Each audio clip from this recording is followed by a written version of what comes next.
Guerrilla Soldier, Commander, and Strategist, 1956–1967. Paul J. Dosal. We must carry the war into every corner the enemy happens. To carry it, to his home, to his centers of entertainment, a total war. It is necessary to prevent him from having a moment of peace, a quiet moment outside his barracks or even inside. We must attack him wherever he may be, make him feel like a cornered beast wherever he may move. Che Guevara, Message to the Tricontinental, 1967. I dedicate this book to my father, Louis Dosal, 1928–2002. Nobody surrenders here. 1. The making of a revolutionary 23. The making of a guerrilla 45. Comandante Che 67. All guns to the Sierra 95. The conquest of Santa Clara 131. Guerrilla warfare 165. The Tricontinental Strategy 193. The history of a failure 219. Here I am advisor to No. 1 247. Not another Vietnam 275. Conclusion 305. In October 1992, the 25th anniversary of Che Guevara's death, I started to research the life of Beto Che Guevara. Although there were dozens of books and articles about Che, I realized that I knew little about the life and career of this important figure. The definitive biography of the legendary guerrilla had not yet been written. I initially set out to write the life history of Che Guevara, hoping that I would have the honor of writing the first scholarly biography of Che. That honor fell on others more capable than myself. 4 comprehensive biographies of Che Guevara appeared in 199/7, the 30th anniversary of his death. They covered Che better than I could have done, and the many citations to their work in this book show how much I owe to their impressive work. About 2 years after commemorative activities ceased, I reopened my Che files and began to think about what I might do with all the data I had accumulated about Che. I had already read every speech, article, book, letter, and diary written by him. I had read just about everything ever written about him as well. I wanted to make a contribution to the growing literature about Che Guevara, but I was not sure what I could add. Finally, after liberating my repressed interest in military history, I decided to change the project from a comprehensive biography to a study of Che's career as a soldier, commander, and strategist. I was originally trained as a political economic historian at Tulane University under Dr. Ralph Lee Woodward Jr., focusing on Central American history. In writing about Che's military career, I have broadened the boundaries of my geographical and topical interests. I taught myself basic military history by reading extensively on the U.S. Civil War and World War II. I have come to admire the technical expertise and narrative skills of writers and historians such as Shelby Foote and Stephen Ambrose, both of whom demonstrated that military history is a viable, exciting, and important field of inquiry. Yet this book is more than a military history. Fighting and winning a guerrilla campaign is not simply a question of devising the proper strategy, applying the right tactics, or selecting the appropriate weapon. The object of the guerrilla is not so much to win a military engagement as to avoid losing it. Guerrilla warfare, as Che fought and taught it, is a political and social struggle as well as a military conflict. If political factors do not favor the guerrillas, they will lose, as Che discovered in Bolivia. Ambushes, battles, and skirmishes figure prominently in the following account, but the analysis does not start and end with them. To assess Guevara's career as a guerrilla soldier, commander, and strategist, one must analyze it in its proper political context, examining Che's ideological development, his personal relations with Fidel Castro, and even Soviet, Chinese, and American policies toward the Cuban Revolution and Latin America. The life of a guerrilla is filled with long moments of inactivity, broken occasionally by the forced night march or the surprise attack. During the many pauses in his guerrilla campaigns, Che read and wrote extensively. His complete works, constituting more than 9 volumes, form the primary source of information for this study. He kept campaign diaries wherever he fought, and most of these have been published and translated.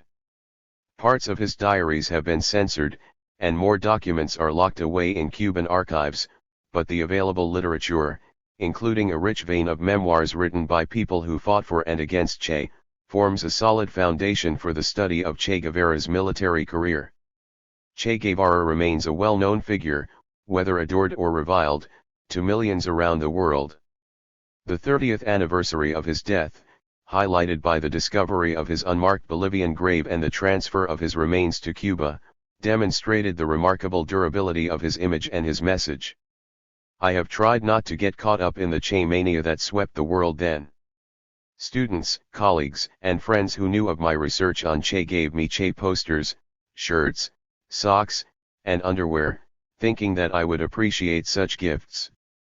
I usually gave those items away, preferring to keep just a few images of Che in my office to remind myself that he was a real man who influenced the lives of millions, for better or worse.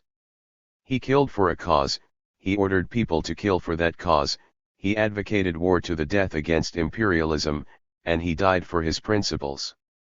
His life and death is in many ways a modern tragedy, not a cause for celebration.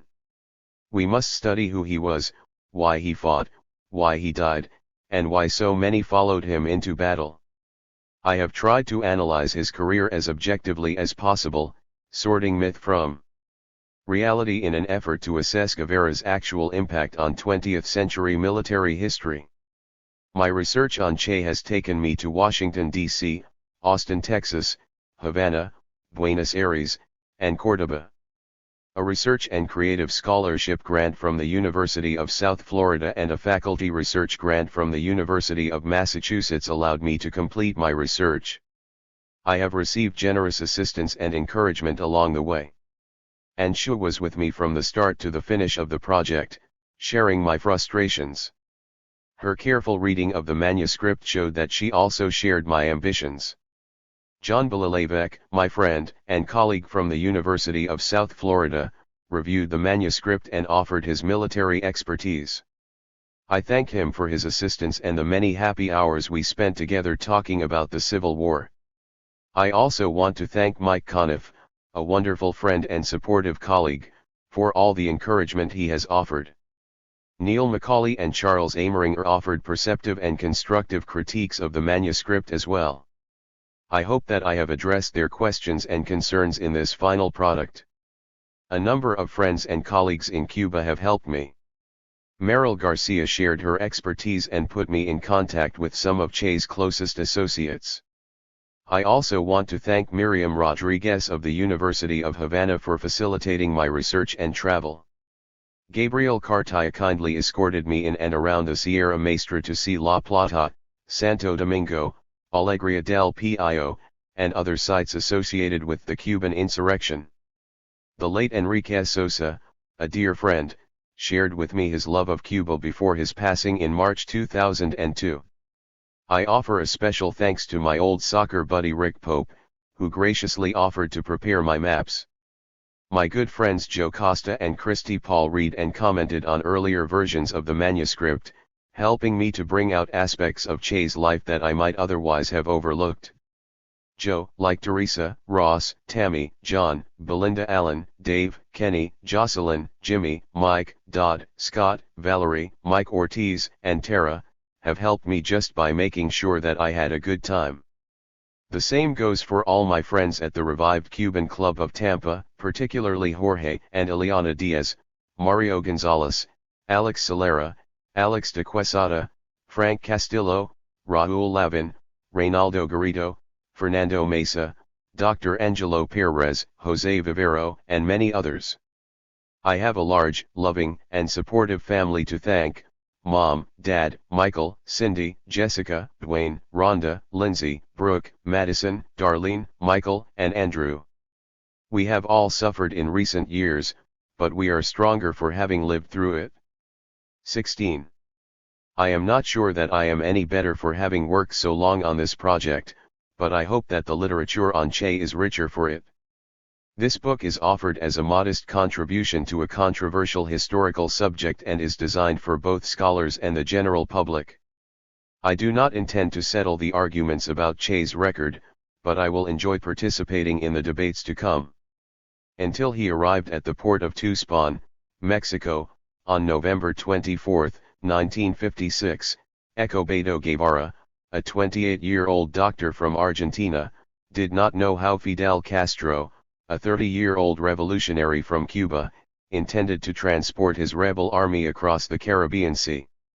A week earlier, a Havana newspaper had published Castro's threat to invade Cuba if dictator Fulgencio Batista did not resign immediately. In contrast to putting forth that impudent declaration, Castro divulged few details of his invasion plans to his soldiers. Few rebels knew how, when, or where the invasion would take place. They all learned one sobering truth at Tuxpan. Castro planned to load 100 soldiers and their supplies on a 58-foot yacht called the Granma. Built in 1943 and sunk a decade later, the refurbished vessel could safely carry only 25 people. When Universo Sanchez, a confidant of Castro, saw it anchored in the Tuxpan River, he asked timidly, "When do we get to the real ship? Where is the mothership?" One on this pleasure craft, Fidel loaded 2 anti-tank guns, 90 rifles, 3 Thompson submachine guns, and 40 pistols, plus 48 cans of condensed milk, 2,000 oranges, 6 hams, a box of eggs, 100 chocolate bars, and 10 pounds of bread. Boxes filled up the cabin then spilled onto the deck, leaving rebels wondering where they might sit. When all the equipment and supplies had been loaded, 82 rebels filled up every remaining space. Castro left behind another 50 men, many of whom probably felt lucky that there had not been enough room for them on the Granma. At 1:30 a.m., one of the vessel's 2 diesel engines revved up and the yacht began the adventure that would alter Cuban history and make Escobedo Guevara the legendary Che. Within an hour, the overloaded Granma left the calm waters of the river and entered the turbulent waters of the Gulf of Mexico. Che did not know where they would land and he could not identify his first military objective, but he joined the Cuban patriots in singing the Cuban national anthem. Within 5 minutes, the whole boat took on a ridiculously tragic appearance, Che later wrote. Men with whitened faces hurled their last supper into buckets, others lay in anguish until they could hold their churning stomachs no longer. Luckily Che did not get seasick and could tend to the men, but he had no motion sickness pills to prescribe. Then the yacht began to take on water. A handful of seaworthy men began to bail water while the mechanic tried frantically to get the pumps working. Che laughed when one sane sailor turned off an open faucet and stopped the flooding. The stench of failure already hung over the sickened warriors. For as the sun rose on the 27th, the rebels found themselves in calm seas north of the Yucatan Peninsula.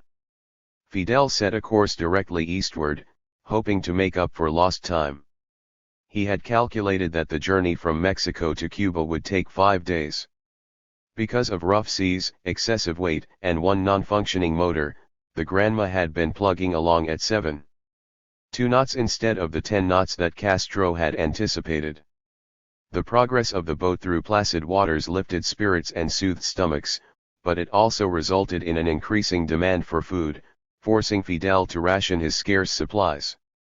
While most of the men recovered, Che fell victim to a severe asthma attack. The doctor had no medication to prescribe for himself either. Che had fought with asthma since he had been 2 years old, and it got the best of him during the journey. At 5:00 p.m. on November 28, the Granma changed course to the southeast, heading through Yucatan Channel into the Caribbean. 5.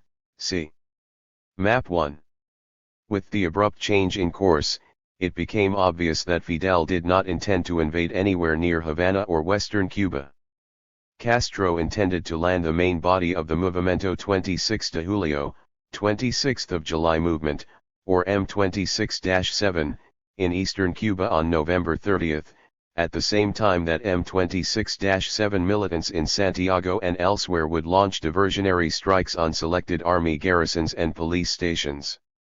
Fidel planned to land his rebel army at Playa Las Coloradas, about 12 miles south of Niquero on the western coast of Oriente Province. Frank Paez, the general coordinator of the M26-7, planned to draw Batista's army away from Castro's invasion force by attacking the police headquarters, the Maritime Police Office, and the Moncada garrison in Santiago. Paez, who had worked out the details of the general strategy with Fidel in Mexico, hoped to prevent Batista from sending reinforcements to engage Castro. By pinning down Cuban soldiers in Santiago, Holguin, and Guantanamo, the urban militants expected to facilitate Castro's landing near Niquero, where M26-7 militants led by Celia Sanchez would reinforce him with arms, ammunition, supplies, and trucks. Castro would then lead his augmented force in attacks on the isolated army base at Niquero and possibly Manzanillo, capturing more arms and ammunition to supply a larger rebel army. From Manzanillo he could proceed to Santiago or into the Sierra Maestra. If Paez took Moncada he could join the M26-7 forces there. If not, he could lead his men to a more secure location in the Sierra Maestra, from where he would direct a guerrilla campaign against Batista. 6. Given that the strategy required precise coordination between units in two countries, any delays en route could endanger the entire mission. By dawn on November 30, the Granma was still puttering along west of Grand Cayman Island, 2 days behind schedule. Even worse, the Cuban military had already learned of Castro's departure from Mexico. At 5:45 a.m. on November 30, the Cuban Air Force initiated an island-wide search for a white 65-foot yacht flying the Mexican flag. Cuban intelligence agents, working in collaboration with American and Mexican agents, had been monitoring Castro's activities in Mexico for at least a year. American, Cuban, or Mexican agents probably detected the Granma's departure soon after it sailed from Tuxpan, if not earlier. Given that Cuban insurrections had always been based in eastern Cuba, Batista expected Castro to invade Oriente Province. Beginning on November 5, 3 weeks before the Granma's departure, the Cuban Air Force began flying patrols along the north and south coasts of Oriente Province. Batista also reinforced army garrisons in Santiago and Holguin the day after the Granma left Tuxpan. The troop movements that Fidel hoped to deter by launching diversionary strikes had actually been promoted by his public declaration that he intended to invade Cuba. Batista's patrols and troop movements prior to the Santiago uprisings clearly indicated that he intended to meet and defeat Castro's rebel army, wherever it landed. 7. Unaware of Castro's delay, Frank Paez attacked as scheduled. At 7:00 a.m. on November 30, M26-7 soldiers attacked the police headquarters and the Maritime Police building in Santiago, while snipers tried to keep the soldiers in the Moncada barracks pinned down. 20 rebels took the Maritime Police building, but Paez and his combatants met with stiff resistance at the police headquarters. At 11:00 a.m., Paez realized that the attacks would fail and ordered his men to change back into civilian clothes and filter into the general population. In Guantanamo, a group of rebels gained control of an army outpost, but they abandoned it and took to the hills when they learned of an approaching army patrol. In Holguin, the M26-7 hit a few targets, but Havana remained absolutely quiet. Unable to communicate with Paez from the Granma, Castro could not discuss the situation with Paez and modify their strategy accordingly. He could only listen to radio reports about the Santiago uprising and contemplate his own dwindling alternatives, with an engagement with the Cuban Army, Navy, or Air Force increasingly likely. The men on the Granma never expected to land wholly undetected, but at the rate they were going, they most likely would be martyrs by the end of 1956. 8. By the evening of November 30, the rebels knew that the plans for a coordinated invasion and national uprising had failed. However, Castro could not change course and invade Jamaica, Mexico, or some other country. He could only disembark his rebel army in Cuba. The aborted Santiago uprising had definitely alerted the Cuban army to the pending arrival of Castro. On November 30, Batista suspended constitutional guarantees, declared the entire province of Orient to be in a state of operations, and placed the rest of the country on alarm. Air and naval patrols continued. If Castro managed to elude the patrols and disembark in Orient, he would now have to contend with an army under orders to search for and capture his rebel forces. 9 On the afternoon of December 1, Fidel finally divulged his military plans to his soldiers. Despite the defeat of the Santiago uprising, Castro announced that he would disembark the rebel army at a point near Niquero, from where, one can deduce, he still intended to attack the Niquero garrison. 10 He could no longer count on receiving reinforcements from Celia Sanchez, because his landing had been delayed. In fact, Celia withdrew her units when the Granma did not land on November 30. Nothing in Fidel's original plan had materialized, yet he refused to abandon his military strategy and disembark at a point with easier and safer access to the Sierra Maestra. A landing near Niquero made sense only if Castro intended to attack Niquero. Ramon Bonachia and Marta San Martin, in their study of the Cuban insurrection, contend that Castro applied his contingency plan after he learned of the failure of the Santiago uprising. 11 If he had opted for his contingency plans while en route to Cuba, he should have set a course for the southern coast of Orient, from where the rebels would have had a relatively short and safe march to the Sierra Maestra. Castro definitely shelved his plans for an attack on Niquero, but he implemented his contingency plan after the Granma landing. He could have saved precious time and lives by landing his men at a site with shorter and safer access into the Sierra Maestra. Castro had evidently selected the farm of Mongo Perez as his first operational headquarters and a rallying point. Located at Puriel de Vicana, just 5 miles north of the coast, it provided an excellent staging area for a march into the Sierra Maestra. See Map 2. Celia Sanchez, leader of the M26-7 forces in Manzanillo, favored a landing at or near Pilon, El Macho, or La Magdalena, all of them ideal landing places on the southern coast of Orient province. At Pilon, they would have been one step away from the Sierra, it is right on the flank of the mountain. There would have been no problems, Celia later explained. 12 As it happened, a shortage of fuel dictated Castro's decision to attempt a landing at Colorado's beach. The expedition suffered a critical setback around 1 o'clock in the morning on December 2, when Roberto Roque, the navigator, fell overboard. Fidel could not make landfall without his navigator. The Granma circled around in search of Roque, with only a lantern available to illuminate the dark waters. After an hour, the rebels pulled Roque on board. 13 In recovering Roque, Castro had expended precious supplies of fuel and pushed the scheduled landing perilously close to daybreak. With Roque back at the helm, the Granma finally broke from its easterly course and headed northeast toward Colorado's beach. As the Granma sailed into Niquero Channel, Captain Juanilio Pino and Roberto Roque realized that their navigational charts were wrong. They did not know where they were. With dawn approaching and the tanks nearly out of fuel, Fidel could not waste any more time.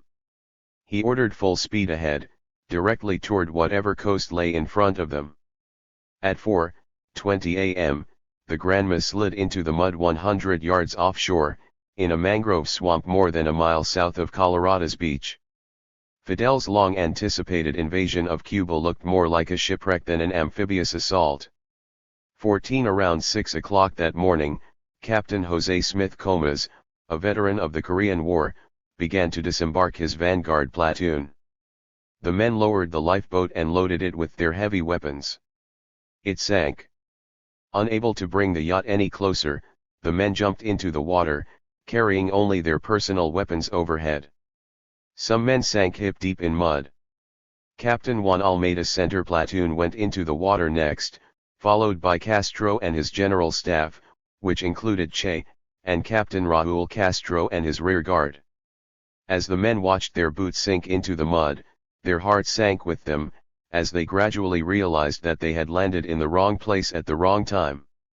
They had disembarked in a thick mangrove swamp, and an impenetrable net of branches, gnarly stumps, and tepid water faced them as far as they could see. 15 by 7:00 a.m. on December 2nd, 2nd Lieutenant Ukuils Kanaya, commanding Squadron 12 of the Rural Guard in Manzanillo, received a confidential report that 200 to 300 well-armed men had landed at Coloradas Beach, about 16 miles south of Niquero. Lieutenant Kanaya immediately ordered the commander of the Coast Guard 106 to scout the area. With only 8 men under his command, Lieutenant Kanaya knew that he could not engage the invaders until he received reinforcements from Bayamo. While he waited for help to arrive, he flew over the landing site to determine the exact location, size, strength, and direction of the invading force.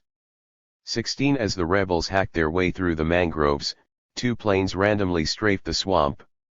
The pilots could not penetrate the swamp any easier than could the rebels cursing their way through it. Unable to spot the rebels moving slowly through the thicket below, the pilots strafed the area anyway, having little impact on the tortuous rebel movement through the swamp. It took the rebels more than 2 hours to cut through a mile of mangroves. Che, afflicted by the high humidity and rising heat, suffered through a vicious asthma attack while he plowed through the suffocating swamp. As soon as he joined the men on solid ground near the thatched roof hut of Angel Perez Rosabal, the sound of artillery and machine gun fire from the swamp from which they had just escaped indicated that the army was in pursuit. Castro ordered the troops to move out. 17 At this point, with enemy planes in pursuit and without Celia Sanchez's reinforcements, a move toward Niquero would expose the troops to unnecessary risks.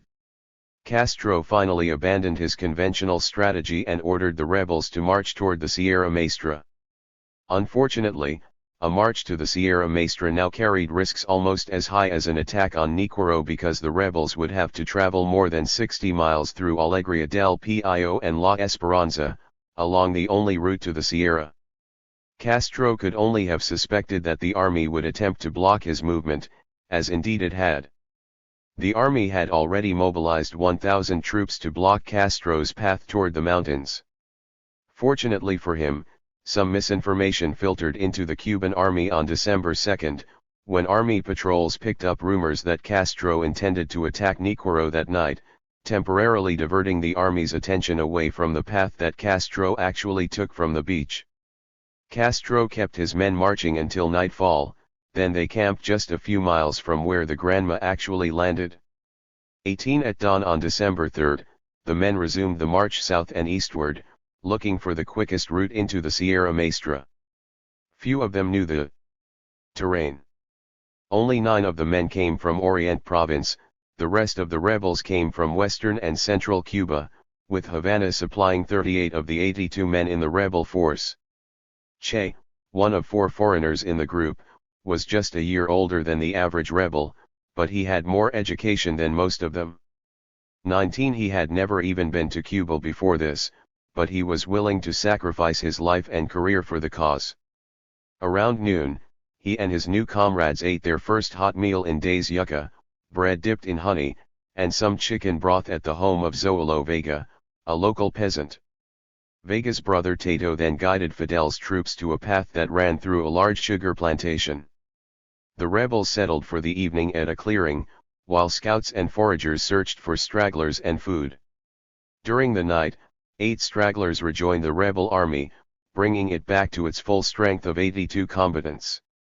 The foragers also brought in some crackers, sausages, and condensed milk. Castro ordered the march to resume at 8:00 a.m. on December 4. "We were an army of shadows, of ghosts," Che wrote later. Marching in single file through a well-covered path, the rebels still had to take cover from enemy planes more than 30 times during the day. They finally rested at midnight at a village called Aguafina. They got only 4 hours of sleep before Castro ordered them back into line. They marched under cover of darkness to Alegría del Pio but could go no farther. Dogged by enemy planes since their arrival, the rebels had marched through rugged terrain for 3 consecutive days, consuming most of their food rations along the way. The sugarcane fields provided them with some cover and food. Some of the men chewed on sugarcane stalks as they marched, leaving behind a trail of cane peelings. They did not know that their guide, Tato Vega, had betrayed them to the army. The rural guard had no problem picking up the rebel trail on December 4. That night, the army set ambushes near Alegria del Pio and La Esperanza, through which the rebels would have to pass. 21 Fidel decided to let his men rest during the day of December 5 and resume the march later that night.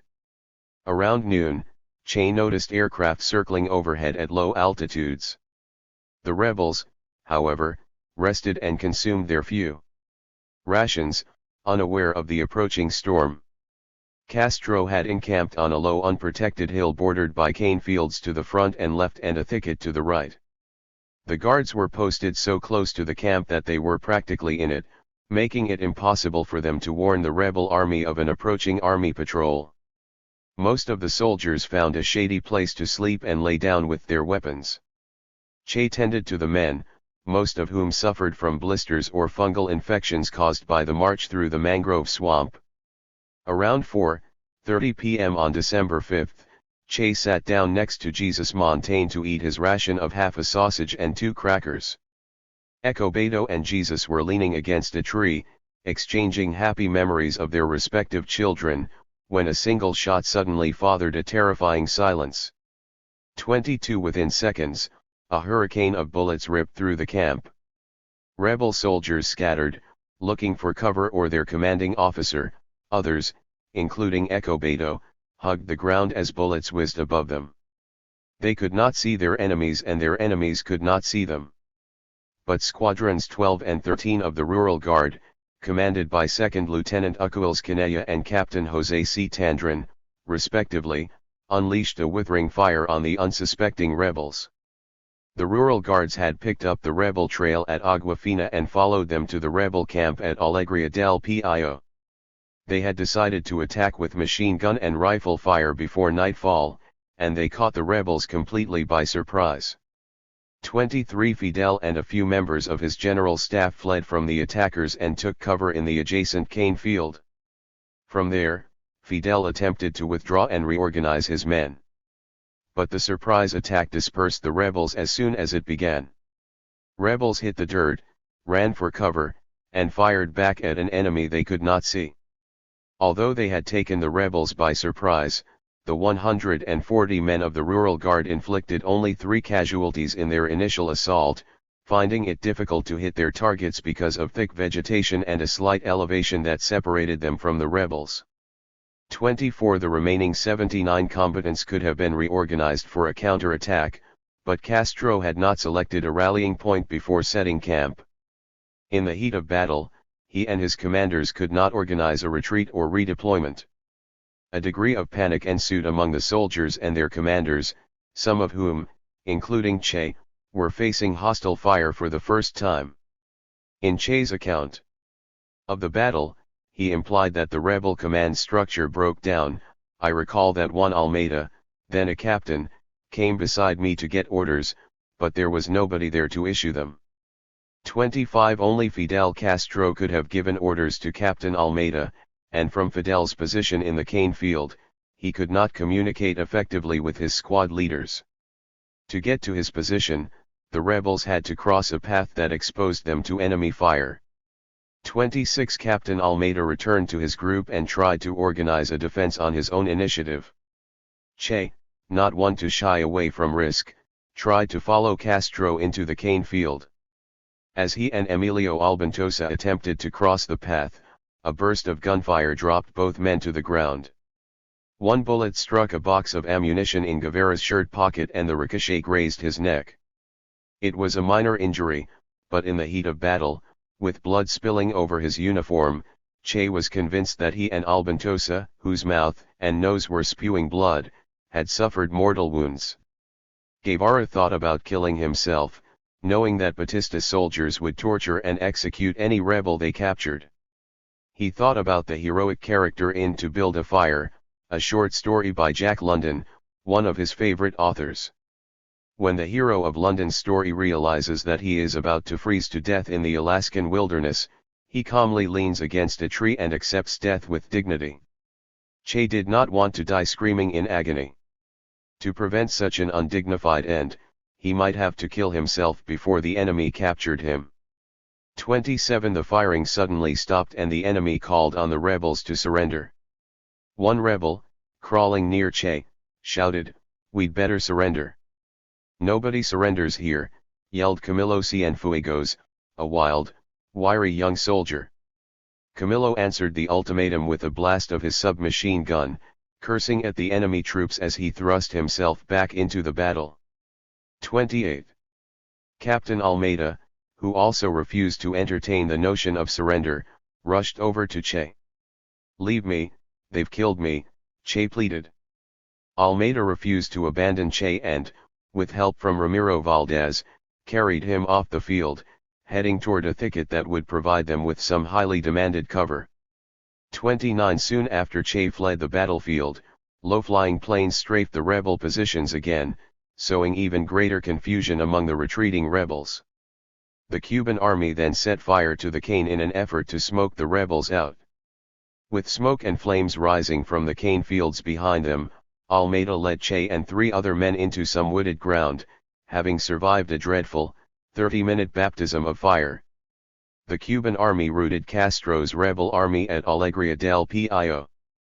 Without much effort and at the cost of only 1 dead, 2 rural guard companies had broken up Castro's rebels into 26 separate groups, some of which consisted of only 1 soldier. Within a day or two the army hunted down and executed 21 rebels. The army captured and imprisoned another 23, and another 19 rebels disappeared. Only 16 of the 82 men who landed from the Granma survived the Battle of Alegria del Pio and the army's subsequent pursuit. 30 Yet 2 years later, the survivors of that disaster marched triumphantly into Havana as liberators, among them Che Guevara, Camilo Cienfuegos, Raúl Castro, Juan Almeida, and Ramiro Valdez. Their survival was attributable to their good fortune and the army's bad judgment. Before the Battle of Alegria del Pio, the army had pulled back its ambush at La Esperanza, where army units could have ambushed rebels attempting to move into the Sierra Maestra. 31 Batista called off the pursuit on December 13, having concluded that Castro had been killed and his army crushed. Batista withdrew his combat units from the Sierra Maestra and cancelled aerial surveillance, leaving a path to the Sierra open to any rebel fortunate enough to have eluded army patrols for 8 days. Nevertheless, if Fidel Castro had continued to pursue the same strategy and tactics that had led his men directly into an army ambush just 3 days after their arrival, Batista's army would have crushed him. By publicly announcing that he would invade Cuba by the end of the year, Castro provided Batista with an opportunity to place troops in position to defeat the invaders. Although Castro's declaration could have been a ruse and General Francisco Tabernilla, the Cuban Army Chief of Staff, publicly dismissed it as such, Batista nevertheless ordered warships and aircraft to patrol the coast from Pina del Rio to Orient, and placed army and rural guard garrisons on alert. Castro's declaration lifted the cover off his invasion force and vitiated the strategy behind the diversionary strikes. Batista expected Castro's landing and had sent reinforcements to Orient province before the Santiago uprising on November 30. 32 Castro, like Che and other rebel commanders, would learn from the costly mistakes that had led to Alegria del Pio. A brilliant and charismatic political leader, Fidel lacked training and faith in unconventional warfare, which explains why he opted for guerrilla warfare only after he landed in the wrong place and at the wrong time. The seasoned rebel troops who came down from the mountains 2 years later would not have withered under enemy fire as had the rebels at Alegria del Pio. 2 years of combat in the mountains turned idealistic rebels into veteran guerrillas. But from the swamp to Alegria del Pio, the rebels left a trail of cane stalks and followed a treasonous peasant, who helped to lead the army to Castro's encampment. Castro selected a poor location to rest, failed to post sentries, and did not make arrangements for an orderly retreat. When the firing commenced, the rebels scattered in every direction and Castro could not regroup them. He lost more than 75% of his men as a result. If Castro had come to Cuba with the intention of fighting a guerrilla war, he surely did not act like it.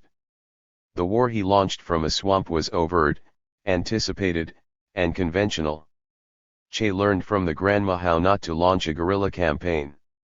The first guerrilla band should be organized by a handful of conspirators, without mass support or knowledge, Che explained in guerrilla warfare. Absolute secrecy, a total absence of information in the enemy's hands, should be the primary base of the movement.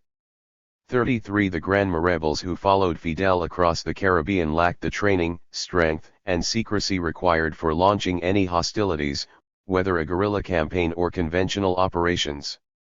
Yet they trusted Fidel's military judgment, convinced that they would somehow drive Batista out of office.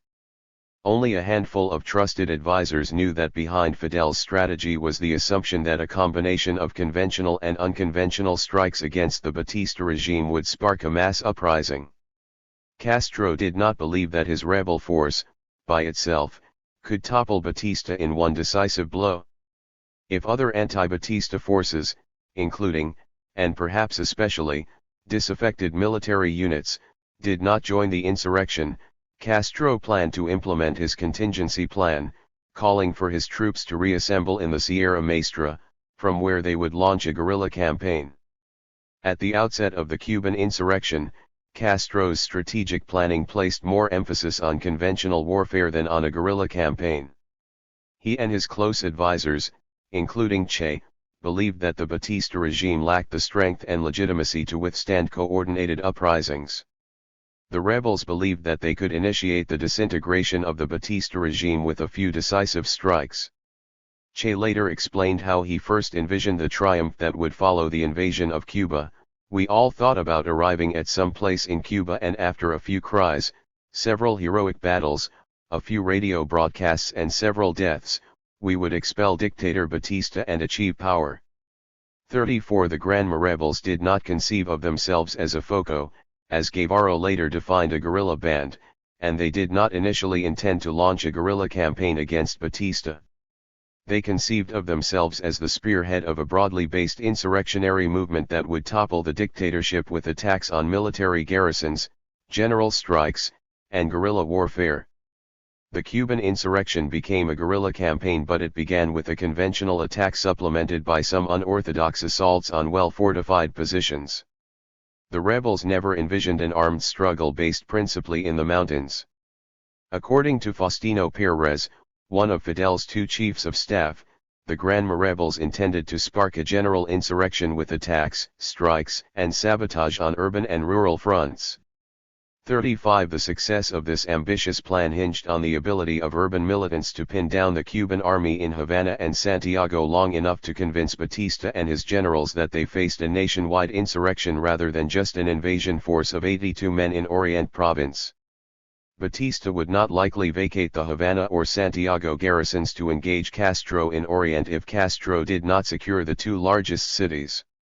Castro had negotiated an alliance with the Directorio Revolucionario, DR, Revolutionary Directorate, an insurrectionary group based at the University of Havana, but he did not command those units. In fact, mutual suspicions weakened the alliance between the two organizations, which partly explains why the DR remained inactive on November 30. Castro could only depend on a handful of militants, led by Frank Paez. However, Paez could not strike Moncada unless and until he captured enough arms and ammunition to mount a full-scale assault on Moncada with civilian volunteers. In the initial assault on the police station, Paez commanded 28 rebels. If the people of Santiago did not join the uprising, the badly outgunned and outnumbered rebels could not mount a viable attack on the 1,000 troops stationed at Moncada. 36 Although the Santiago rebels only had to divert the Cuban army away from Castro's invasion forces, their strategy, like Castro's, still assumed that thousands of Cubans would immediately join them in rebellion against Batista. Castro borrowed his military strategy from a traditional and conventional source, José Martí, who led Cuba's Third War for Independence in 1895. Martí had organized a rebel army in Florida and planned to invade eastern Cuba on 3 yachts sailing from Fernandina Beach, near Jacksonville. Martí intended to coordinate his invasion with a general uprising on the island, thereby preventing the Spanish army and navy from concentrating its superior forces against the widely scattered rebel units. 37 Spanish and American authorities uncovered Martí's plot and seized the 3 vessels on January 14, 1895. Undeterred, Martí authorized secret revolutionary cells in Cuba to launch the insurrection on February 25, 1895. The Spanish authorities crushed that conspiracy too.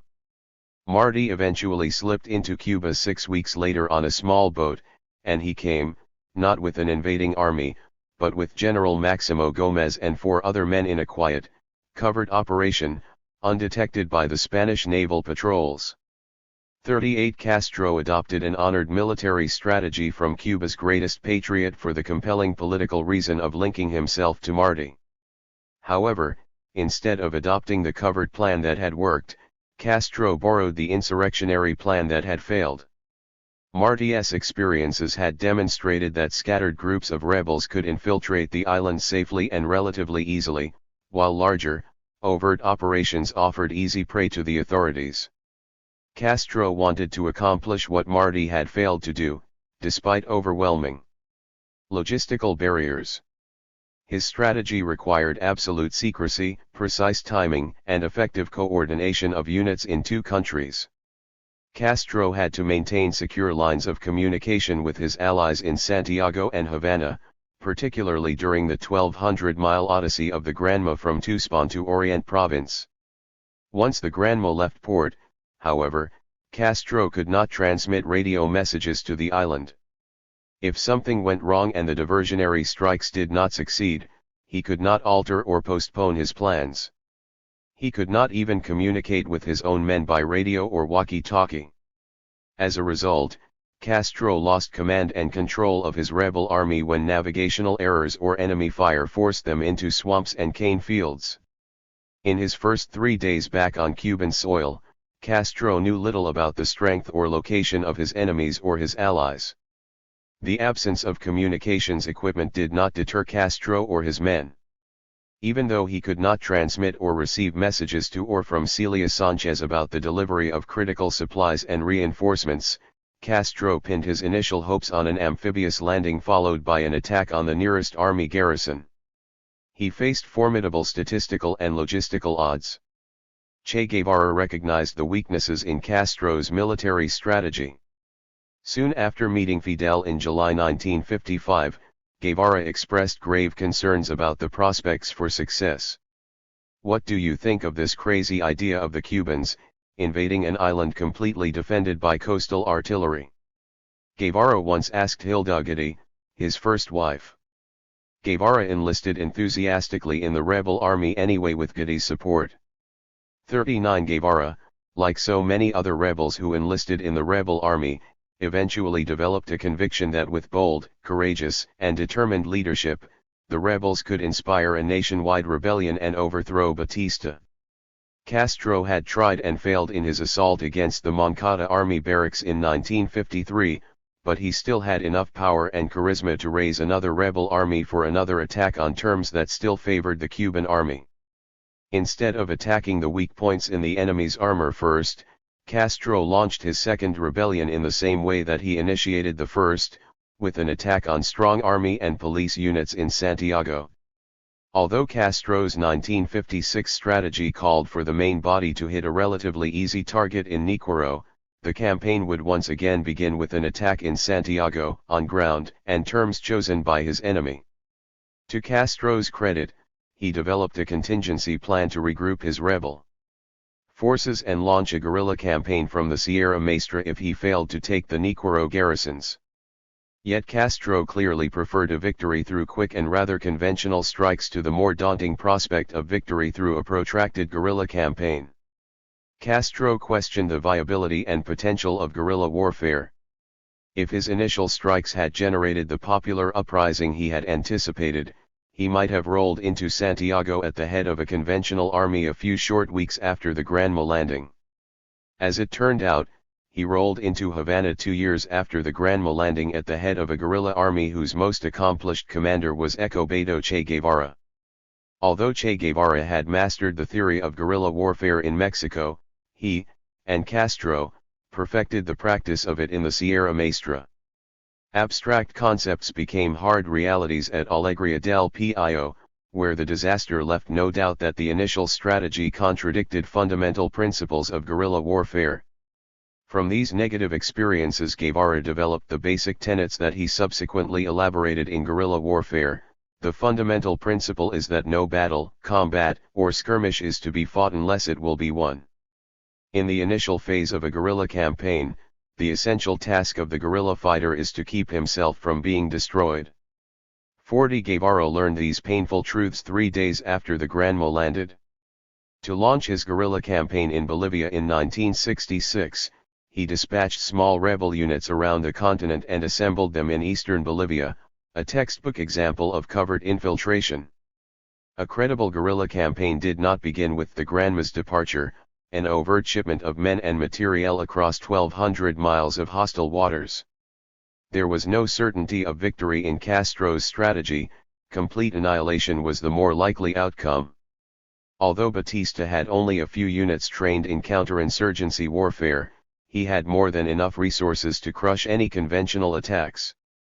The Cuban army consisted of 40,000 troops divided into 8 regiments stationed at each of the provincial capitals. In Orient, the Antonio Maceo Regiment maintained operational headquarters in Santiago and Holguin, with rural guard units scattered throughout the towns and villages of Orient.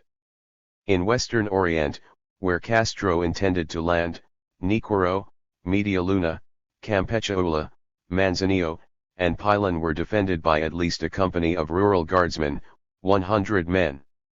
From these bases, the Cuban army was ideally positioned to send out multiple search and destroy missions against Castro's rebel army.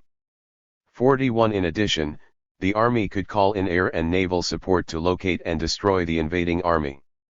Cuba's air forces included a bomber squadron of 20 B-26s, a fighter squadron of 17 F-47s and 8 T-33 jet trainers, and a transport squadron of 33 mixed aircraft, including 11 C-47s.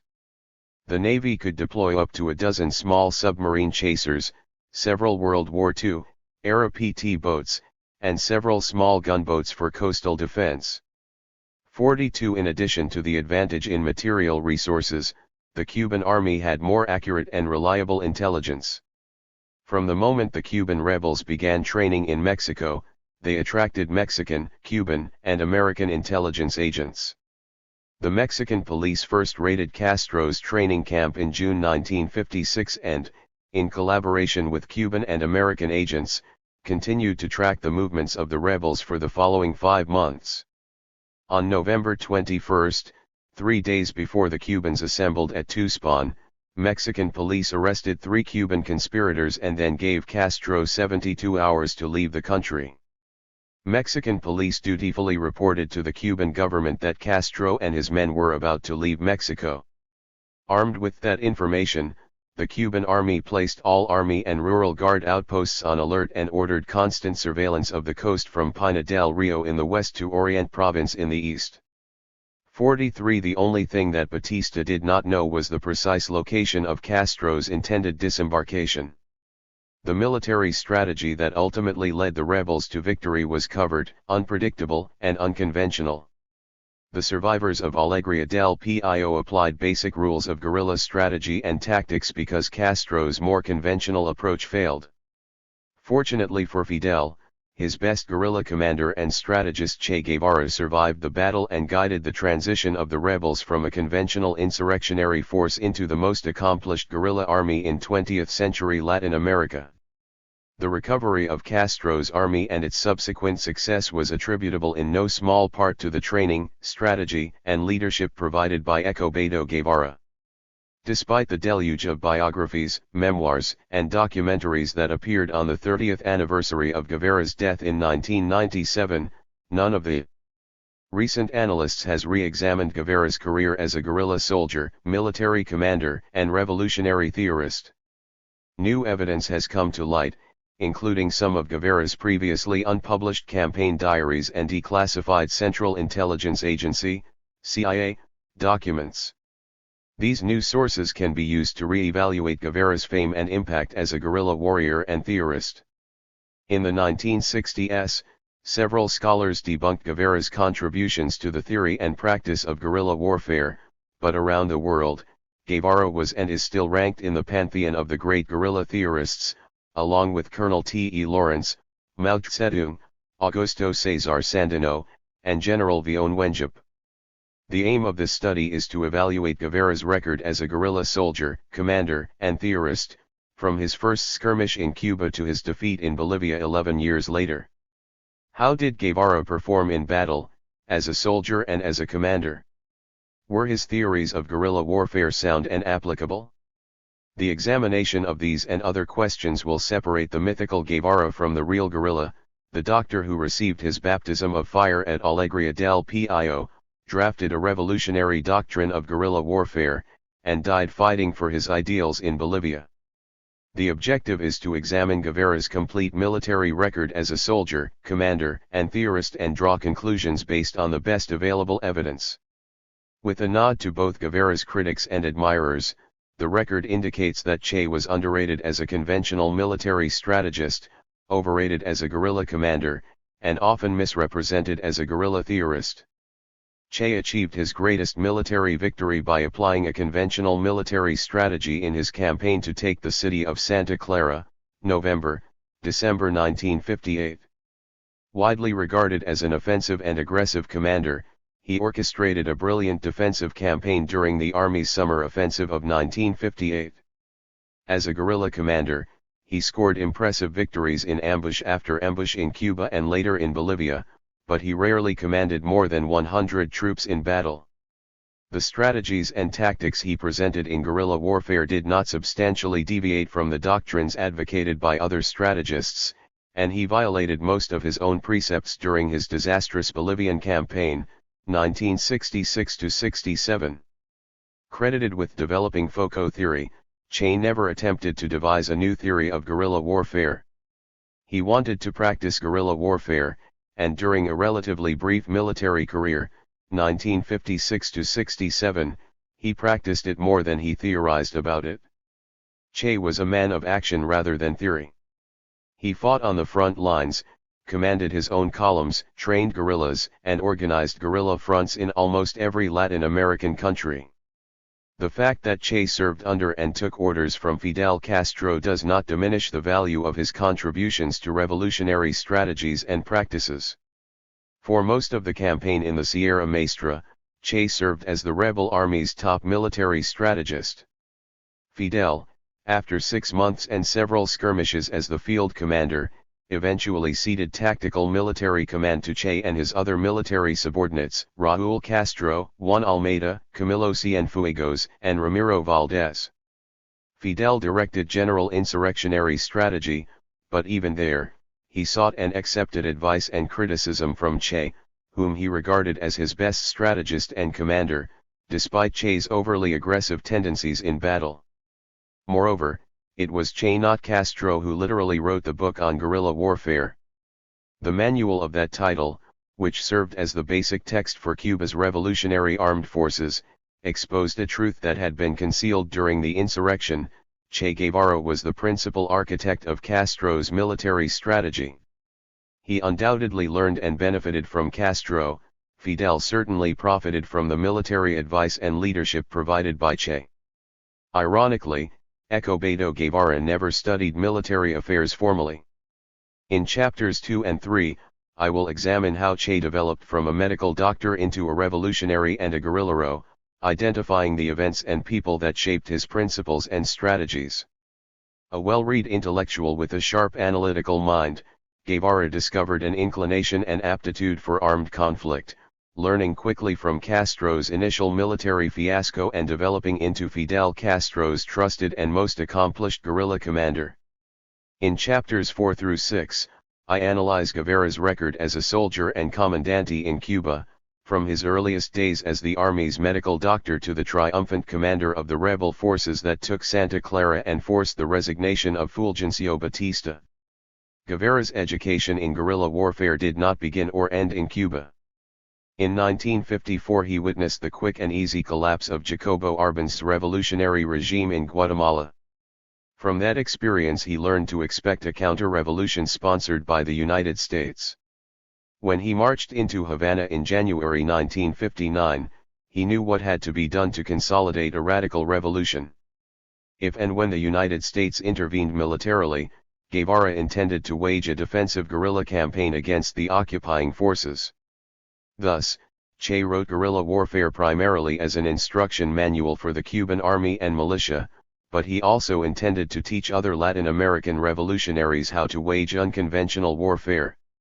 Guerrilla warfare, however, does not represent Guevarism in full bloom. Che devoted his later years to the development and implementation of a tricontinental strategy of insurrection supported by an international fighting front. The strategies and tactics conveyed in guerrilla warfare are neither innovative nor dangerous. Guevara's tricontinental strategy, explained so passionately in his message to the Tricontinental, represented something new and radical in revolutionary circles, which explains why so many self-proclaimed revolutionaries denounced it then. Guevarism, the subject of chapters 7 and 8, was a tricontinental revolutionary strategy that began with a guerrilla foco and ended with a total war against imperialism in Africa, Asia, and Latin America. In the 3 final chapters, I examine the project that consumed and ultimately defeated Che Guevara, the execution of his tricontinental strategy. Unsatisfied and even slightly uncomfortable as a bureaucrat, Guevara left Cuba to apply his revolutionary doctrines in the field. By that time, American military strategists, diplomats, and intelligence agents had studied his writings as carefully as had any Latin American revolutionaries. They adapted their counterinsurgency strategies to meet and defeat the challenge of Guevarism. Guevara unwittingly compelled his enemy to develop more effective counterinsurgency strategies and tactics, innovations that ultimately defeated him. Guevara also failed partly because friends and allies let him down. He advocated international solidarity when there was none, he practiced revolution when too many revolutionaries preferred simply to talk about it. Few people, however, could have predicted that an asthmatic, 28-year-old doctor from Argentina, with only a few months of a basic military education, would have developed into one of the world's most famous guerrilla commanders and strategists. His image alone, more than 30 years after his death, remains powerful enough to capture the rebellious spirit of Guevara and the generation of revolutionaries he inspired. In August 1958, Carlos Rafael Rodriguez, one of the few leaders of the Partido Socialista Popular, PSP, Popular Socialist Party, the Cuban Communist Party, to join the M26-7 forces in the Sierra Maestra, gave Che a copy of Mao Zedong's Problems of Strategy in Guerrilla War Against Japan. Che had just finished directing 350 guerrillas in a brilliant defensive campaign, holding his bases against 14 infantry battalions that had been hurled against them. Although Che found some similarities between the Chinese and Cuban struggles, he dismissed any implication that the Cuban rebels had imported their guerrilla strategies from China. He later explained, the popular forces of Cuba, without knowing these manuals on strategy and tactics on guerrilla war beforehand, written in China, carried on our guerrilla war in a similar manner. We did not know the experiences of the Chinese troops in 20 years of struggle in their territory, but we knew our territory, our enemy, and we used something that every man has on his shoulders. We used our heads to fight the enemy. One Echo Beto Guevara certainly did not graduate from a guerrilla training school in Beijing. He had received rudimentary training in guerrilla strategy and tactics under the tutelage of a Spanish military instructor in Mexico. Although Guevara came predisposed to fight a guerrilla campaign, he, like Fidel, developed and refined his guerrilla strategy and tactics under fire in the mountains. The 16 rebels who escaped from the army ambush had no choice but to alter their strategic concepts. Necessity forced the Cuban rebels to invent their version of guerrilla warfare. This is not to suggest, however, that Guevara did not learn from great guerrilla commanders. Che first read about Mao and Communist China in 1954, while in Guatemala.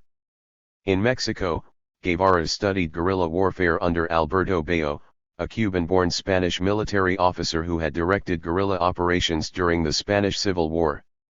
Bayo had also studied the campaigns of Augusto César Sandino, who learned the value of guerrilla warfare during his fight against the American Marines who occupied his native Nicaragua, 1927–33. 2. Thus, one can detect significant foreign influences in the strategy or tactics of guerrilla warfare that Che applied and taught. However, guerrilla commanders in Spain, China, and Nicaragua fought campaigns designed for the unique circumstances of their countries.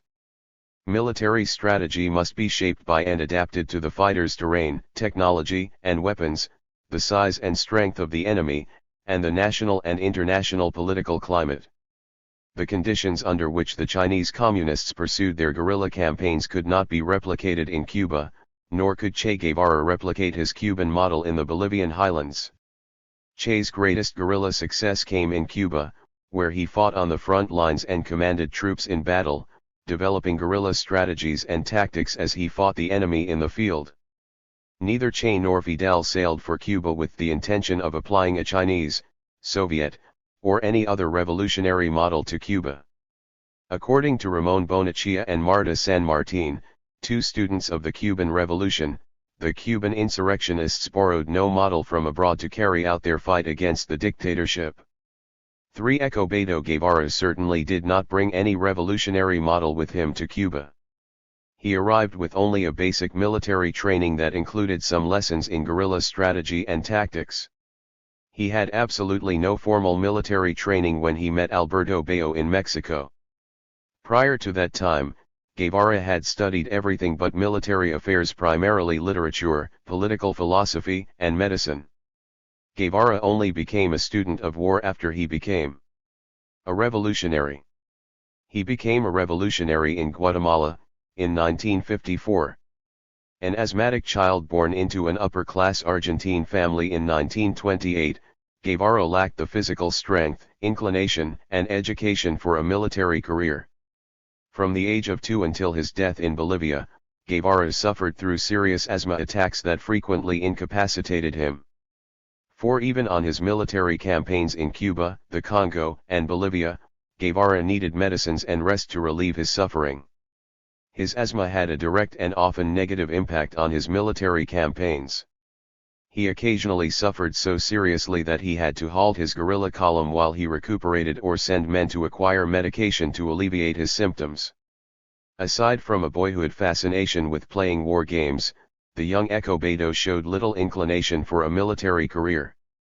As a teenager, in fact, he seemed more inclined toward a literary than a military profession. Although he made only passing grades in school, he excelled in the informal educational environment maintained at home by his parents, who encouraged open discussions of politics, poetry, philosophy, and literature. By the age of 14, Escobedo had read Sigmund Freud, Robert Frost, Alexander Dumas, and Jules Verne. He delighted in adventure stories, particularly in the novels of Jack London, but he also found inspiration in French poets such as Charles Baudelaire, whose works he read in French. He also read Spanish and Latin American poets, among them Federico Garcia Lorca and Pablo Neruda. In literature, Escobedo found an escape from modern civilization, which was, he concluded, spiritually decadent and depraved, in desperate need of regeneration. 5. By the age of 17, Escobedo had developed an extraordinarily inquisitive temperament and a disarming intellect. That year, he began to compile a philosophical dictionary, an effort that reflected a highly disciplined mind. This handwritten notebook eventually totaled 165 pages, with the entries arranged alphabetically and indexed by topic and author. The entries ranged from short biographical sketches of famous philosophers to definitions of love, reason, narcissism, and morality. Some of his entries reveal an extensive familiarity with and perhaps a certain expertise in the basic principles of Marxist-Leninist philosophy. To explain dialectical materialism, for example, Escobedo quoted from a relatively obscure work by Engels, Anti-During. He characterized the Communist Manifesto as the most brilliant pamphlet written by Marx. Guevara's interest in political philosophy, however, never compelled him to take an active role in Argentine politics. To some extent he inherited the anti-fascist ideology of his parents, who regarded Colonel Juan Domingo Perón and his wife, Maria Eva Duarte, called Evita, as homegrown versions of Franco and Mussolini. 7. The Italian and Spanish working-class immigrants of Argentina adored the Peróns, but the Argentinian oligarchy, which included relatives of Ernesto's mother and father, despised them. Following the Argentine military coup of June 1943, Ernesto's history teacher argued that the officers, including the charismatic Colonel Perón, would bring culture to the poor. If the people were cultured, Escobedo responded, they would not accept the military. 8. In the presidential campaign of 1945-46, Ernesto's mother, Celia, easily the most militant anti-Peronist in the House, favored the Democratic Union, a coalition of the radical, socialist, communist, and progressive Democrat parties that campaigned under the slogan for liberty, against Nazism. Escobedo, however, watched this and other political campaigns from the sidelines, determined not to get involved. Escobedo Guevara simply did not participate in the political or social struggles that engulfed Argentina during the Peronist regime. 9. Yet Guevara's independent readings in political philosophy expanded after he entered the University of Buenos Aires in 1947. In his private world of study and reflection, he systematically read all 25 volumes of his father's contemporary history of the modern world. His explorations of socialist and communist thought expanded to include writings on Joseph Stalin, a French biography of Lenin, and some of Lenin's speeches. He reread the Communist Manifesto and re-examined Das Kapital. By this time he had developed a special interest in the life and thought of Marx. From R. P. Ducatian's Communism and Christianity, he developed biographical portraits of Marx and Lenin, describing the latter as a man who lived, breathed, and slept socialist revolution. 10. As a medical student at the University of Buenos Aires, 1947-52, he explored an even wider range of political ideas and parties. One of his best friends at the university was a young woman named Berta Gilda Infante, known as Tita. A cultured, attractive, and intelligent woman, Tita became Ernesto's closest intellectual comrade. Through her, Escobedo escaped from the always crowded Guevara household and learned more about the ideology and practices of the communist youth, to which she belonged. Escobedo met other party militants and, evidently out of intellectual curiosity, attended at least one communist youth meeting. According to Ricardo Campos, who invited him to the meeting, Escobedo stormed out while it was still in progress. Carlos Infante, Tita's brother and also a member of the Communist Youth, recalls that Escobedo criticized the sectarianism of the Communist Party. 11. Despite Ernesto's intensive studies in Marxist-Leninist philosophy and his contacts with Communist Party members, he had not yet fully articulated his ideological positions or affiliated himself with a political party. He was a pensive young bohemian, quite content to spend his time away from medical school and the laboratory in quiet reflection or, as he discovered in 1951, on the open road. One of his diary entries during a 2-month trip reveals a troubled young man trying to come to terms with life. He wrote, "I realize that something has ripened in me that was growing over time within the hustle and bustle of city life, and it is the hatred of civilization, the crude image of people moving like crazy to the beat of this tremendous noise which seems to me like the hated antithesis of peace." 12. In October 1951, Escobedo and his best friend, Alberto Granado, set out on a 9-month motorcycle journey around South America. They intended to ride across the Andes to Chile, then north through Bolivia, Peru, Ecuador, and Colombia. This trip, full of the adventure and new experiences that Escobedo craved, brought him closer to the ideological maturity that he sought. 13. During their 9-month journey, the two young men occasionally acted like young men, chasing women and carousing in bars. Unlike most casual tourists, however, they toured a Chilean copper mine, worked in a Peruvian leper colony, and rafted down the Amazon River. For Escobedo, the trip brought to life concepts and people that had only been abstractions to him. Guevara first saw and felt the alienation of the masses when he toured Chuquicamata, a great open-pit copper mine in northern Chile. A significant moment in Guevara's ideological development occurred in the mining town of Baquedano, just outside Chuquicamata, on March 11, 1952. Escobedo and Alberto spent the evening with a poor miner and his wife, both of them communists.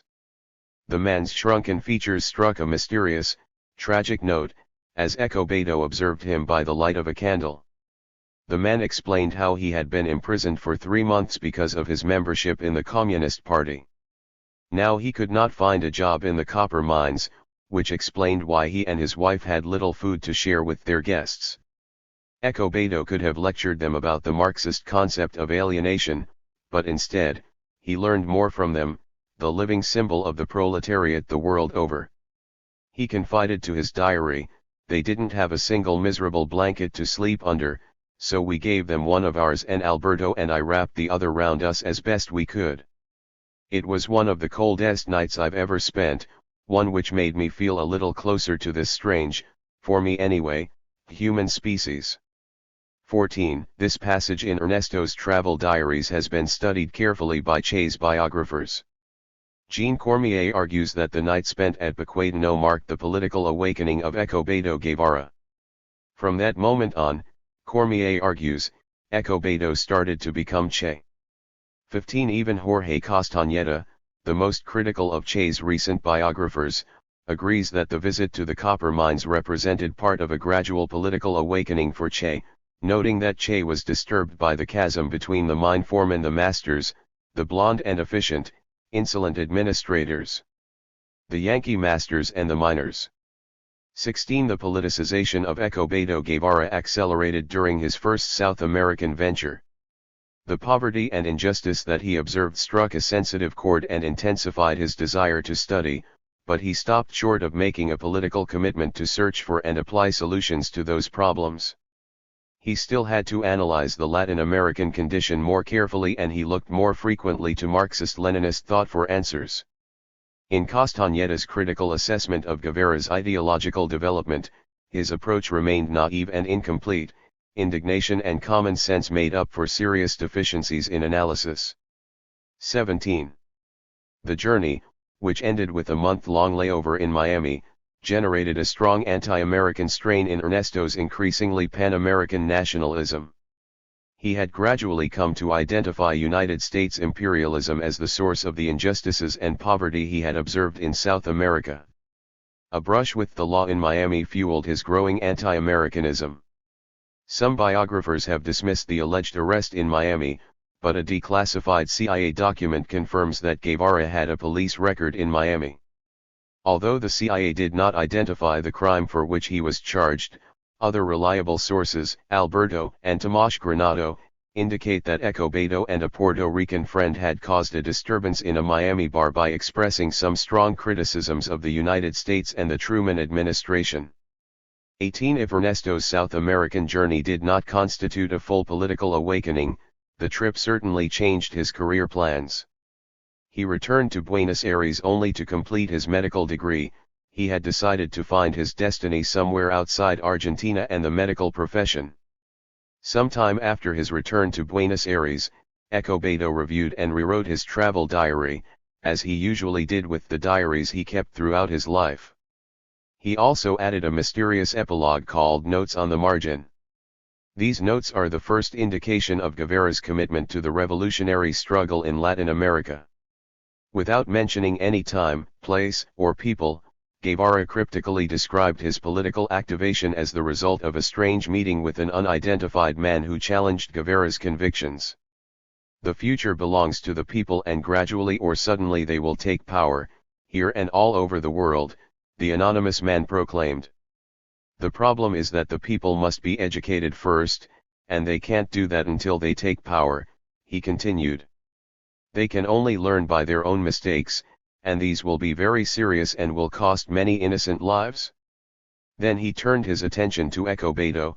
I also know, and this won't change the course of history or your personal impression of me, that you will die with your fist clenched and your jaw tense, the perfect manifestation of hatred and struggle, because you aren't a symbol, you are an authentic member of the society to be destroyed.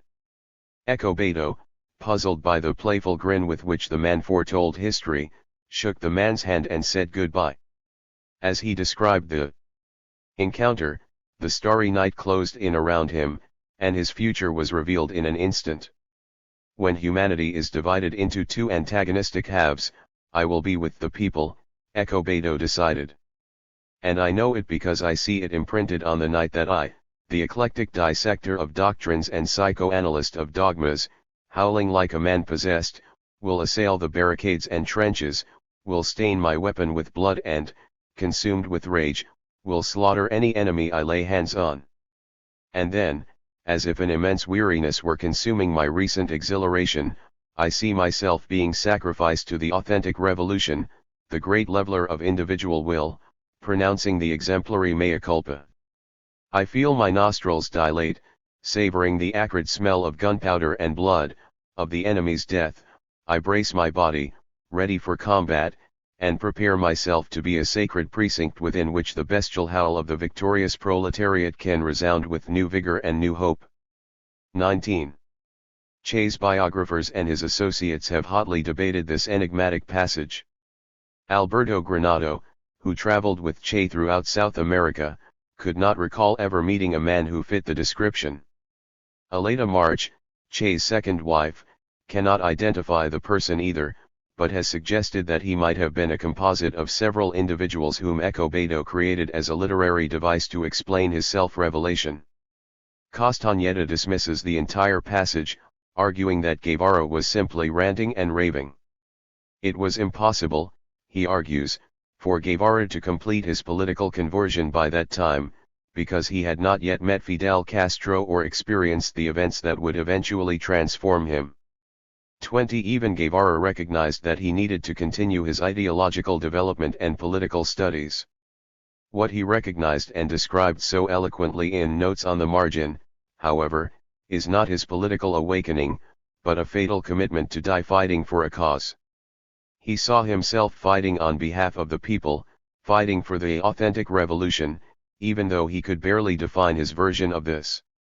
He knew only that he was destined to fight and die for that cause. Biographer John Lee Anderson concluded that the passage was uncannily precognitive of Echo Beto Guevara's own future. Death. Guevara's Notes on the Margin represented a commitment to a course of action, not an ideology, and must be seen as a decisive personal testimonial, for the sentiments it contained would soon emerge from the penumbra of his submerged thoughts to find expression in his future actions. 21. Moreover, Guevara's vision, ending with martyrdom or at least a glorified suicide, is consistent with his previous commentaries on death.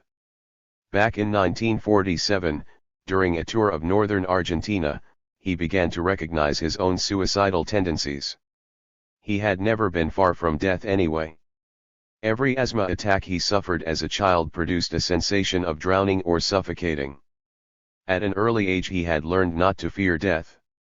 Death might even be liberating, but he did not want to suffer an ignoble end.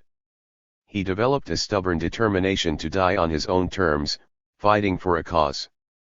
A poem he wrote on January 17, 1947, at least 5 years before he wrote Notes on the Margin, expressed the same commitment to die on the battlefield. The bullets, what can the bullets do to me if my destiny is to die by drowning? But I am going to overcome destiny. Destiny can be achieved by willpower. Die, yes, but riddled with bullets, destroyed by the bayonets, if not, no. Drowned, no. A memory more lasting than my name is to fight, to die fighting. 22. Echo Beto returned to Buenos Aires determined to embark on a new profession as a soldier, a curious decision for a young man who had no formal military education or training. He had received a medical deferment because of his asthma and thereby avoided compulsory military service in Argentina. 23. Aside from some independent readings in history, The only previous expressions of an interest in a military career came when he was a child, when Escobedo and his buddies reenacted battles of the Spanish Civil War in a large field behind his house. He also followed the movements of the Spanish armies on a large map. Escobedo may not have understood the politics of the conflict so well, but through his father he identified the fascists as the enemy. 24 Still, many boys play war. Few people abandon a medical career after obtaining a medical degree. Escobedo did just that, however, after completing 15 medical examinations in April 1953 and rejecting a promising job offer in Buenos Aires. He had once dreamed of becoming a famous medical researcher. But now the thought of dedicating his life to medicine absolutely depressed him. I am determined to finish medical school but not to incarcerate myself in the ridiculous medical profession, Guevara explained to a friend. 25 Guevara was determined to fulfill a glorious destiny on the field of battle, not in the research laboratory. Escobedo received his diploma in June 1953 and left Argentina for good several weeks later.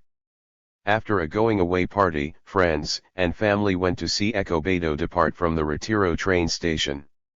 Among the anxious crowd was his mother, Celia, who somehow sensed that she would never see her closest son again. As passengers boarded the train for Bolivia, Escobedo hugged and kissed everybody, pulling away from the crowd at the last moment. Still reluctant to turn his back on his loved ones and begin a new journey, he walked alongside the train, then turned, raised a clenched fist, and proclaimed, "Here goes a soldier of the Americas." Just in case they did not hear him, he jumped on board and repeated the slogan before disappearing into the car. 26 Escobedo considered himself a foot soldier in an army not yet formed. He had no idea where this army would be assembled, where it might strike, or who would command it. He and he alone knew that he would fight and die like a soldier for the authentic revolution. One possible location was Bolivia, where, in 1952, an army of workers and peasants had defeated the military and installed a reformist government led by Victor Paz Estancaro of the Movimiento Nacionalista Revolucionario, MNR, Nationalist Revolutionary Movement. Paz proceeded to nationalize the tin mines representing the country's leading economic sector, and when Escobedo arrived, Paz was preparing to implement an agrarian reform. Consequently, Escobedo found the cafes, bars, and restaurants in La Paz buzzing with political activity. He made the most of this opportunity to study a revolutionary movement in progress and clarify his own political principles. 27 In addition to reading the newspapers and discussing politics in the coffee shops, Escobedo inspected the tin mines with Ricardo Rojo, a young anti-Peronist journalist from Buenos Aires. The Argentines visited the Cadaví tin mines, home of the largest and most militant congregation of workers in the country. In contrast to the copper mines of northern Chile, which were in private hands, the tin industry in Bolivia was owned and operated by the national government. The workers Escobedo spoke with expressed enthusiastic support for the nationalization of the mines, but Escobedo remained critical. Since the workers held only 2 of the 7 seats on the board of the state company, they did not control it. The nationalization of the mines represented a mere change in bosses, he argued. 28 Nevertheless, the militancy of the miners impressed Escobedo because of their revolutionary potential. For the first time in his life he saw a brigade of workers armed to the teeth. They had effectively eliminated the army during the April 1952 rebellion, and the workers' brigades had marched in La Paz to demonstrate their willingness to defend their revolution. Guevara recognized that the working classes, given the means to defend and promote their interests, could push the revolution in a radical direction. With the support of the militias, President Paz, who represented the political center of the MNR, implemented the agrarian reform on August 2, 1953, despite opposition from the right wing of the MNR. 29 The only hope Escobedo saw in the MNR resided in the left-wing faction of Juan Lechin, but Escobedo doubted that Lechin would mobilize the workers or the peasants for a decisive blow against the right-wing MNR faction, led by Siles Suazo. The outcome of an internal struggle between the 3 MNR factions, Escobedo predicted, would determine the direction of the revolution. Although Lechin had the support of the armed miners, his opponents controlled the military, which they had already purged and reorganized. As a result, Guevara concluded that the balance of power favored the moderate and right-wing elements of the MNR. Lechin, whom Guevara described as a womanizer and party animal, inspired no confidence in Escobedo.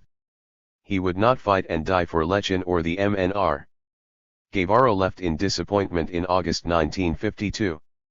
30 Escobedo had planned to go to Venezuela, where Alberto Granado awaited him and where he had planned to work with Alberto in a leprosarium. However, having decided to become a soldier of the authentic revolution and now more interested in revolutionary politics than leprosy, he lost his enthusiasm for the project. Moreover, the repressive regime of Marcos Pérez Jiménez had suppressed the reformist political opposition, and Escobedo saw no signs of a militant opposition developing in Venezuela. Escobedo left for Guatemala, where a revolutionary government had already implemented reforms that challenged American enterprises and delighted Latin America's militant left. 31. On his way to Guatemala, Escobedo had an opportunity to inspect the operations of the most powerful American corporation in Central America, the United Fruit Company, UFCO. The revolutionary government of Jacobo Arbenz charged that UFCO, known as the Octopus in Guatemala, strangled the country's economic development by monopolizing railroads, shipping, and the banana industry. The North American copper companies that Escobedo condemned in Chile did not manage an empire as extensive as that of United Fruit. United owned banana and sugar plantations, railroads, and port facilities in Ecuador, Colombia, Panama, Costa Rica, Honduras, Guatemala, Jamaica, and Cuba. From these bases of supply, the company monopolized the banana trade, working closely with corrupt and authoritarian regimes that allowed the company to exploit its workers. 32 United had recently transferred its Costa Rican operations from the Caribbean to the Pacific coast, and Guevara inspected those relatively modern port facilities and plantations en route to Guatemala. He hitched a ride on a UFCO ship from Golfito to Punta Arenas, Costa Rica, but that UFCO courtesy did not cool his red-hot anger toward the company. 33 In a letter to his Aunt Beatriz, Escobedo claimed that his observations of United Fruit's operations had confirmed his negative feelings about these capitalist octopuses. More important, he began to channel his hostility into some form of political action. I have sworn before a portrait of the dearly departed Stalin, he half-mockingly explained to Beatriz, that I would not rest until I see this capitalist octopus annihilated. He then vowed, in Guatemala, I will improve myself and attain that which I need to become an authentic revolutionary. 34 When Escobedo arrived in San Jose, President José Pepe Figueres, leader of Costa Rica's revolution of 1948, had abolished the army and nationalized the banks. He maintained U.S. support, however, by banning the Communist Party and maintaining cordial relations with United Fruit. Although Figueres also angered Washington by offering safe haven and support to the Caribbean Legion, a militant organization dedicated to the overthrow of dictators Anastasio Somoza Garcia of Nicaragua and Rafael Trujillo of the Dominican Republic, Escobedo did not endorse Figueres or join the Legion. 35 Ernesto's concept of authentic revolution embraced armed struggle against Latin American dictators, North American businesses, and the United States government. Figueres and other members of Latin America's democratic, anti-communist left infuriated Guevara with their calls for moderation and accommodation with the United States. He allegedly got into a heated argument with Romulo Betancourt, former and future president of Venezuela, because Betancourt favored an alliance with the United States. 36 Escobedo saw Yankee capitalism and the United States government as the source of the poverty and oppression in the Americas. Nevertheless, he still had only a rudimentary understanding of Marxist-Leninist political doctrines and only the vaguest notions of how to conduct a revolutionary struggle. He intended to study and perfect his own revolutionary theories and practices in Guatemala. At the time, Jacobo Arbenz had brought the Guatemalan Revolution to a critical juncture by implementing substantial land and labor reforms. The revolution had begun as a moderate movement initiated by students and workers opposed to dictator Jorge Ubico in 1944.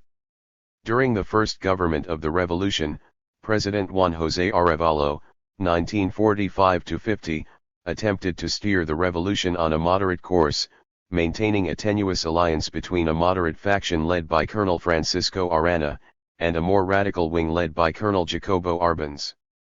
In July 1949, gunmen linked to Arbenz assassinated Arana, provoking a rebellion by the Aranistas.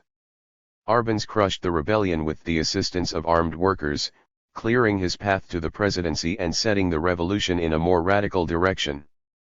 37 Escobedo Guevara gravitated naturally to President Arbenz, 1951-54, who pushed the revolution to the left.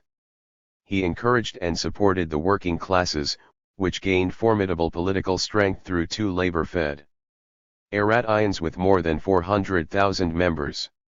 He allowed the communists to operate openly as the Partido Guatemalteco de Trabajo, PGT, Guatemalan Labor Party.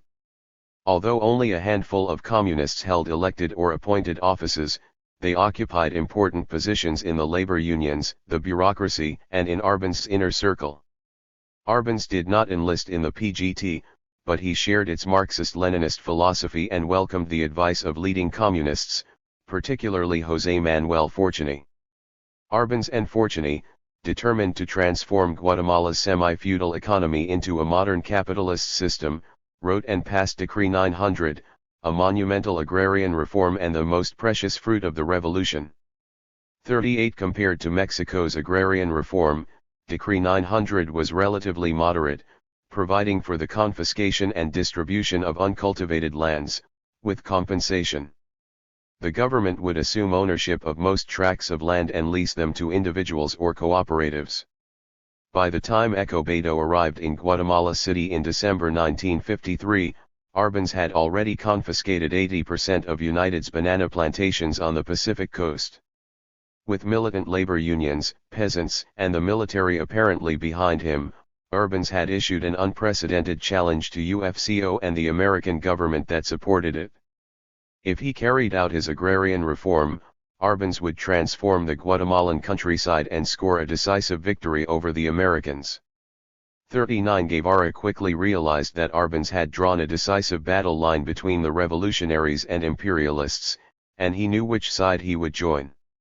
From his perspective, Arbenz led the revolution for which he had been looking. There is a climate of authentic democracy in Guatemala, he wrote his mother.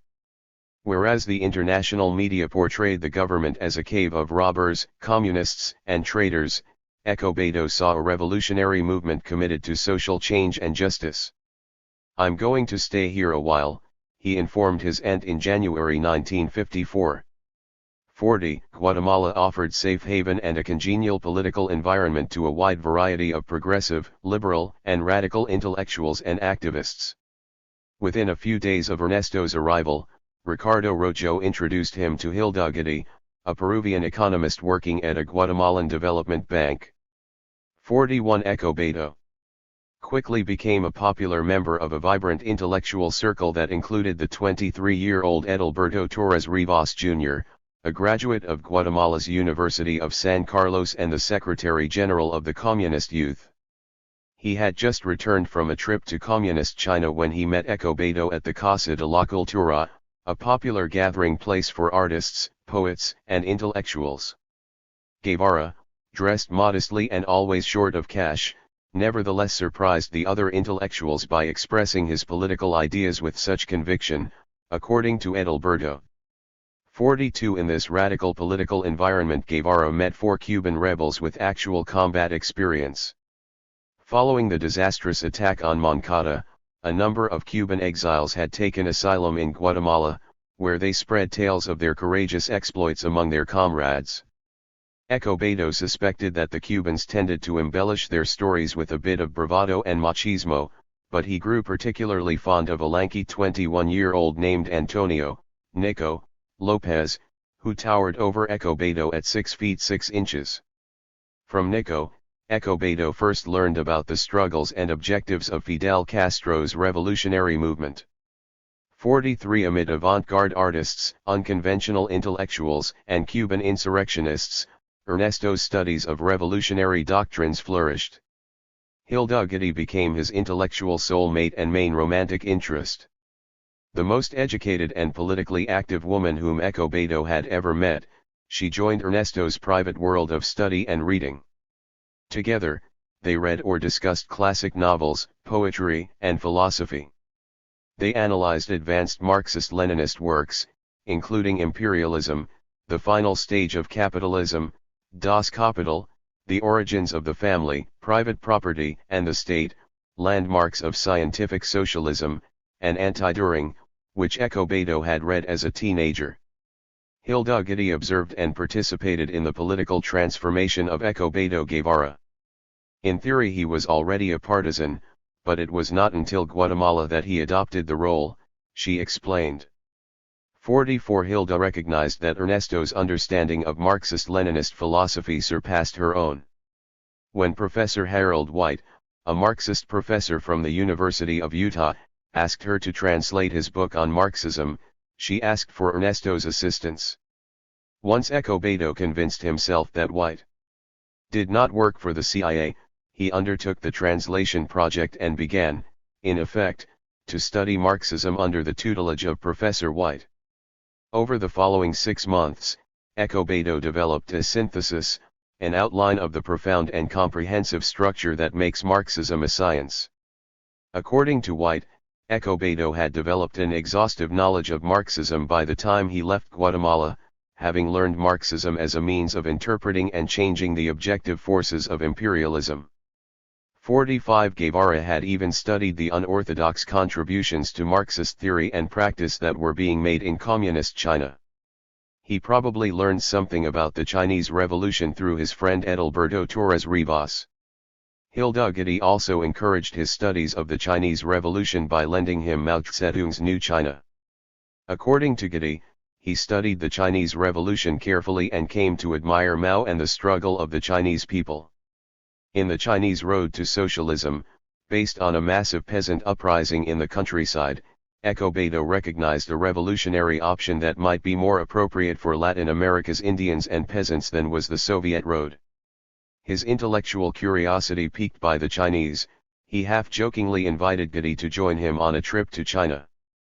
46 At the time, Latin American communist parties adhered to the official Soviet line that the objective conditions for revolution did not exist in Latin America, much less in the countryside. The slim hopes for revolution that Moscow recognized in Latin America resided in the urban proletariat, which had not yet attained the size or the political consciousness required to make a revolution feasible. Yet in Guatemala, Guevara witnessed a growing militancy and revolutionary consciousness among the peasants who benefited from Arben's agrarian reform. Guevara's observations of the Guatemalan Revolution, combined with his newfound understanding of the Chinese Revolution, sparked his interest in the revolutionary potential of the Latin American countryside, an interest that would develop into a fatal conviction. The ideological conversion that Guevara completed in Guatemala established him as a Marxist-Leninist Maoist maverick. Marxism was not simply a political agenda derived solely from the Communist Manifesto.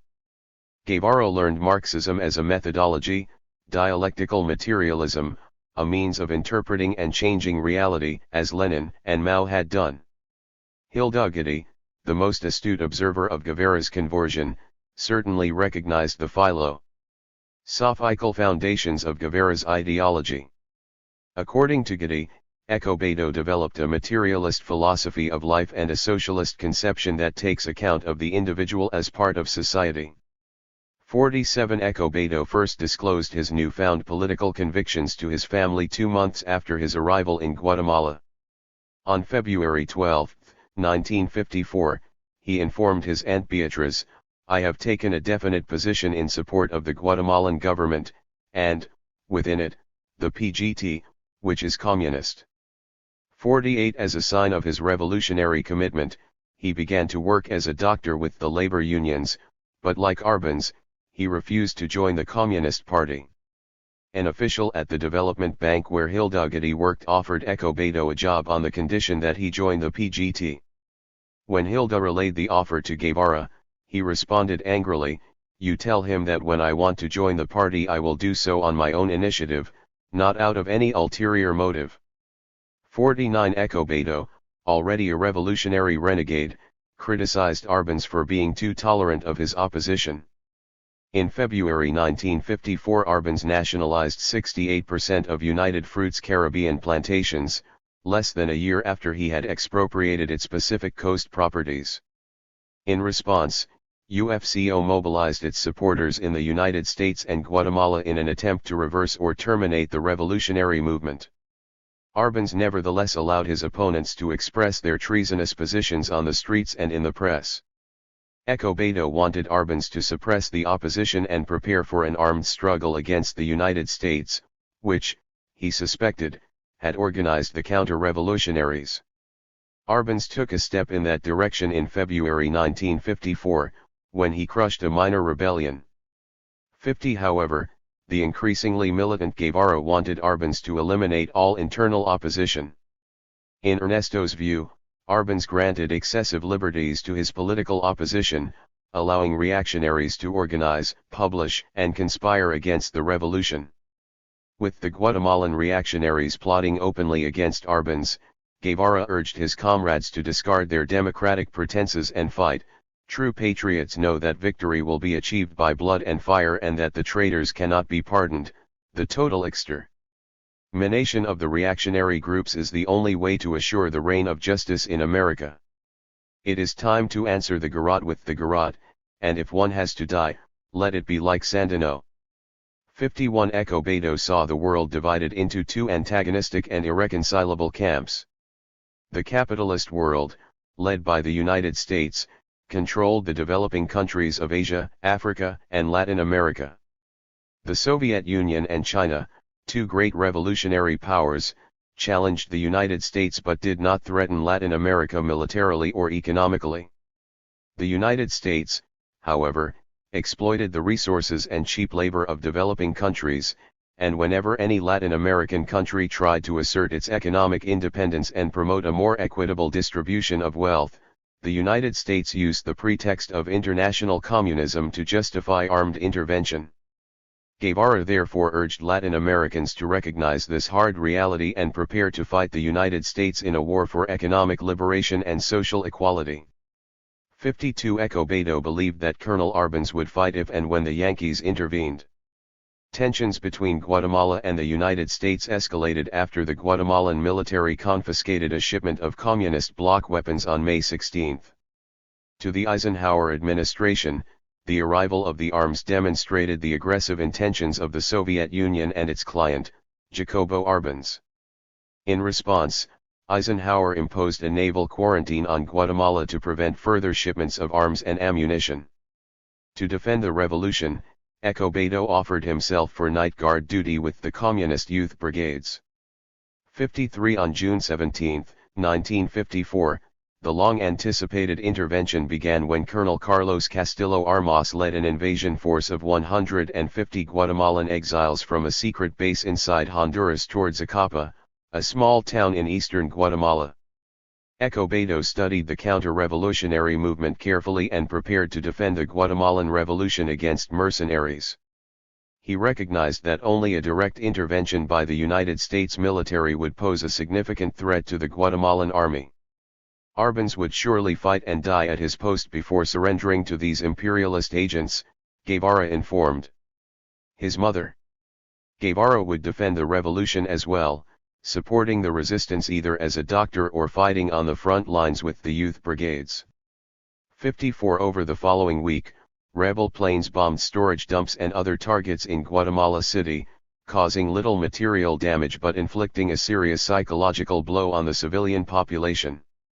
On June 25, the Guatemalan army at Zacapa refused to fight Castillo Armas. Escobedo checked out of his pension, grabbed his sleeping bag, and prepared to fight, confident that Arbenz would distribute arms to the people and let them defend the revolution. He talked with Marco Antonio Villamar and Alfonso Bauer Pais about arming the workers and peasants.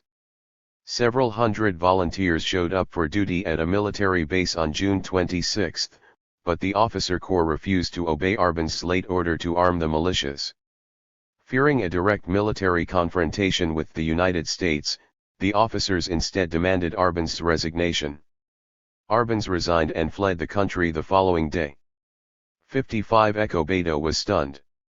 Arbenz should have repudiated his traitorous general staff, armed the labor unions, and taken to the hills, where he could have led a struggle against imperialism indefinitely, Escobedo concluded. He did not think that a people in arms is an invincible power, in spite of the example of Korea and Indochina.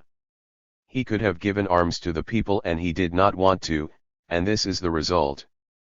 Despite his harsh condemnation of Arbenz, Escobedo ultimately blamed the army for the defeat. The betrayal continues to be the patrimony of the army, and once again it proves the saying that democracy truly begins with the liquidation of the army.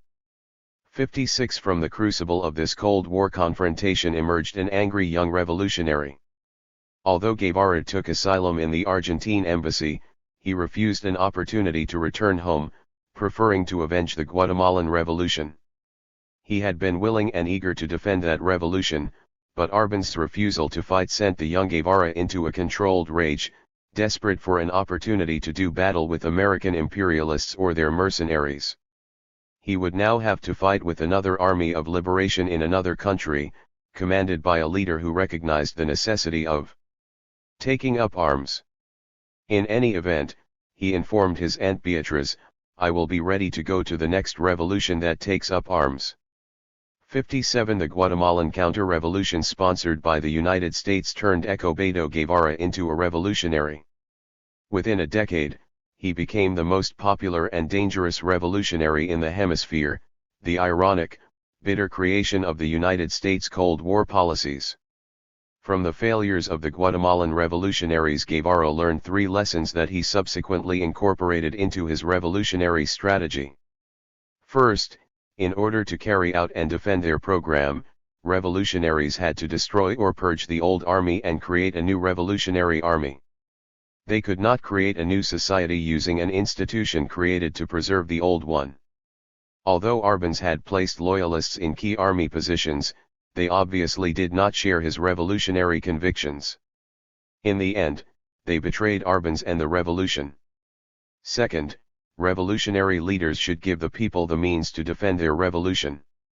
Arbenz had given Guatemalan workers and peasants rights and land, but he refused to give them weapons. If Arbenz had organized and armed worker and peasant militias, he could have repulsed Castillo Armas even without the support of the regular army. Third, Guevara recognized that a counter-revolution sponsored by the United States constituted an inevitable part of Latin America's revolutionary struggle.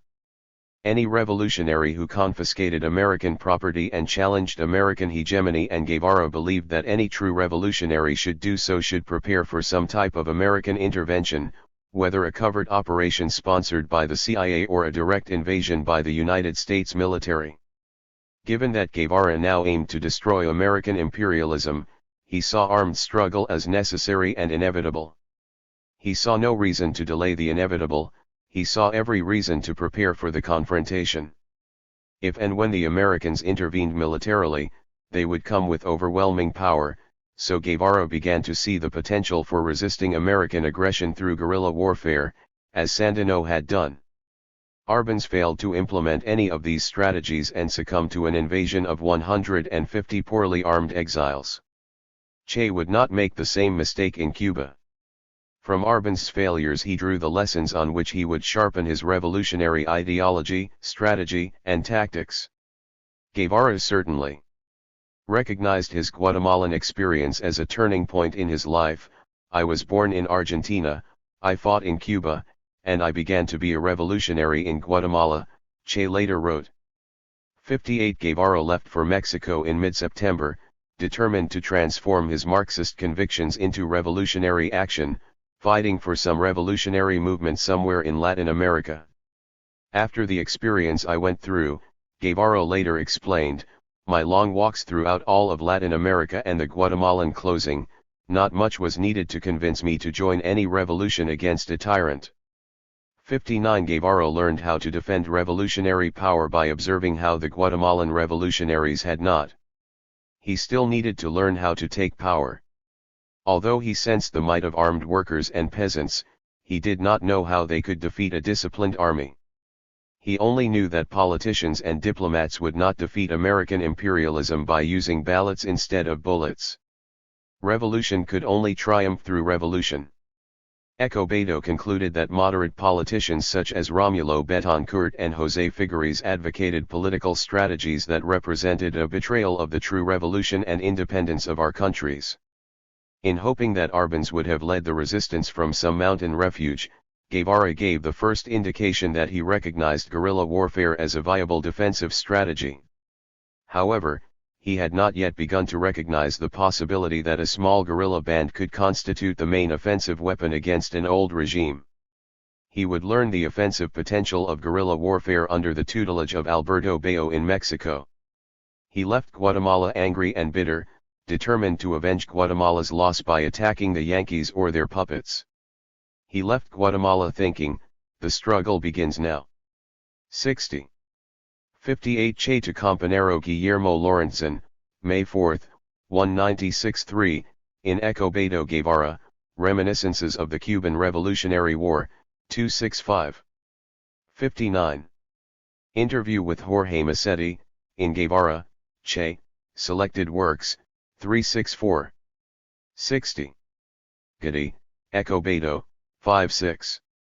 Escobedo Guevara arrived in Mexico City on September 21, 1954, convinced that the revolution would eventually triumph in Latin America and hoping that he would fight in it. But he did not know how to fight. He advocated the armed struggle before he knew how to struggle. He learned how to fight for his revolutionary convictions in Mexico, where Alberto Bayo began to make him into a guerrillero. At the time, Guevara knew of no organization that followed the militant line he now advocated. His determination to fight imperialism did not diminish as the Guatemalan Revolution faded into memory. By late 1954 he realized that he had developed political convictions so strong that he expressed them in religious terms. He believed in the triumph of the revolution and that destiny reserved a role in it for him. Exactly when I left reason for something like faith I cannot tell you, he acknowledged in a letter to his mother.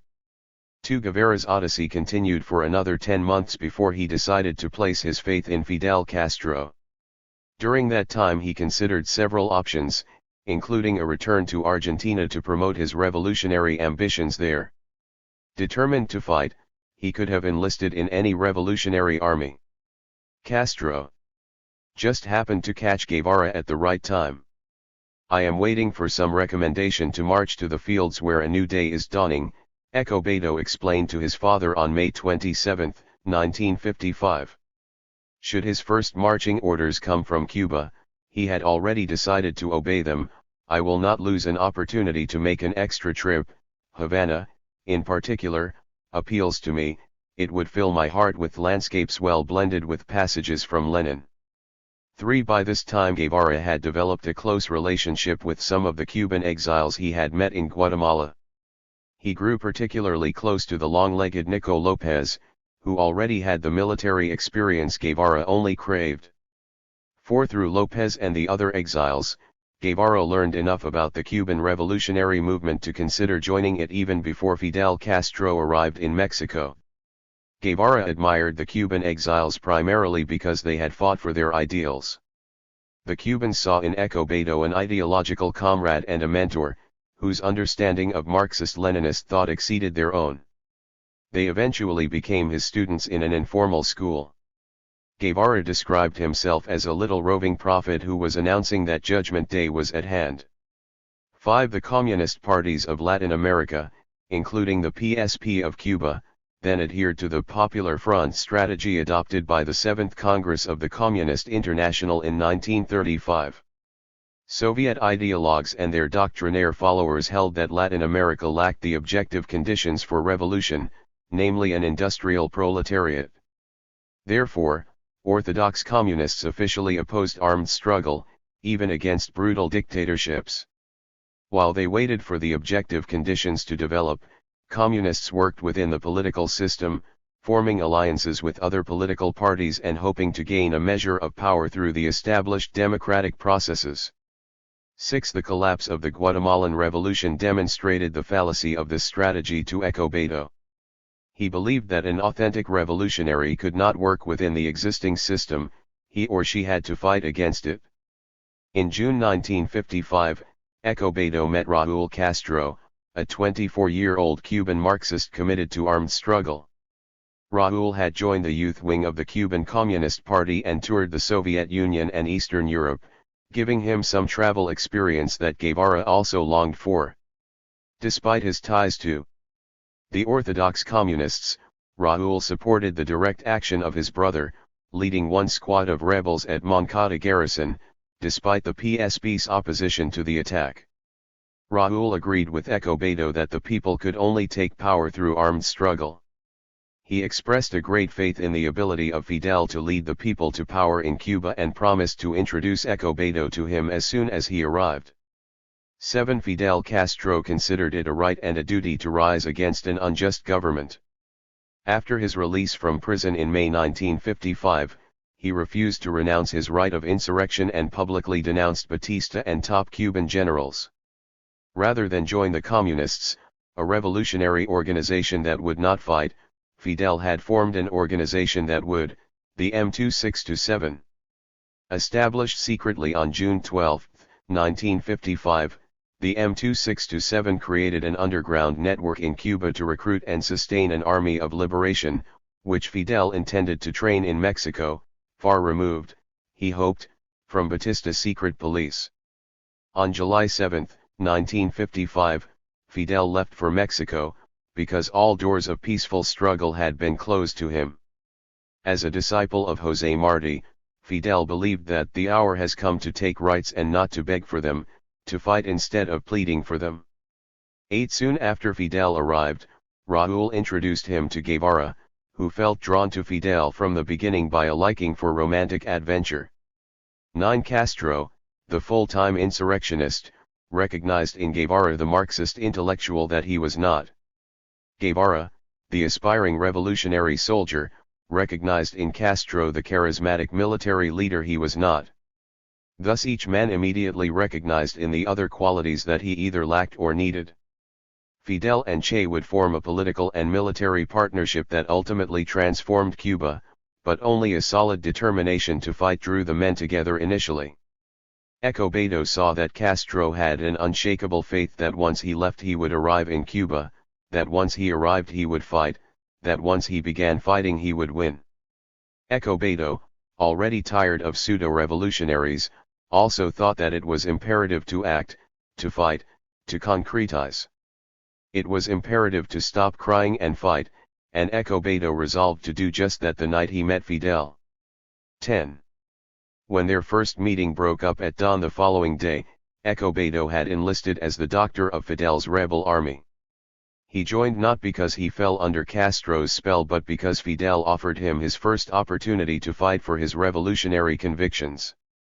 After the Guatemalan experience, Guevara admitted that he probably would have joined almost any revolution against a tyrant.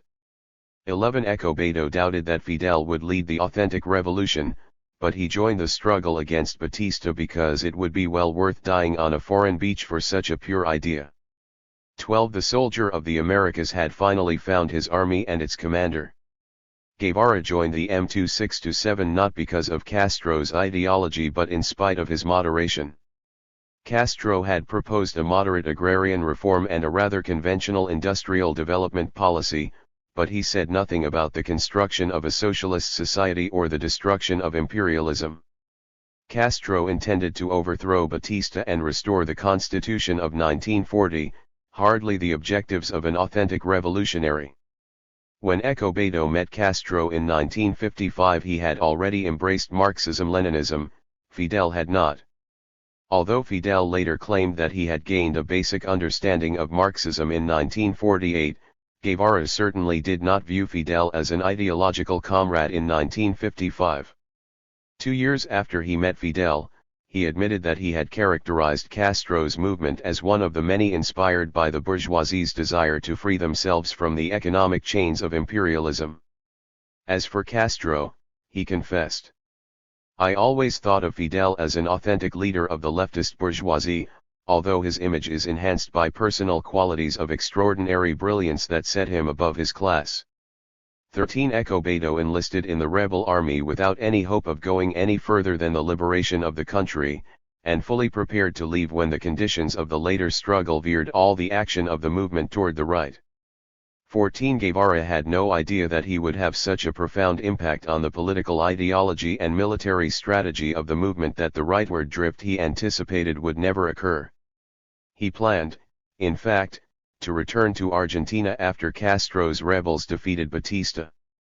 "The only thing I want after the victory of the revolution," Escobedo explained to Fidel, "is to go fight in Argentina, that you don't keep me from doing so, that no reasons of state will stand in the way."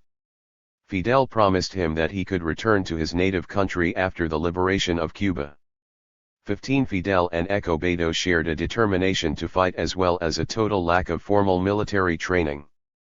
Given their objective of overthrowing a dictatorship defended by a 40,000-man army trained and supplied by the United States, they had to school themselves and their rebel force in military strategies and tactics that had a reasonable chance of success.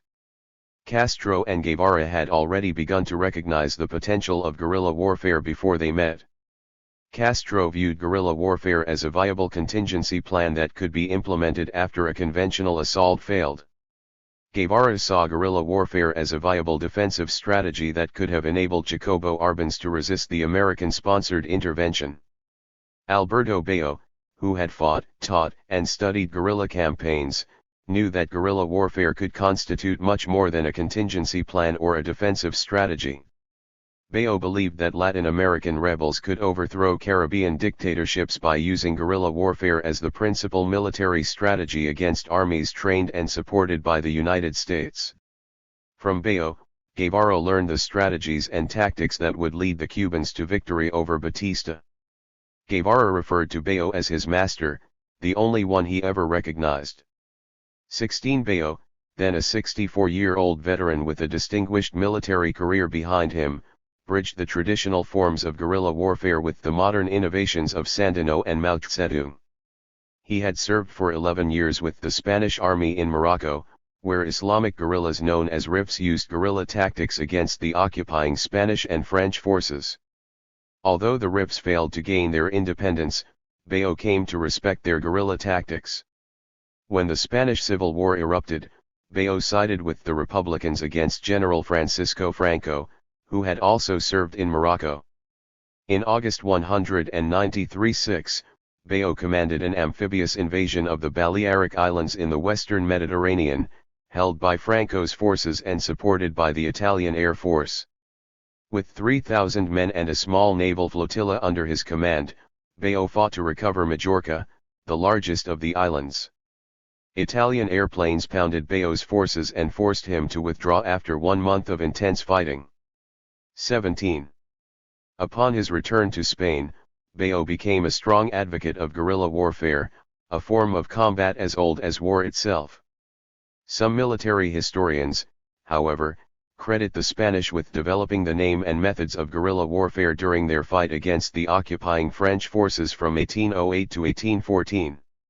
Although Napoleon easily captured the largest cities and towns on the Iberian Peninsula, he had trouble eliminating Spanish resistance in the countryside, where patriots carried on a guerrilla, little war, against the French. Unconventional little wars, supported by regular British armies, sprang up everywhere and tied down French forces all over the peninsula.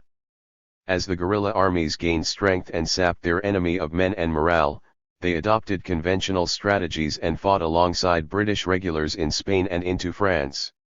In the end, the British General Wellington claimed victory over the French, but he knew well that the heroic guerrilla campaigns of the Spanish resistance made his victory possible. 18 What the Spanish called a little war came to mean in practice the operations of irregular, non-professional civilian soldiers who adopted unconventional tactics to expel an invading force or occupying power.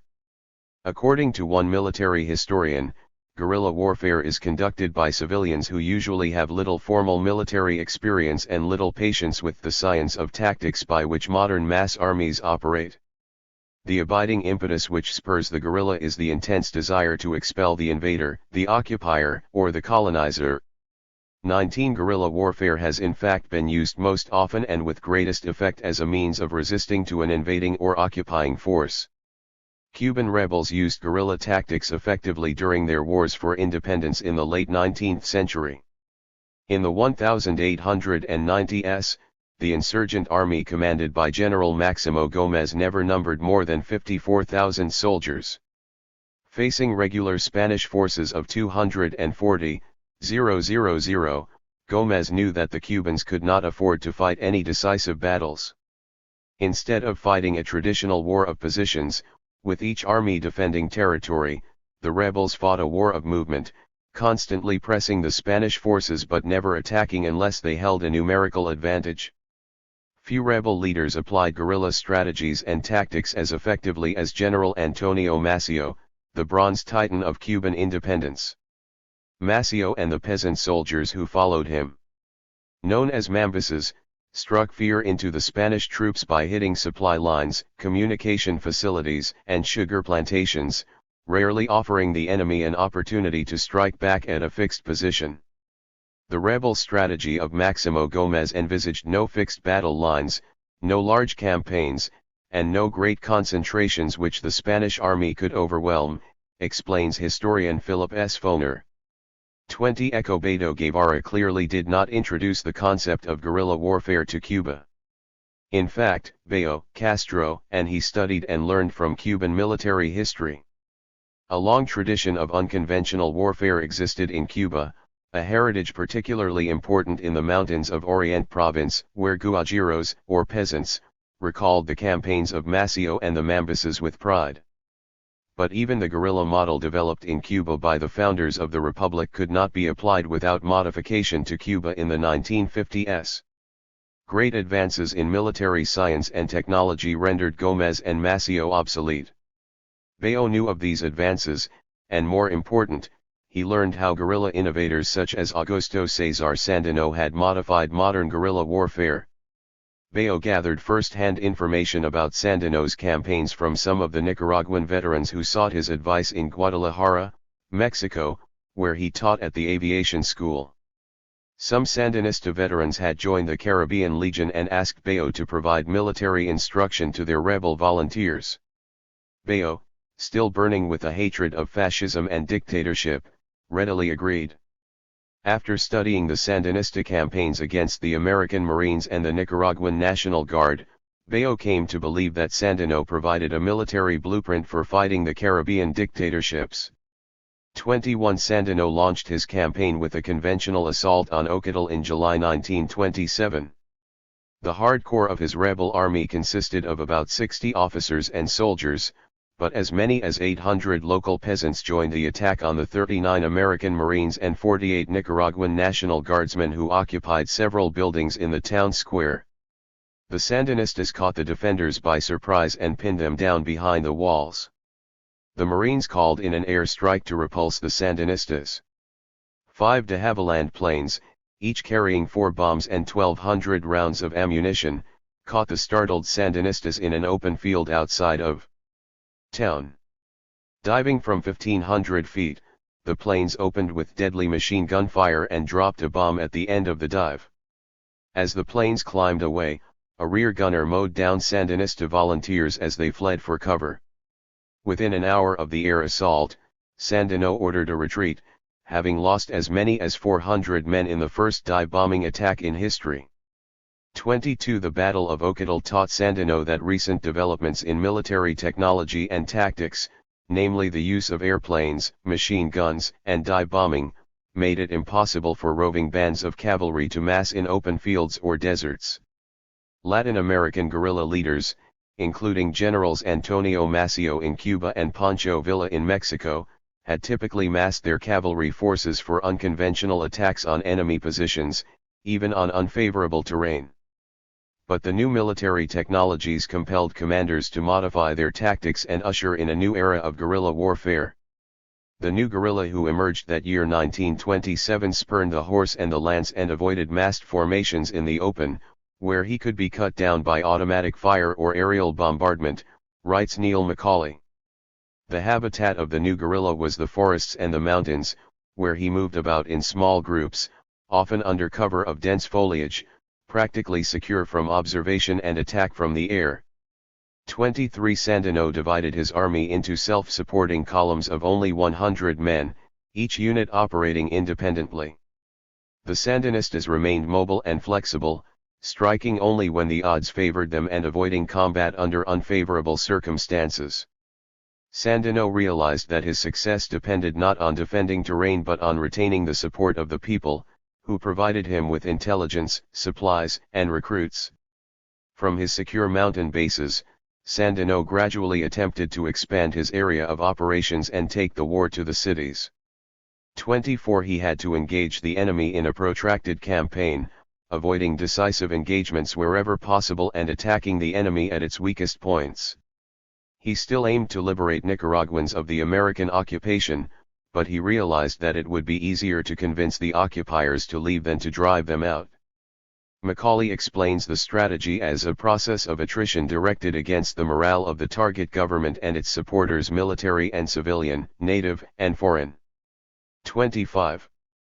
Perhaps because Sandino did not write much about the theory and practice of guerrilla warfare, he has not generally been acknowledged as one of the intellectual creators of modern guerrilla warfare. Yet his campaigns reflected the strategic approach of Colonel T.E. Lawrence, who is generally credited with making the first theoretical contribution to understanding guerrilla warfare as a political movement furthered through unconventional tactics rather than as military tactics supplementary to conventional warfare.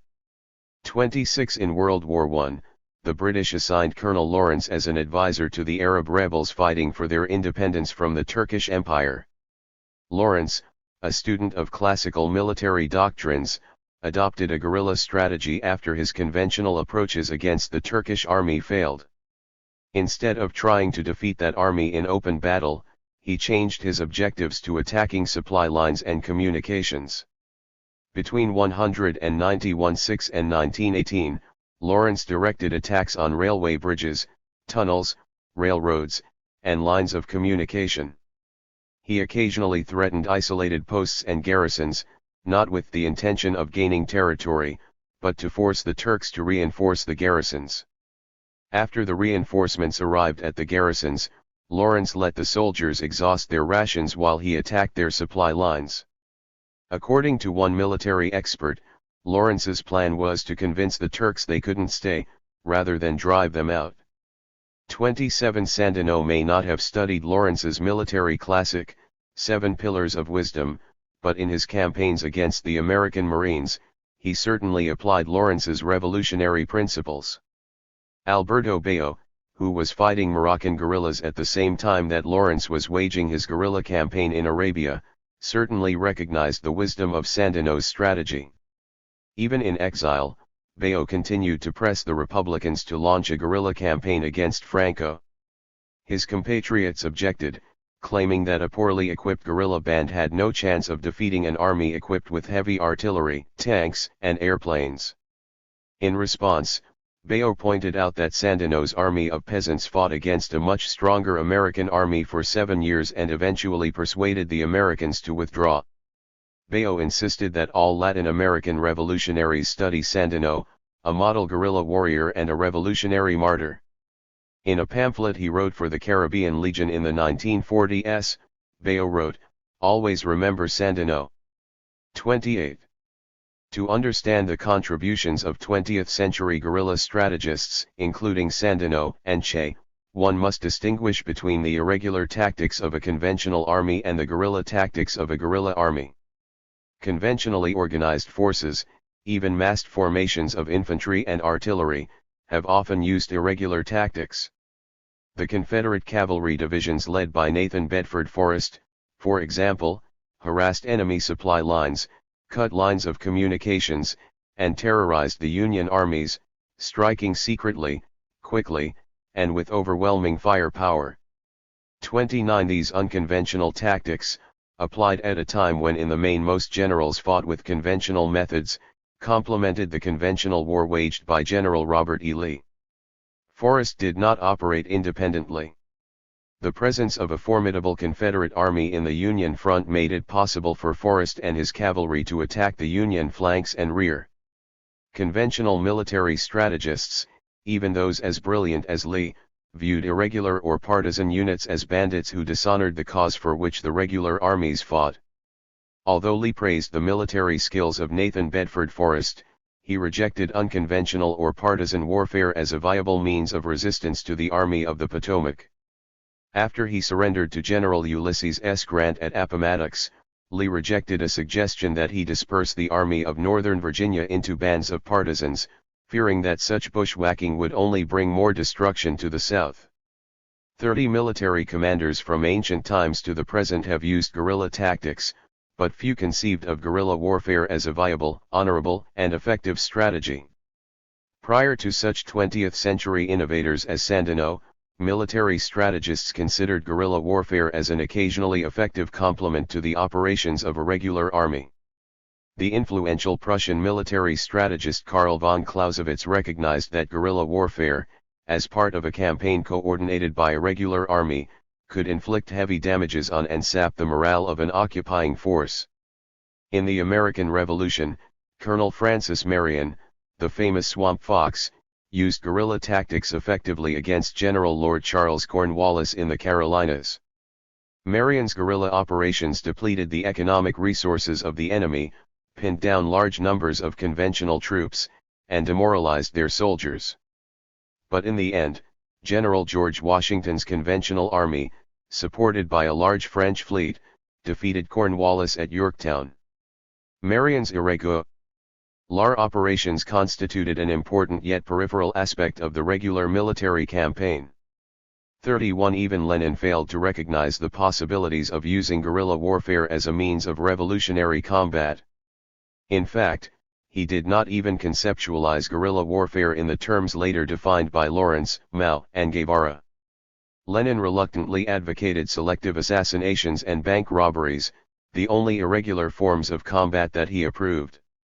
Even then, he argued that revolutionaries could only carry out these forms of partisan warfare if they coordinated them with other forms of combat. If not ennobled by the enlightening and organizing influence of socialism, these partisan actions would lower the class-conscious proletariat to the level of drunkards and bums. 32 Colonel T. E. Lawrence, the first to develop the principles of guerrilla warfare into an offensive military strategy for national liberation, helped to elevate the stature of unconventional warfare. Few armies fight without some drunkards and bums in the ranks, but they fight for patriotic purposes. The Arab forces that Lawrence advised enjoyed widespread popular support in their fight against a foreign enemy who happened to enjoy military superiority in the field. Knowing that the Arabs lacked the weapons and economic resources of their foes, Lawrence advised them to wage guerrilla war against the Turks. He used the Arabs' political advantage, widespread popular support, as a military asset, demonstrating that the invaders could not possibly deploy enough troops to control every square inch of territory. However, Guevara's mentor, Alberto Bayo, had no need to look beyond the shores of the Americas to learn guerrilla warfare.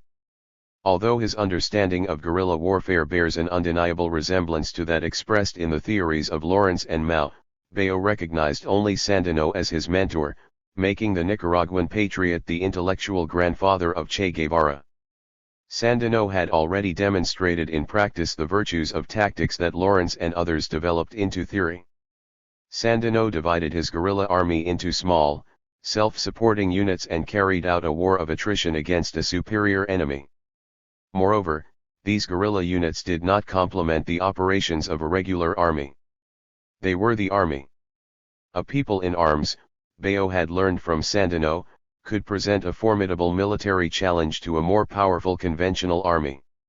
It did not take Mao to teach Bayo that guerrilla columns could fight on their own as long as they fought for legitimate objectives and earned the support of the peasants. 33 When Castro caught up with Bayo in 195-6, the latter had been advocating guerrilla warfare against Caribbean dictatorships for nearly a decade.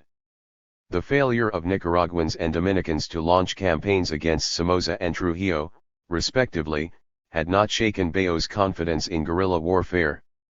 The charismatic and energetic Castro ignited Bayo's dormant Republican fervor to the extent that he gave up his job to devote himself full-time to the training of Castro's rebel army.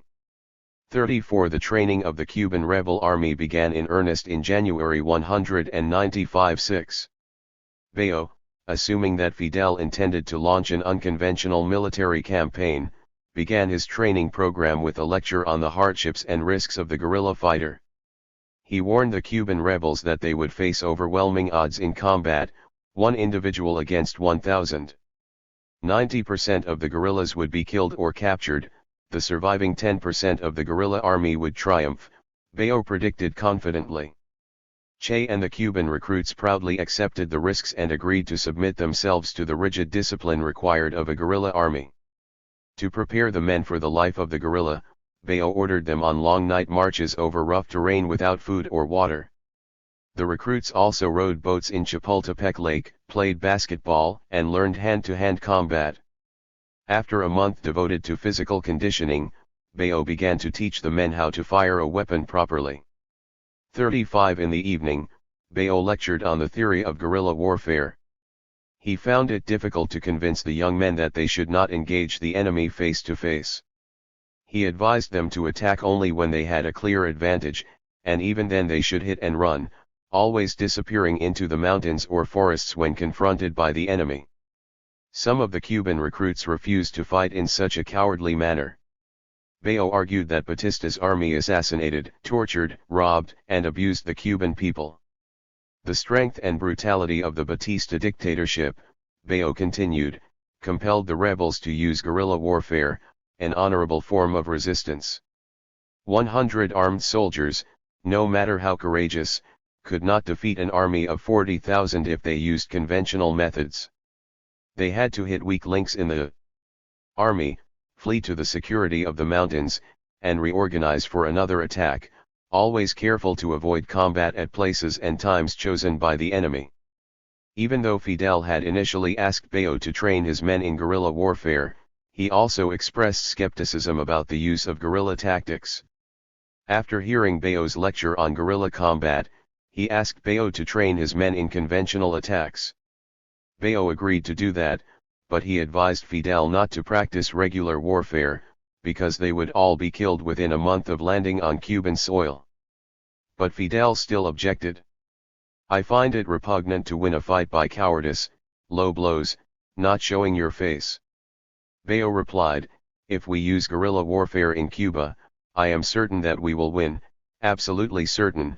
I don't know if it will take 1 year or 10 years, but we will win. If we fight a regular war, that is to say, showing your face, I am certain that we will lose, absolutely certain.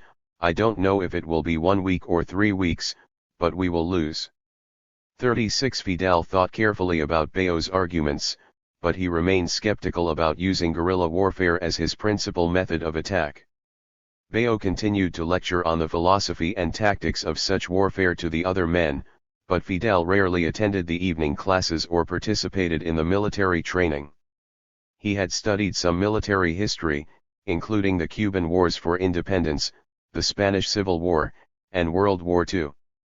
He evidently did not study Mao, Lawrence, Sandino, or any other guerrilla strategists. His knowledge of guerrilla warfare came primarily from the history of Maceo and the Mambises, who had used guerrilla tactics effectively against the Spanish army. He considered himself a descendant of those independence heroes and borrowed from them a mix of conventional and unconventional military tactics, as was evident in his first attack against Batista. 37 On July 2, 1953, Castro attempted to take the Moncada army garrison in Santiago, Cuba, with 123 combatants. Convinced that favorable conditions already existed for a nationwide rebellion, Castro conceived the Moncada attack as the catalyst for insurrection. He hoped to capture the arsenal, distribute arms to the people, and turn Moncada into the base for the insurrectionary forces. The loss of the barracks might even divide Batista's army and compel some officers to lead a coup against the dictator. In either case, Castro's revolutionary strategy was built on the assumption that the people, alone or with elements of the army, would join his rebellion against Batista. The strategic plan rested on risky suppositions and dangerous tactics. Castro loaded the rebels and their armaments into 16 automobiles and directed them toward 3 targets in downtown Santiago. He led the main assault on the Moncada garrison, which was defended by 400 soldiers, with 95 men.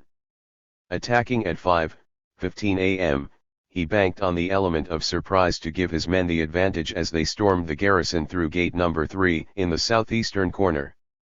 The men in the lead car, dressed in regular army uniforms, would disarm the guards, unlock an iron chain across the roadway, and let the other cars in the caravan drive into the courtyard. From there, the rebels would storm into the building to the immediate left of the gate, capture or kill the sleeping soldiers, take over the fort's radio transmitter, and confiscate arms and ammunition. To provide covering fire for the main force, a 20-man group led by Abel Santamaria would take control of an adjacent military hospital, and Raúl Castro would take the Palace of Justice. From the upper floor of those buildings, the rebels would have a clear line of fire to the courtyard of Moncada. As it actually happened on July 2, 6, the rebels in the lead car carried out their mission, disarming the guards and pushing through the gate. But the rebels lost the element of surprise immediately. A 2-man army patrol showed up at Gate 3 with 2 submachine guns. In addition, an army sergeant appeared on the street leading to the gate. Only 3 rebels had pushed through the gate and entered the barracks before the soldiers responded to the alarm and attacked the rebels with deadly machine gun fire. Fidel, unable to enter the compound, called a retreat just 30 minutes after the attack began. He tried in vain to lead the remnants of his rebel army into the mountains and launch a guerrilla campaign, but he and 18 men surrendered shortly thereafter. The army hunted down, tortured, and killed another 61 rebels. Only 8 men had been killed in the initial assault on Moncada. 38 If a guerrilla fighter attacks only when and where there is a certainty of victory, Fidel Castro twice demonstrated that he was no guerrilla, first at Moncada, and again in the Granma invasion. He favored risky attacks on well-fortified positions, convinced that bold leadership and the element of surprise could overcome the advantages in armaments and numbers held by the enemy. Castro did not attack when and where the terrain and firepower favored him. Instead, he attacked a regimental headquarters, then attempted an overt invasion after announcing that he would do so. Castro may have demonstrated personal courage, but he also displayed a recklessness that had led his rebels into 2 disastrous engagements with Batista's army. He needed a military strategist whose abilities could complement his formidable political skills. Under the tutelage of Alberto Bayo, Escobedo Guevara became that strategist. He attended every lecture and training session and became Bayo's closest confidant. Bayo's first lecture on guerrilla warfare convinced Guevara that the rebels could defeat Batista by applying guerrilla warfare. I had thought it quite doubtful when I first enrolled with the rebel commander, Guevara admitted later, but should Castro apply the strategic and tactical concepts that Bayo taught, he sensed victory. 39 Bayo continued to lecture on guerrilla warfare, trying to convince the highly motivated troops that they did not have to engage Batista's army face to face. Imagine 100 soldiers armed with bazookas, machine guns, and repeating rifles, pursuing 3 guerrillas. If the latter turned to fight, the soldiers would certainly crush them. If they adopted a strategy of running when necessary and attacking when possible, inflicting 3 or 4 casualties in every brief skirmish, they would eventually win. To convince the Cubans, Bayo used a boxing analogy, that of Batista's best boxer meeting the rebel's best boxer in a fight to the death. In a clean fight with the best rebel boxer, Batista's man, possessing advantages in strength, agility, and training, would kill the rebel. But if the rebel underdog could resort to low blows, sucker punches, and headbutts in an anything-goes match, he would surely win, justifying the means to the end victory. Bao spent many hours trying to convince the rebel soldiers that they could not fight Batista on his own terms. They had to determine the terms of combat, and they had to select conditions that favored them. Fidel, however, clung to a blend of the conventional and unconventional.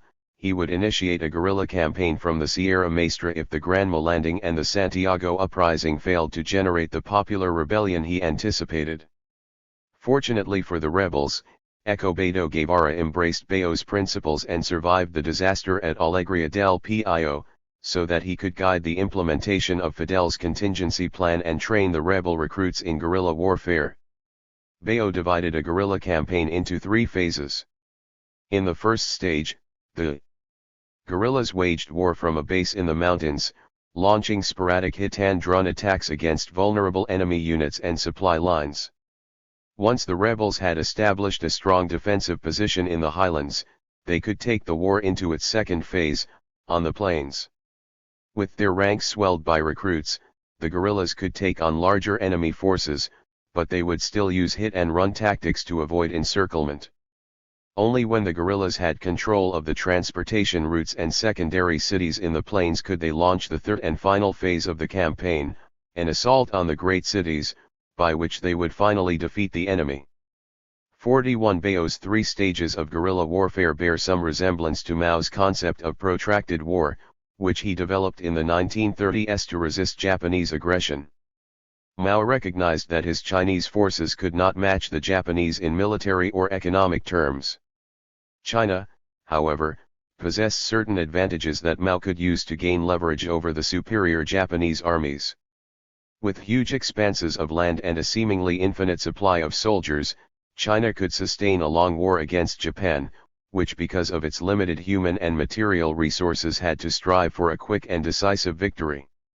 Mao therefore decided to give the Japanese armies space in exchange for time, allowing them to push deep into the interior, causing them to lengthen their lines and forcing them to station troops to defend cities and transportation routes. Mao believed that if he employed the correct military strategy and tactics to prolong the conflict, he could expect the balance of power between the contending armies to tilt in China's favor. 42 The protracted war against Japanese imperialism, Mao predicted, would develop through 3 distinct but overlapping phases.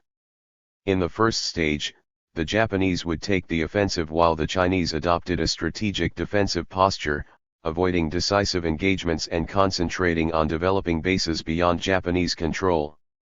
In the second stage, the Japanese would focus on consolidating their positions while the Chinese patiently prepared to launch a counter-offensive, producing a strategic stalemate. The 2 large regular armies would remain in place, while Chinese guerrillas harassed the Japanese lines of communication and supply. In the third and final stage of the protracted war, Mao argued, China would launch a strategic counter-offensive and compel the enemy's strategic retreat. The Chinese would recover lost cities and territories in conventional combat with an enemy sapped of its morale and materiel during the course of a bloody, protracted war. 43 Bao shared Mao's confidence in the ability to defeat a superior foe through a protracted campaign, wherein a small and relatively weak force gradually expanded in size and in the scope of its operations. However, Mao developed his theory of protracted war to resist a foreign invasion. Bao envisioned a 3-phase civil war against a dictatorial regime. Maoist theory begins as a defensive campaign against an alien aggressor with a superior military capability. Bao's strategy begins as an offensive campaign by a force with an acknowledged inferiority in military capability. Moreover, Mao's strategy of protracted war called for both conventional and unconventional warfare in each of the 3 stages, with a large regular army coexisting with smaller guerrilla bands.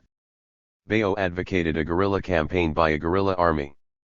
Bao shared the Maoist conviction that final victory could only be achieved by taking the cities in conventional assault, but he envisioned the gradual transformation of the guerrilla army into a regular army. Bao's Cuban trainees would not have the luxury of support from a large regular army. Although Bao did not acknowledge any intellectual debt to the Chinese communists, his star student, Escobedo Guevara, undoubtedly studied the Chinese and Soviet civil wars. According to John Lee Anderson, Guevara supplemented Bayo's lectures with his own intense studies of Mao, Lenin, and Stalin, reading Soviet texts he borrowed from the Instituto Cultural Ruso-Mexicano. Guevara updated his philosophical notebooks and edited them into a single volume totaling more than 300 typewritten pages. This encyclopedia demonstrated Guevara's profound understanding of the revolutionary theories and practices of Marx, Lenin, Stalin, and Mao. 44 In any case, Bayo clearly adhered to the Maoist doctrine that successful guerrilla warfare required the cooperation of peasants in the countryside. Bayo explained to his students that a guerrilla army would melt like ice cream in the hot sun if it did not have the support of the peasants. The guerrillas depended on the peasants for intelligence, supplies, and recruits. If the peasants did not support the campaign, the guerrilla army would wither away and die. 45 Consequently, the guerrillas had to convince the peasants to join their campaign against an unjust regime.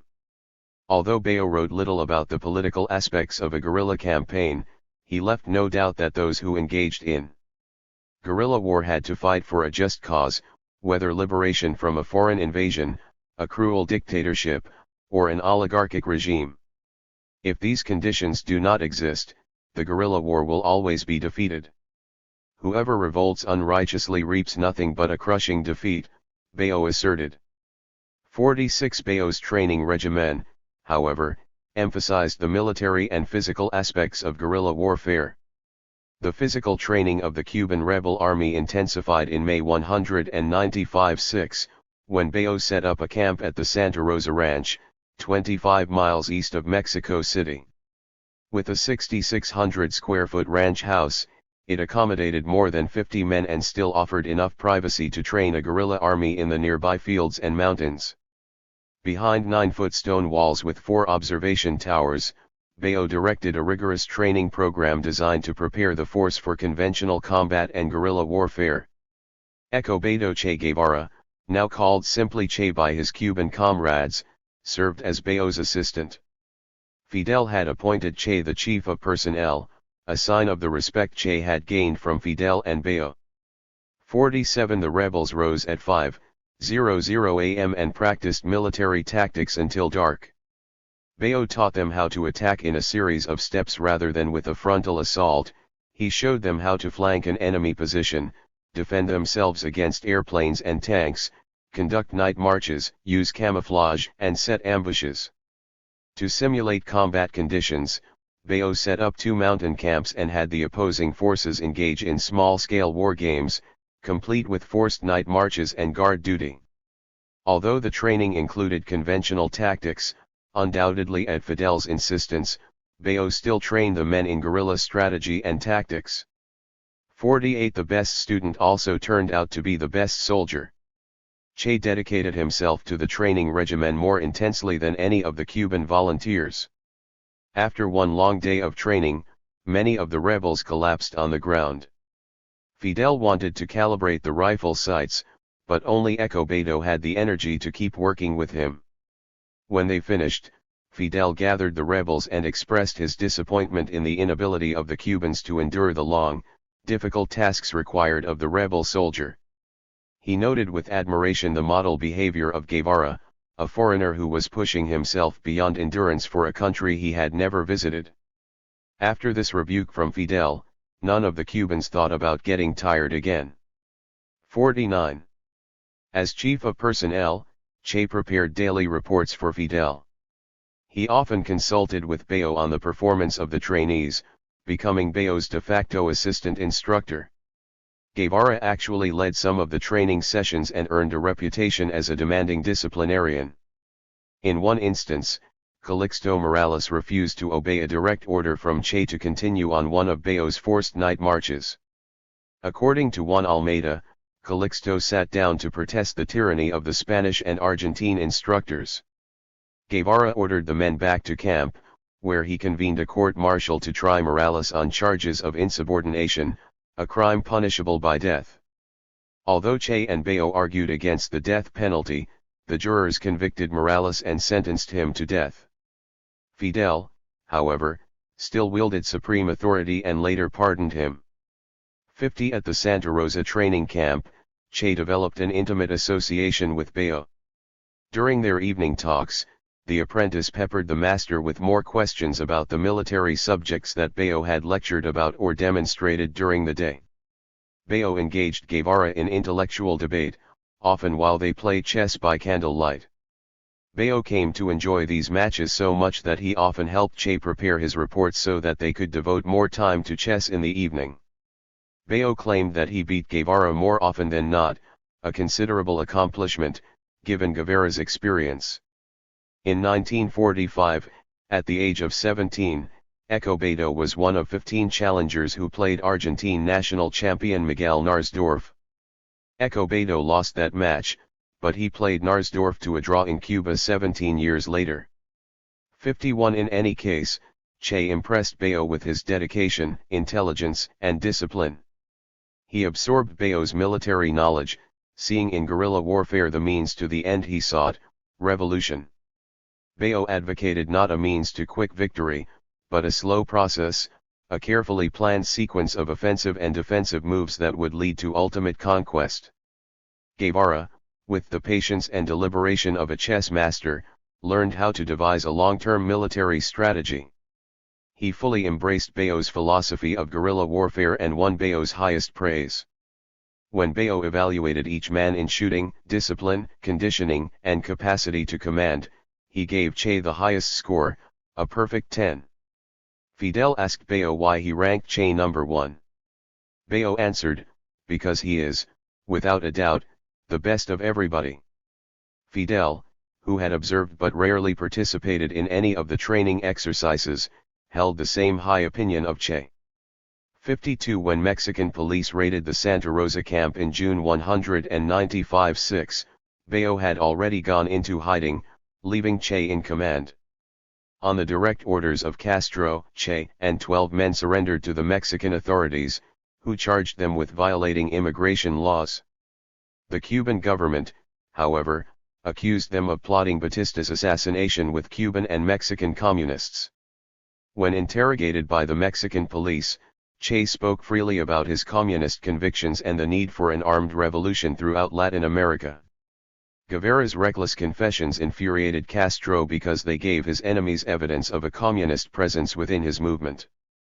53 Guevara's radical ideology, uncompromising character, and Argentine citizenship obstructed his move into Castro's inner circle. Che evidently did not influence the strategic planning that led the rebels to disaster at Alegria del Pio. After their release from prison, all the rebels went underground, dispersed by Castro and kept in motion to avoid the Mexican authorities. They had been released on condition that they would leave Mexico within a few days. During an underground period of 3 months, Che saw little of Bayo or Castro. He could not have participated in any strategic planning with Castro, but should Fidel order him to move out, he would obey. 54 Escobedo Guevara was now Che, a revolutionary and a guerrillero. Like any good soldier who has been submitted to intensive training, he placed the interests of his comrades above his own.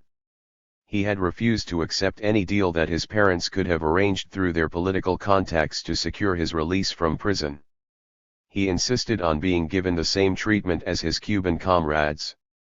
In a letter to his mother, Guevara proudly explained how the concept of I had been replaced by the concept of us. It was a communist morale, and naturally it may seem a doctrinaire exaggeration, but really it was, and is, beautiful to be able to feel that removal of I. He signed the letter El Che, the first expression of his new identity.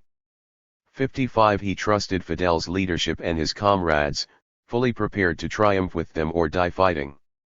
Che's training and studies had prepared him for a leadership role, and as the doctor assigned to the general staff, he held a position near to Fidel, but he did not exert much influence on strategic planning prior to the departure of the Granma. Bayo had devised detailed instructions on how to execute an amphibious landing and initiate a guerrilla campaign, but Castro either ignored or discarded those precious lessons. Bayo believed that a guerrilla army could land and unload its materiel safely, but he stressed the importance of moving quickly to the highest ridge that offered cover from the enemy. 56 In spite of Bayo's advice, Fidel devised a slightly modified version of the strategy that had led his rebels to disaster at Moncada. For his next move, Castro planned to coordinate an amphibious landing of his rebel army in Orient Province with another attack on Moncada and other sites in Santiago. Thanks to Castro's impudent declarations prior to departure, even Batista knew that Castro intended to invade the island before the end of 195-6.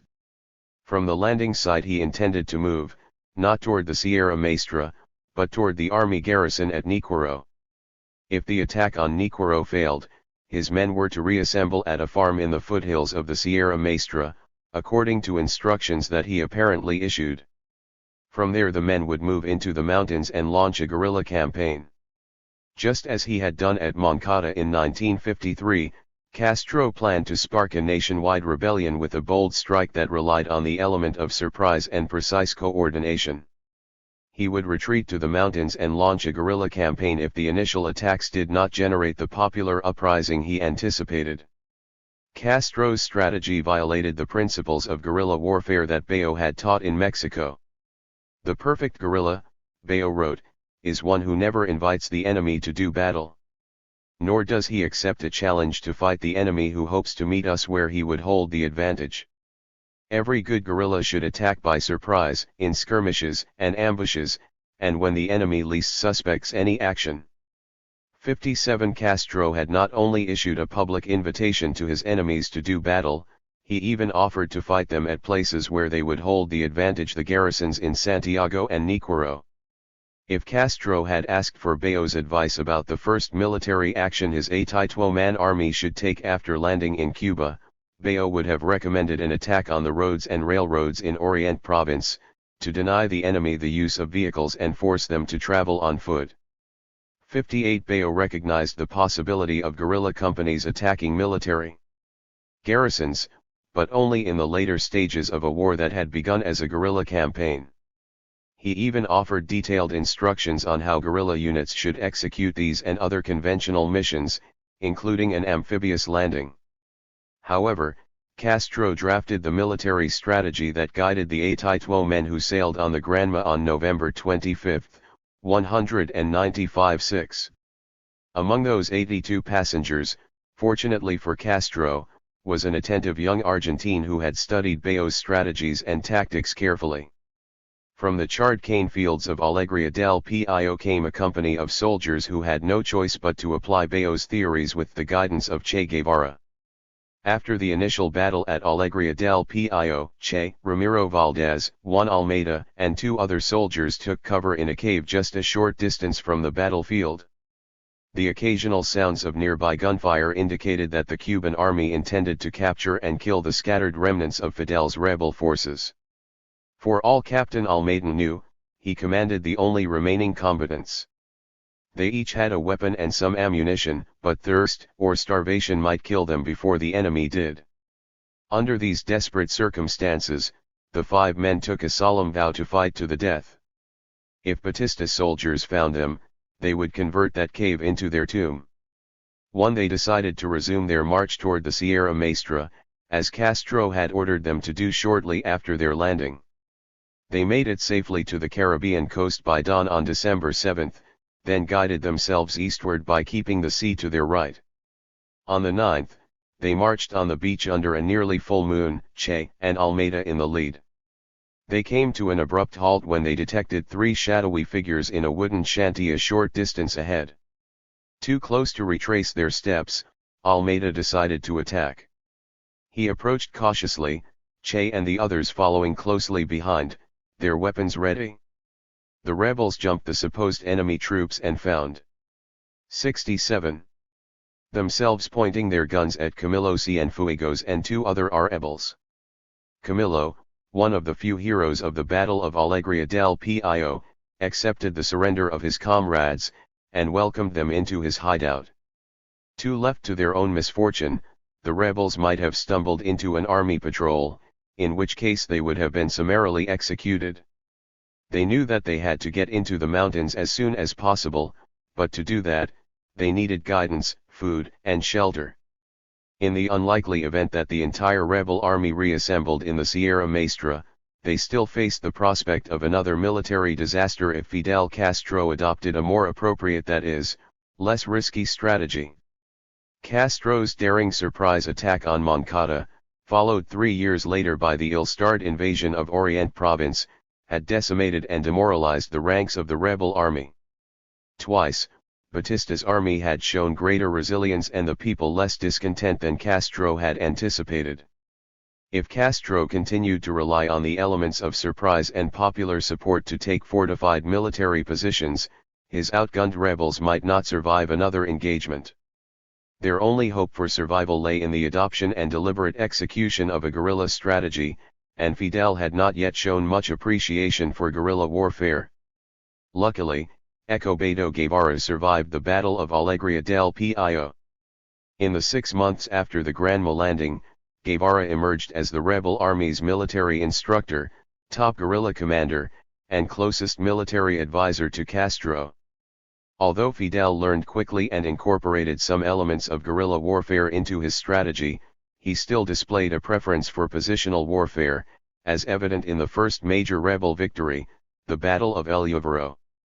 Guevara's preference for ambushes, hit-and-run attacks, and a defensive campaign in general, moderated Castro's conventional and offensive military style. The two men learned from and complemented each other nicely, forming a military partnership that gave the M2627 Army its first competent command structure. In the transition from a conventional to a guerrilla strategy, Che Guevara played a pivotal role. Castro, who had excused himself from Alberto Bayo's training sessions, knew little of the strategy and tactics of guerrilla warfare. Bayo, too old to accompany the rebels to Cuba, could not give Castro the advice he needed. Castro would have to rely on Che, Bayo's top pupil. Castro retained overall command of the rebel army throughout the insurrection, but his strategic objectives and tactical maneuvers gradually fell into line with the guerrilla campaign favored by Guevara, who also had to refine and adapt his concepts of guerrilla warfare under fire. By the summer of 1957, Guevara had emerged as the top guerrilla strategist in the rebel army, a fact reflected in his promotion to command the first rebel column to operate independently of Fidel. From Bayo, Che had learned that a guerrilla army could not survive without the support of the peasants. Fortunately for the rebel army, M2627 activists had already prepared a network of peasant sympathizers in Orient Province prior to the landing of the Granma. During a crucial 2-week period after Alegría del Pio, a few peasants found, protected, and reassembled the battered remnants of Castro's rebel army. On December 13, a week after Alegría del Pio, Juan Almeida decided to beg for food and water at a small hut in Puercas Gordas, on the other side of the Toro River. Che, not knowing whether he could trust these peasants, suspected a trap. To Che's surprise, the peasant man not only offered them food and shelter, he also informed them that Castro had survived the battle. 3. Che, visiting Cuba for the first time, did not know the people or the terrain. He had little awareness or appreciation of the preparatory work that had been done prior to the Granma landing. A national network of M2627 activists already existed, trained and prepared to gather supplies, funds, and recruits to support a guerrilla band in the mountains. The lifeline from the cities to the mountains also already existed, thanks to Frank Paez in Santiago and Celia Sanchez in Manzanillo. One of Celia's recruits was Guillermo Garcia, one of 11 poor children, who had been in the M2627 movement for nearly 2 years prior to the arrival of the Granma. On November 30 he had been waiting with several trucks near the landing area, but the rebels arrived several days later. He attempted to organize peasant supporters soon after the Granma landing, but the quick movements of Batista's army prevented him from meeting the rebel force at the beach. Guillermo, like Batista's army, had no problem picking up the trail of the rebels, but he did not find them in time to prevent the disaster at Alegría del Pio. Knowing every bohio, hut, trail, and guajiro, peasant, in the area, he personally rescued 6 rebels, including Fidel. For without the assistance of peasant sympathizers such as Guillermo, none of the rebels would have made it safely to the Sierra Maestra. With Guillermo's assistance, Fidel established a base at the farm of Mongo Pérez, about 5 miles east of the Pilon, Niquero Highway. Pérez, another M2627 activist who had been waiting for the rebels, owned this farm, which Fidel intended to use as an operational headquarters in the event that his attack on Niquero did not succeed. The Pérez farm would evidently serve as a rallying point for the rebels, a place to reassemble if Castro had to implement his contingency plan and move his men into the Sierra Maestra. Some rebels may have known of these plans in advance, but they would not have been able to reach the farm safely without the support of Guillermo Garcia and other peasant sympathizers. No amount of peasant assistance, however, would have saved the rebels if Batista had decided to pursue them more aggressively. On December 11, only 6 days after Batista's forces routed the rebels at Alegria del Pio, Batista ordered a ceasefire. 2 days later, the army withdrew all combat units, leaving only the standard rural guard units to patrol the area. The armed forces even cancelled aerial surveillance. Thinking that the rebels had been either defeated or completely dispersed, Batista claimed victory, while rumors spread that Castro was already dead. Relentless pursuit of the scattered rebel army, ending only with the capture of Castro, would have terminated the insurrection before the rebels had a chance to regroup in the Sierra Maestra. Throughout the counterinsurgency campaign that followed, Batista's forces consistently demonstrated an inability or unwillingness to engage and pursue the enemy until they achieved a complete and definite victory. After Batista's army fled the battlefield and claimed victory, the surviving rebels came out of their hiding places and reassembled at the Pérez farm. At 4:00 a.m. on December 21, Che's group finally reached the camp, suddenly home to 15 rebels. To Che's delight, he found that Raúl, Ciro Redondo, and Ifigênio Amigeras had also survived the battle. Many other valiant comrades had fallen in the 2-week manhunt that followed Alegria del Pio, but if Che had had to pick 15 men to continue the fight, he would have selected most of these individuals. Fidel, who should have been delighted at the appearance of his most competent military commander and soldier, noticed that only 3 of the new arrivals carried guns. Che and Almeida tried to explain that one of their peasant guides had asked them to leave their weapons behind so that they would be less conspicuous. Their explanation did not calm Fidel, who reproached Che in bitter terms that Guevara would never forget. "You have not paid for the error you committed, because the price for abandoning your weapons under such circumstances is your life. Your only hope of survival, in the event of a head-on encounter with the army, was your weapons. To abandon them was criminal and stupid." 8. The bitter rebuke from the men responsible for Alegria del Pio stung Che. Che had to harbor serious doubts about Castro's command capabilities, given that Fidel had marched his army directly into an ambush. Although there is no indication in published accounts that Che criticized Fidel for his military errors, one cannot dismiss the possibility that Che and Fidel got into a heated argument. Few people, including Fidel, intimidated Che, who never shied away from an argument. In any case, relations between the two men were obviously strained. The day Che reunited with Fidel, a shipment of weapons arrived as scheduled, making it clear that Fidel's harsh rebuke of Che had been gratuitous and unnecessary. Fidel nevertheless took away Che's pistol, a highly valued weapon among the rebels, and gave him what Che called a bad rifle. Che's field diary, which has been censored by Cuban authorities, gives no indication that he defended his actions, but according to John Lee Anderson, Fidel's upbraiding must have been galling to Che. Fidel may have hung onto his weapon in flight, but his judgments had led them into catastrophe in the first place, beginning with the Granma's grounding offshore. 9. Fidel would not have admitted it, but he needed Che Guevara, the best, if not the only, guerrilla strategist in his decimated rebel army. With his force reduced to 20 men, Castro had no choice but to implement some of the strategies and tactics that Guevara had so carefully studied under Alberto Bayo. Castro had neither the expertise nor the inclination to reorganize and redeploy his rebel forces as a guerrilla army. Che Guevara, however, had learned how to conduct a guerrilla campaign and recognized that a guerrilla army, no matter how small and poorly armed, could defeat a superior military force. Over the following 6 months, Che Guevara trained that people's army and its commander, his power increasing with each new victory on the battlefield. Escobedo Guevara's rise in the ranks from doctor to second in command took nearly a year, and the volatile Castro and the stoic Guevara clashed repeatedly over strategy and tactics. Castro often rejected Che's military recommendations, but his adoption of the ambush and hit and run reflected Che's influence on rebel strategy. The day after Castro criticized Che, he ordered him to prepare the men for battle, and 2 days after that, he presented Che with a telescopic rifle. These were 2 clear signs that Castro still valued him and the guerrilla campaign that Che favored.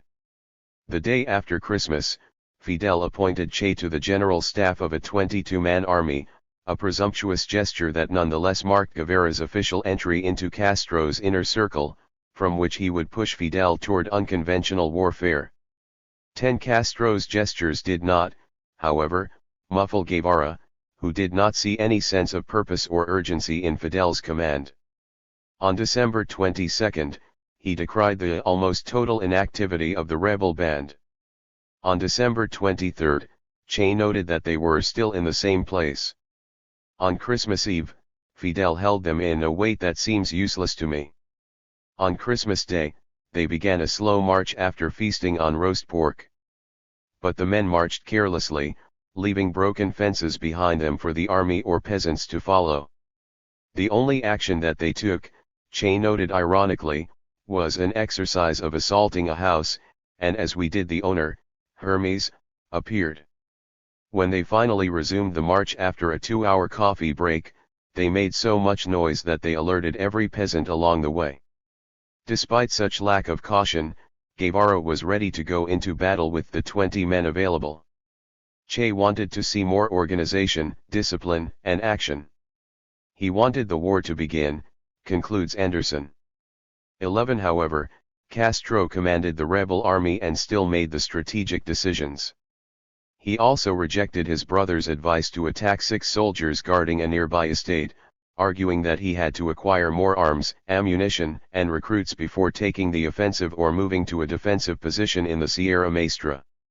12 Che, demonstrating the defensive instincts that would serve him well in the campaign to come, wanted to move quickly into the mountains and establish a strong defensive position. From there he could apply Bayo's strategy, setting ambushes to disrupt the enemy's lines of communication and supplies. The longer the rebels lingered in the plains, the more likely they would march into another ambush. Fidel wanted to wait for more recruits and supplies before they climbed into the mountains. Che argued against delaying the march into the Sierra Maestra, asserting that the recruits and supplies could be sent directly to them in the mountains, but Fidel held his ground. "It doesn't seem wise to me, but Castro insists on it," Che wrote. 13 By the end of December, peasant support had begun to materialize. Crescencio Perez, a popular man with a legendary reputation for violence and sexual promiscuity, attracted Guajiros to the rebel banner, and with Perez on his general staff, Castro won the confidence of local peasants. 6 peasants joined the rebel army in late December. With these reinforcements, Fidel decided to move on December 30, to the delight of Che Guevara. An army battalion, they learned from the peasants, was preparing to pursue them into the Sierra. 14 Luckily for the rebels, Batista's military demonstrated an inexplicable reluctance to fight. While a battalion prepared to resume the manhunt that had been called off by Batista for political reasons, Castro had 2 weeks to regroup, a luxury of time that Castro still did not exploit fully. If Che deserved criticism for abandoning his weapon, Castro certainly deserved censure for taking so long to take up a defensive position in the mountains.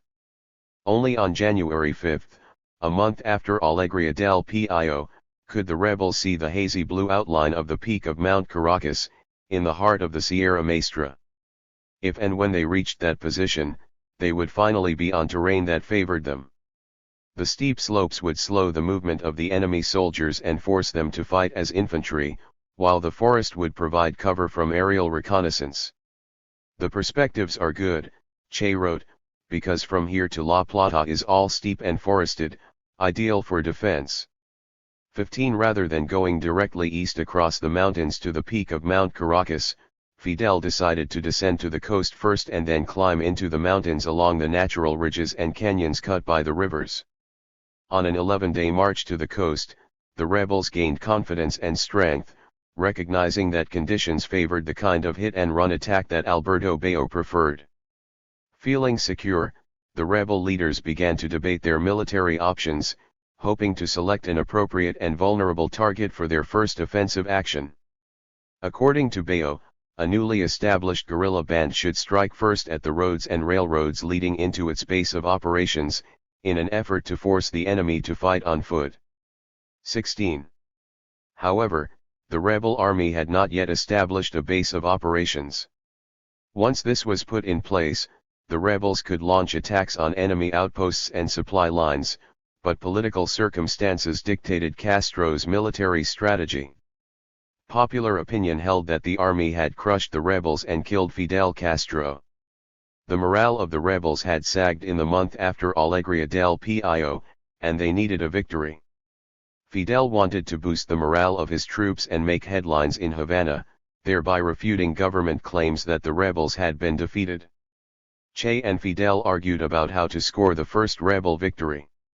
On January 10, the rebels observed 18 Marines walking along a road from a coastal garrison. Che urged Fidel to ambush the soldiers, but Fidel held him back.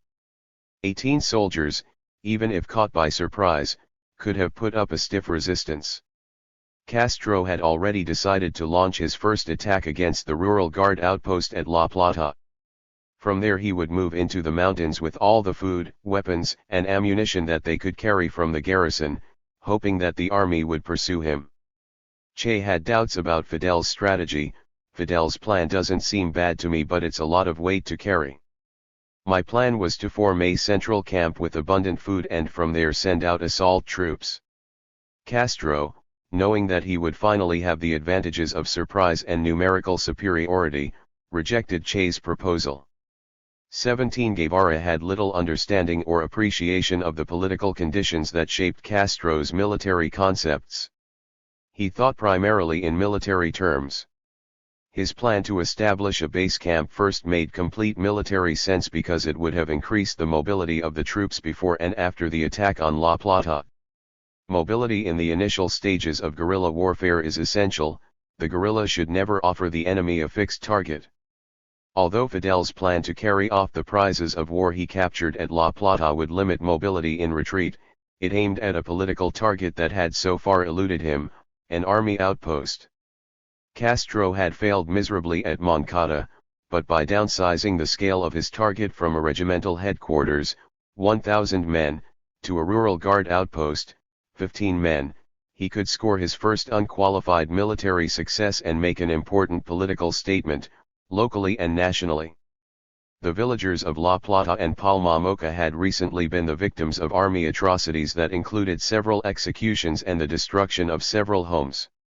The army's repressive actions offered Castro a clear opportunity to rally the peasants to the M2627 cause and show the Cuban nation that Batista had not killed him or his movement.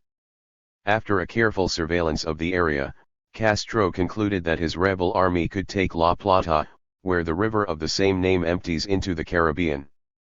See Map 3. From local peasants the rebels learned that only 15 men guarded the barracks, and the soldiers would have to fight with their backs to the sea.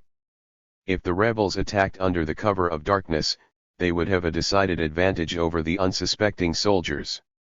Conditions favored Castro's rebel army. He had finally accepted a fundamental rule of guerrilla warfare: no battle should be fought unless it can be won. The addition of a few more peasant recruits increased the number of rebels to 32, but only 18 men had any combat training and not all of them carried a weapon. A scarcity of weapons limited the number of effective combatants to 22. Given the shortage of weapons and ammunition, Che knew that the rebels had to take La Plata at all costs. If they failed, they would have expended all their ammunition without gaining anything, leaving them virtually defenseless. Fidel ordered Che to prepare the men for battle. 18 Shortly after nightfall on January 1, 6, the rebels crossed the shallow La Plata River and took up positions on a path leading to the garrison. Chicho Osorio, a notoriously brutal foreman on a nearby plantation, subsequently rode into the rebels on his mule. The first few words out of his slobbering mouth indicated that he was drunk in the saddle, oblivious to danger.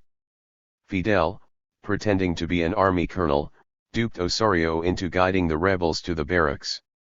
19 The barracks consisted of 3 buildings, a wooden bunkhouse located on the northern end of the camp, a house, and a small thatched roof hut on the southern end of the camp, nearest to the coast. Fidel divided his 22 men into 4 squads. The first, commanded by Lieutenant Julio Diaz, took up a position on the extreme right of the rebel line, opposite the thatched roof hut.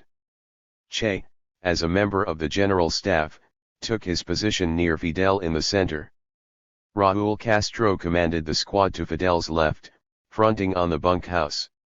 Juan Almeida commanded the 4th squad on the extreme left of the line. Almeida lined his men up on the dirt road that ran parallel to the bunkhouse. The rebel line enclosed the barracks on 2 sides, resembling an inverted L, with the La Plata River and the Caribbean Sea blocking the retreat of the enemy on the other 2 sides. It took 30 minutes for the rebels to form their lines. They maintained a strict silence as they settled into position about 50 yards away from their targets. The enemy soldiers had no warning of the rebel advance. On January 17, 1957, the soldier of the Americas finally took aim at the enemy, an opportunity denied him in Guatemala. Fidel broke the unnerving silence with a submachine gun blast at 2:30 a.m.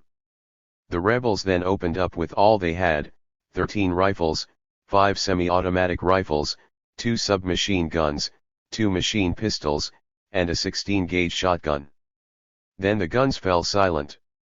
Fidel, hoping to save ammunition, called on the soldiers to surrender. They answered with their own burst of gunfire and the rebels responded with another torrent of bullets. On Fidel's order, Che lobbed his old Brazilian-made grenade. It did not explode. Raúl Castro threw a stick of dynamite into the bunkhouse, it fizzled out. In frustration, Fidel ordered the houses set on fire. Che grabbed a torch, ran across a clearing with Luis Crespo, and set fire to the thatched roof hut. The soldiers in the nearby bunkhouse quickly realized the futility of their resistance and surrendered. By 3:00 a.m., it was all over. The rebels had killed 2 and wounded 5, while suffering not even a scratch. As Che tended to the wounded soldiers, the rebels took stock of their prizes, 8 Springfield rifles, a Thompson submachine gun, 1,000 rounds of ammunition, cartridge belts, fuel, knives, clothing, and food. Che took an army corporal's hat as his prize. They set fire to the remaining buildings and withdrew in the direction of Palma Mocha at 4:30 a.m., the fires behind them now representing victory rather than disaster. 21 The first offensive action of the guerrilla campaign, a brief skirmish between a handful of poorly armed rebels and an isolated rural guard outpost, gave Castro his first military victory. The rebels defeated an enemy unit and acquired valuable materiel without losing a man. The skirmish demonstrated that Fidel had finally applied some of the fundamental precepts of guerrilla warfare. Castro had scouted his target carefully and acquired valuable intelligence about the strength and location of the enemy before he attacked. When he attacked, he enjoyed the element of surprise and the cover of darkness. Further, the deployment of his men left the enemy without a viable means of escape, while his men could flee into the mountains if necessary. Castro's debut as a guerrilla commander was a small but significant success. In Guevara's debut as a soldier. 20 Álvarez Tabillo, Diario de la Guerra, 182. 21. Ibid, 182-88, Guevara, Episodes, 10:5-9. 78 Comandante Che. He demonstrated the courage he later expected of his subordinates. The assault on La Plata formed part of a 2-phase strategy. By hitting and running into the Sierra, Castro made his presence known and invited the army to pursue him. Army Major Joaquin Casillas took the bait. He set up a command center at La Plata with a company of 100 men divided into 3 platoons. One of the platoons, commanded by Lieutenant Angel Sanchez Mosquera, followed the rebels up the Palma Mocha River. 22 By the time Lieutenant Sanchez Mosquera left La Plata, however, the guerrillas had had 2 days to prepare an appropriate reception for him. They reached the Palma Mocha River just before dawn on January 17. Turning north, their march slowed by the extra weight they had picked up at La Plata, they entered a different world, leaving behind them the hungry days in the dry coastal plains. Walking along the soft riverbanks and through luscious forests, they marched into territory with geographical, political, and economic conditions that favored the guerrilla campaign that Castro had finally initiated. As they ascended, they passed first one, then dozens of peasant families heading in the opposite direction. These peasants, ostensibly evicted from their homes because of guerrilla operations, represented potential sympathizers and suppliers. 23 Shortly before noon on January 18, the mountain trail led into a clearing with 2 uninhabited bohías. Surrounded as it was on all sides by thickly forested heights, Fidel recognized it as an ideal location for an ambush. He expected the army to follow him into the mountains, indeed, he wanted to be pursued, and thus he had marched in daylight. Fidel decided to prepare an ambush at the clearing, near a little creek known as the Arroyo del Infierno, Hell's Creek. 24, see Map 4. On January 20, Fidel deployed 7 squads in a semicircular line along and just below the crest of the wooded heights and ordered them to dig in. Fidel expected the army patrol to march into the clearing, where they would be surrounded. One squad would close the trap behind them. After the squads took their positions, Che, wearing his corporal's cap, joined Fidel and Raúl in an inspection of the lines, yet another confirmation of Che's status as a top military advisor to Fidel.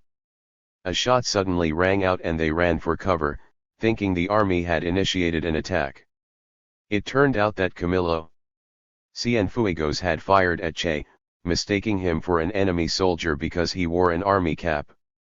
Luckily for Che, Camilo's gun jammed before he could get a second shot off. The shot, however, scared some of the guerrillas and sent them scurrying into the bush. 25 Che and the rest of the general staff took a position on the extreme left. Then they waited for 2 days. An occasional shot interrupted their boredom. Several shots at 5:00 a.m. on January 22 signaled the approach of Lieutenant Sanchez Mosquera's platoon. Batista's army had received no training in counterinsurgency tactics, though Lieutenant Sanchez Mosquera would soon develop into their most effective field commander. At noon, a soldier cautiously approached the first bohío. 6 other soldiers followed. After inspecting the huts, 3 of them began to walk away. Another, apparently left behind as a guard, sat down in the shade, showing no apprehension. Fidel killed the poor soldier with a single shot of his telescopic rifle. All units opened up, catching the vanguard of the enemy patrol in a crossfire. Che saw another soldier take cover in the bohío closer to his position, just 20 yards away. Che fired his rifle and missed. He fired again, and the man fell, leaving his rifle stuck in the ground, into which the bayonet had plunged. Covered by Crespo, Che rushed into the house and admired his work. With the trained eye of a medical doctor, he noticed that a single shot had pierced the heart, killing the soldier instantly. Che took his rifle, bullets, and a few other items, then ran off, his weapon finally stained with blood. 26 After 30 minutes, the army withdrew. The guerrillas had killed only 5 enemy soldiers and picked up a rifle, but they had accomplished their objective: the repulsion of the enemy's vanguard unit. Fidel ordered the rebels to retreat higher into the mountains. As he marched away from his second consecutive victory, Che understood the meaning of this battle. The guerrilla ambush had eliminated the vanguard of the enemy on the march, and an army without a vanguard is paralyzed. Aside from a few minor tactical mistakes and accidents in these initial skirmishes, Castro's application of a classic guerrilla strategy had resulted in 2 small victories. Castro and Guevara would apply the strategy again and again. According to Ramon Bonachia and Marta San Martin, the pattern of attacking an isolated army post, withdrawing immediately, and then preparing an ambush for pursuing troops, became the guerrilla strategy throughout the campaign. 5 days after the Arroyo del Infierno ambush, Che reflected on the recent victories. The adrenaline still flowed through his veins as he wrote to Hidalgo on January 28, 1957, "From the woods of Cuba, alive and thirsting for blood, I write these fiery lines in the spirit of Marty." Che clearly understood how the guerrilla tactics would demoralize and ultimately defeat the enemy, which would not register a victory more significant than their first one at Alegria del Pio. "Just when the army troops think we're in their grasp, they see us disappear like soap through their fingers. Naturally, the fight is not completely won and many battles lie ahead, but things now lean in our favor, as they will increasingly." 28 After the skirmishes at La Plata and Arroyo del Infierno, Batista could no longer deny that rebels existed in the Sierra Maestra. To eliminate what the regular army considered a minor nuisance, the General Staff deployed to the region 1,400 troops under the command of Colonel Pedro Barrera Perez. The colonel intended to establish a military cordon around the Sierra, contain the conflict in the mountains, and prevent recruits from joining the guerrillas.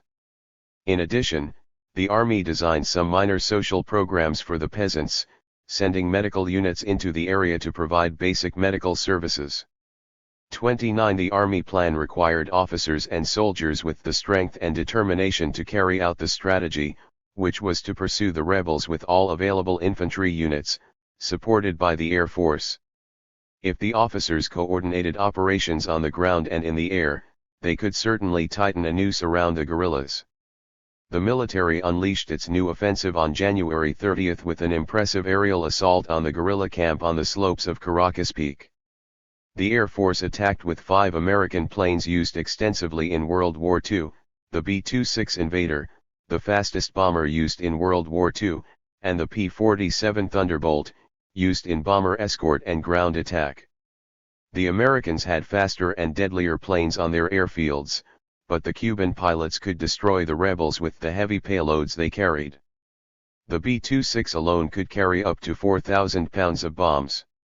30 The attack caught the guerrillas completely by surprise. Fortunately for them, they happened to be more than 200 yards above the location of their forward detachment and field kitchen, which the bombers knocked out with a direct hit. Fidel and Raúl led 2 groups scurrying for cover in the woods, while Che volunteered to pick up stragglers and supplies from the forward camp and catch up with the main body later. Miraculously, the guerrillas did not lose one man in this assault. 31 Che caught up with Fidel 3 days later at Altos de Espinosa, several miles to the southwest of Caracas Peak. The Air Force returned with a bombing and strafing run on February 7 and again on February 8. Although the strikes inflicted little damage, they kept the rebels on the run and demonstrated Batista's recognition that he had to use his material advantages to defeat the guerrilla forces. Guided to the camps by a peasant informant, the pilots had a rare opportunity to score a direct hit. The guerrillas escaped destruction only by sheer luck. Air power alone probably could not have defeated them, but aircraft can be used effectively in a counterinsurgency campaign, particularly if aerial reconnaissance and attacks form part of a strategic operation. Air power properly coordinated with surface power plus highly coordinated military and civil agency operations can ensure the defeat of the insurgent guerrillas in military combat, according to one counterinsurgency expert. 32 Air strikes can also have a devastating psychological impact on guerrilla forces, and the morale of Castro's guerrilla bands certainly plummeted as a result of the aerial assaults. The men began to talk of a traitor within their ranks. None could believe that such accurate bombing missions could have been executed if the pilots did not know the exact location of the rebel camp. Even worse, the guerrillas feared the approach of infantry units. On the morning of February 9, Fidel learned that 140 soldiers had taken positions above the camp. At 1:30 p.m., the army unit, commanded by Major Casillas, attacked. Clearly outnumbered and fighting on terrain that favored the enemy, the guerrillas had no choice but to withdraw. They scattered again in 3 units commanded by Fidel, Raúl, and Che, who was forced to run so quickly that he had to leave his knapsack behind, full of medicines and rations. This time the guerrillas had a pre-arranged rallying point, El Laman, just a few miles west of Caracas Peak. Arriving there 3 days later, they learned that the 2 surprise attacks, one by air and one on the ground, had been made possible by the traitorous conduct of Eudemio Guerra, a peasant-turned-informant who had guided the army to the rebel camps. 33 Che had suspected treachery within the ranks of the new recruits and had urged Castro to execute 3 spies in January. Castro showed mercy on those men, but he made desertion, insubordination, and defeatism crimes punishable by death. When Juan Almeida captured Eudemio Guerra holding a safe conduct pass from the enemy commander, Che demanded his immediate execution. Guerra fell down on his knees and asked that he be shot. Castro showed no mercy and Guerra asked for none. He only asked that the revolution take care of his children. Just then a heavy storm broke and the sky darkened, Che wrote later. Nobody stepped forward to carry out the execution. Fidel apparently walked away, hoping that somebody else would carry out the grisly job. To end what Che described as an uncomfortable situation, he stepped forward and put a .32 caliber pistol to the right side of his head and shot him. 34. From that point on, guerrillas and peasants feared El Che. The cold-blooded execution of a poor peasant eliminated any doubt about Guevara's willingness to kill and die for the cause. If soldiers or peasants wanted mercy, they now knew to appeal to Fidel and not to Che, whose reputation as a ruthless revolutionary gradually spread throughout the region. This incident, concluded biographer John Lee Anderson, was seminal in the growth of Che's mystique among the guerrillas and peasants of the Sierra Maestra. From then on he acquired a reputation for a cold-blooded willingness to take direct action against transgressors of the revolutionary norms. 35 These character traits made Che an efficient subordinate commander, but they did not necessarily qualify him for independent command. Fear alone is not enough to inspire individuals to follow a commander into battle. Che lacked the charm and diplomatic skills of Fidel, who recognized the political dimensions of the struggle and directed non-military affairs with little input from Guevara. 82 men had landed near Colorado's beach in December 195-6, and 2 months later, Castro could only put about 30 effective combatants into the field. He did not yet pose a serious military threat to Batista. If Batista's forces continued to pursue them with a coordinated air and ground campaign, they might entirely eliminate what threat the rebels did pose. Castro therefore needed to bring more men and supplies into his rebel army. Despite the efforts of Crescencio Perez, few peasants had enlisted, and the case of Eudemio Guerra showed that they had to be handled with extreme care. The M2627 had already recruited volunteers in Santiago, but the organization had not yet decided to make Castro's rebel army the focus of its insurrectionary activities. Consequently, when Castro met with the M2627 National Directorate in mid-February to discuss strategy, he hoped to convince his associates that a guerrilla campaign based in the mountains could lead to the overthrow of Batista. Castro had prevailed only in 2 minor skirmishes, leaving most leaders skeptical about the prospects of a guerrilla campaign. Other leaders advocated a variety of tactics, including general labor strikes and urban sabotage campaigns, following the general insurrectionary line that Fidel maintained until Alegría del Pio. Frank Paez, the M2627 coordinator of Orient Province, had come to the meeting determined to convince Castro to leave Cuba and reorganize the movement from another Latin American country. Faustino Perez, a Granma veteran, returned with a proposal to open a second guerrilla front in the Escambray Mountains in central Cuba. Fidel, however, opposed both proposals and persuaded his comrades to make his rebel army the highest priority of the M2627 movement. Páez promised to send Fidel more combatants and supplies. With these reinforcements, Castro could keep his army in the mountains and possibly expand his area of operations, but he still depended entirely on the urban organizers to keep his army clothed, supplied, funded, and armed. Without Frank Páez's support, Bonachia and San Martin argue, Castro would have found himself in a position similar to Che Guevara's in the jungles of Bolivia in 1967, easy victims of the regular army, unable to establish their own bases of operation or to patrol their own areas, full of ideals but lacking the arms and the logistics to fight for them. 36 Che did not appreciate the work being done by a wing of the M2627 known as the Llano, Plains, the urban wing of the movement. He eventually came to believe that a guerrilla army should sustain itself in the field, with little or no support from urban networks. In the initial stages of the Cuban campaign, however, Castro's guerrilla army survived because of the clandestine support it received from innumerable agents who worked within arms reach of Batista's dreaded intelligence agents and police, risking torture and execution if captured. They faced greater dangers than did the guerrillas in the mountains, where the soldiers at least had the security of residing on territory that they controlled. In spite of their valuable help, Che severely criticized the M2627 urban leaders after his first meeting with them in February 1957. He judged them quickly, not by the work they did on his behalf, but on their ideology.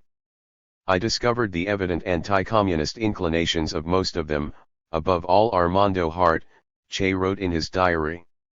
Of the women, Haiti Santamaria seems the best oriented politically, Vilma Espin the most interesting, Celia Sanchez is very active but politically strangled.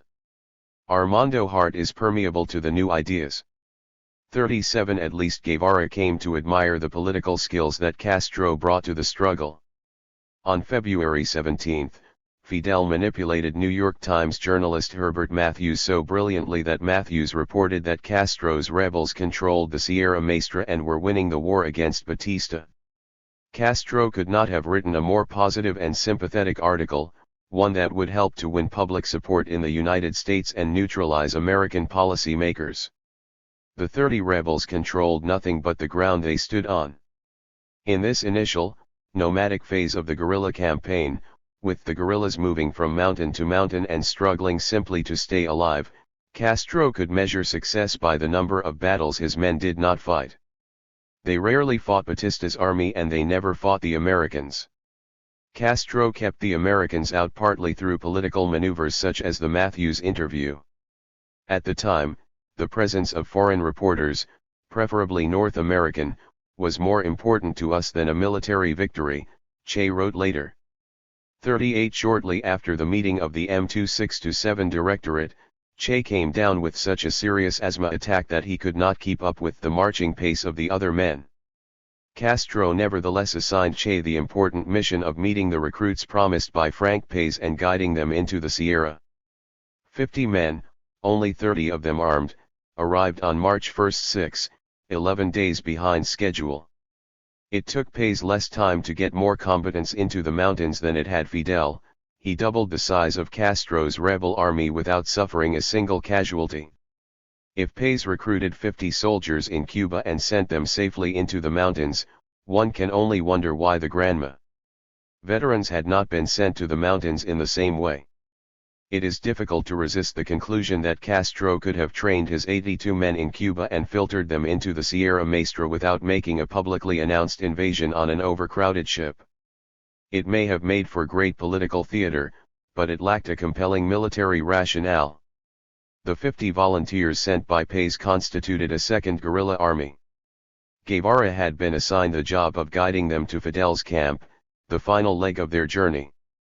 Captain Jorge Sotis, a veteran of the November 30, 195-6, Santiago uprising, had commanded the 5 squads of 10 men from Santiago to the Sierra.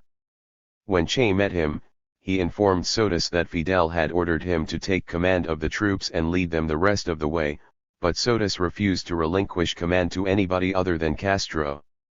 Che did not want to press the issue, feeling a bit insecure about being a foreigner in a Cuban army and not wanting to waste time on an irrelevant political argument. So the men marched, nominally under Sotis's command, to the rebel camp. The presence of so many inexperienced men in the column gave Che even more incentive to avoid all contact with the army. Guiding these men safely to the rebel camp presented Che with a real logistical nightmare.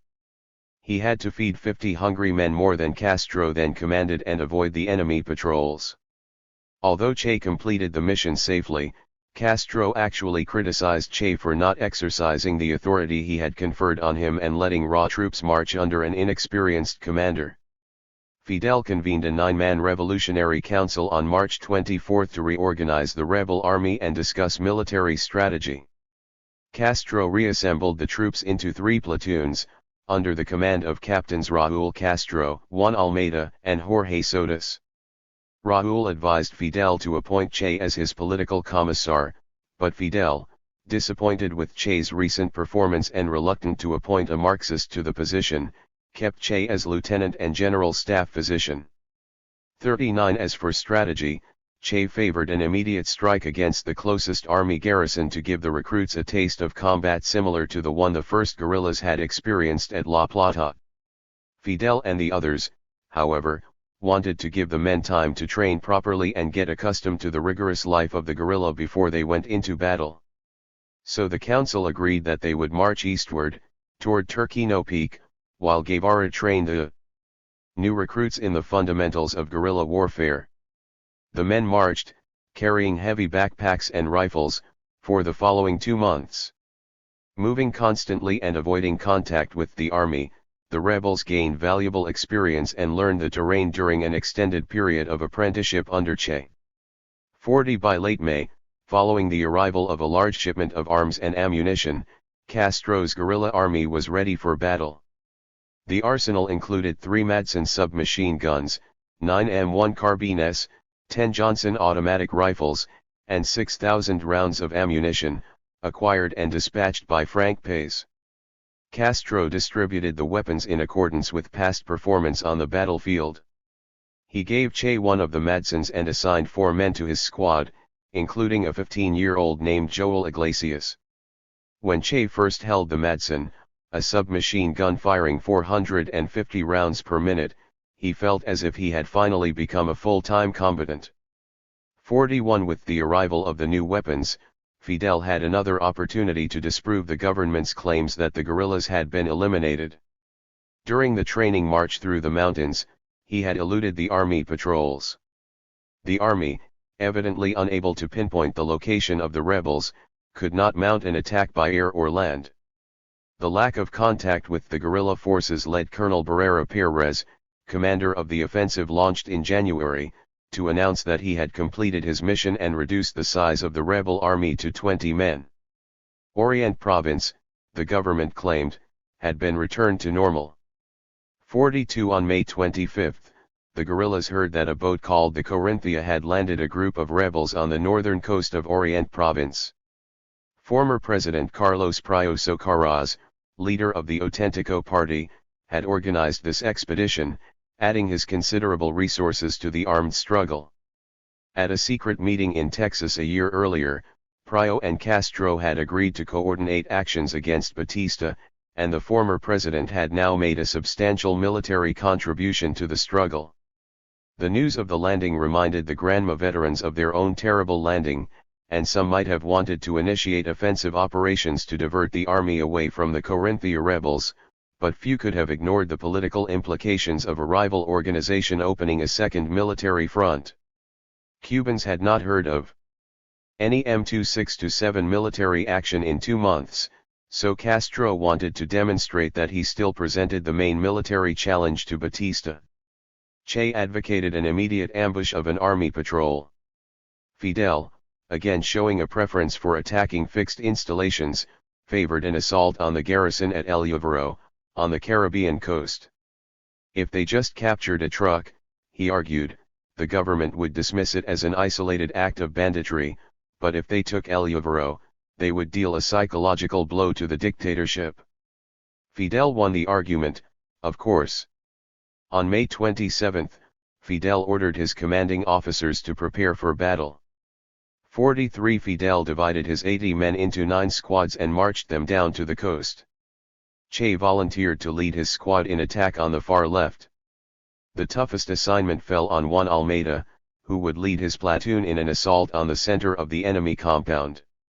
See Map 5. With the exception of the barracks, most of the buildings belonging to a private lumber company had no fortifications whatsoever. The strongest enemy positions were the guard posts, each with 3 or 4 soldiers strategically placed on the perimeter of the compound. Fidel intended to surround the compound on 3 sides with his 9 squads. At the rear of the enemy would be the Caribbean Sea. Fidel opened the battle with a single shot from his telescopic rifle at dawn on May 28. Rebel squads followed with volleys on the enemy targets in their front. The army, caught completely by surprise, recovered quickly and returned the rebel fire with a volley from the barracks. In the first exchanges of gunfire, the guerrillas took out a radio transmitter and the telephone lines, thereby preventing the enemy from calling in reinforcements. 44 Fidel ordered all squads forward, hoping to close a noose around the enemy barracks. Che swung his squad around farther to the left, Camillo's squad moving in directly to his right. As they advanced through a flat open space, barely 60 yards from an enemy trench, bullets whistled around them. Che dropped to the ground and crawled over to one of his fallen comrades. It was Mario Leal, shot in the head and losing consciousness. Che could do little for him. Che ordered his men to advance, then Lieutenant Juan Vitalio Acuna fell, wounded, and Che halted his squad. An hour passed, then another. Off to the right, Che could hear thunderous exchanges between Almeida's squads and the enemy troops. To relieve his comrades in the center, Che decided to take the post in his front and attack the barracks from its exposed right flank. Fortunately for his men, a white flag went up above the barracks before his men launched a desperate attack. After 2 hours and 45 minutes, the garrison at El Lluvero surrendered. 45 The Battle of El Lluvero gave Castro the conventional military victory he had been denied after the landing of the Granma. 6 months after the botched invasion and uprising, he finally gained victory facing the enemy in combat. Che had opposed the attack on El Lluvero, but he accepted the mission assigned to his squad and performed it well. The only aspect of the battle that reflected a guerrillero's approach to combat was the hasty departure of the attacking forces after they took the garrison. The fact that Castro did not seek to gain and defend territory did not make him a guerrilla commander. It simply indicated that he did not value the property. Fidel struck El Lluvero to make a definitive political statement that he alone had the strength, power, and audacity to defeat an army garrison. The price for making this statement was 6 guerrillas dead and 9 wounded. The enemy sustained 14 dead and 19 wounded. 46 The rebels could not afford to suffer a 19% casualty rate, whereas the army could call up an infinite number of troops. If the defenders of El Lluvero had been able to call in air support, the rebels would have been dangerously exposed to overwhelming firepower. Despite the loss of communications, regimental headquarters in Santiago eventually learned of the attack and dispatched 6 F-47 fighters, 3 B-26 bombers, a C-47 transport, and 1 Beaver plane.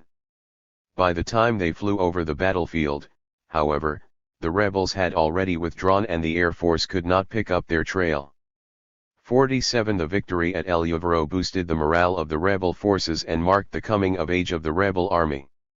It showed, Guevara later wrote, that the rebel army could function in a territory from which intelligence never leaked out to the enemy and from which we could dart to the plains and attack enemy positions. 48 Castro had left El Lluvero as quickly as possible, detaching Che and 4 assistants from the main body to care for 7 wounded rebels. Che loaded the men onto a truck and drove northward into the Sierra, where he would find a secure location and tend to the wounded. 2 of the men, Juan Almeida and Felix Pina, were too weak to walk, so they had to be carried in a hammock, after the trucks coughed to a stop on the steep mountain roads. Moving from one bohío to the next at a painfully slow speed, Che, with his group, eventually reached the safety of El Peladero, where he rested for the following month. 49 For the second time in 2 months, Che found himself the de facto commander of a small but independent rebel column. Captain Juan Almeida outranked him, but with wounds in his head, shoulder, and left leg, Almeida was in no condition to command. Responsibility for the men fell on Che, who established direct contact with Frank Pace to obtain medical supplies, asthma medicine, more recruits, and weapons. By the time Che reunited with the main body of rebels in mid-July, he had about 30 men under his command. Thanks to the addition of new recruits from the cities, the rebel army boasted more than 200 combatants, and now it truly controlled the heights of the Sierra Maestra. Batista virtually conceded the Sierra Maestra to the guerrillas by dismantling the rural guard posts that presented easy targets to Castro. 50 Stung by the rebel victory at El Lluvero, Batista launched a third offensive against Castro's forces. From a command post at the Estrada Palma sugar mill near Bayamo, Colonel Barrera Perez intended to carry out a coordinated air, naval, and ground campaign designed to force the guerrillas out of their mountain strongholds and into battle on terrain that favored the army. Then army companies would search out and destroy the guerrilla columns in a campaign of extermination. The army declared the Sierra Maestra a free fire zone, authorizing army, naval, and air forces to fire and bomb indiscriminately. Government forces relocated about 2,000 peasant families from the area of operations, reviving terrible memories of Spanish atrocities during Cuba's War for Independence. The government's relocation policy only alienated the peasantry and generated more sympathy and recruits for the rebel army. 51 The army offensive made sense from a military point of view. Forced relocation programs have been part of many successful counterinsurgency campaigns. The British stamped out the Malayan guerrillas in what is considered a model counterinsurgency campaign that included a massive relocation of peasants from the area of military operations. The British realized that they had to sever the logistical ties between the guerrillas and the farmers who lived on the fringes of the jungle. Between 1950 and 1953, the British resettled more than 500,000 Chinese into 600 new communities they controlled. The resettled farmers then received title to land and economic development assistance. 52 While forced relocation can generate widespread national and international opposition, if it is done as part of a larger political, economic, and social development project, it can contribute to the eradication of guerrilla bands. Batista's government, however, lacked the political legitimacy and the resources required to implement the social and economic aspects of a well-coordinated counterinsurgency project. The army removed only 2,000 peasant families before Batista suspended the project because of political considerations. The army did not deploy enough troops to establish a security cordon around the Sierra Maestra to cut the ties between the guerrilla camps and the cities. However, even after the Battle of El Lluvero, Batista refused to recognize Castro's guerrilla army as a credible military threat. In 4 engagements at Alegría del Pio, La Plata, Arroyo del Infierno, and El Lluvero, the guerrillas had killed 21 soldiers, wounded another 20, and captured a substantial quantity of arms, ammunition, and supplies. The rebels had sustained heavier losses, losing more than 60 men at Alegría del Pio and in the manhunt that followed. A specially trained counterinsurgency force would have decimated Castro's rebel band during this start-up phase, but neither Batista nor his army had training in irregular warfare. The air raid and ambush at Altos de Espinosa had demonstrated the deadly potential of a coordinated air and ground campaign, but Batista's army lacked the will or the ability to maintain pursuit of the rebels. Given time and space by Batista, Castro rebuilt and reorganized his rebel army in the mountains. Batista did not fully exploit his advantages in men and materiel. He did not attempt to rally his troops behind him by visiting the area of operations and talking to the troops. Castro represented only a political nuisance to Batista, not a military threat. If Batista had visited the area of operations, he would have given Castro more credibility than Batista cared to acknowledge.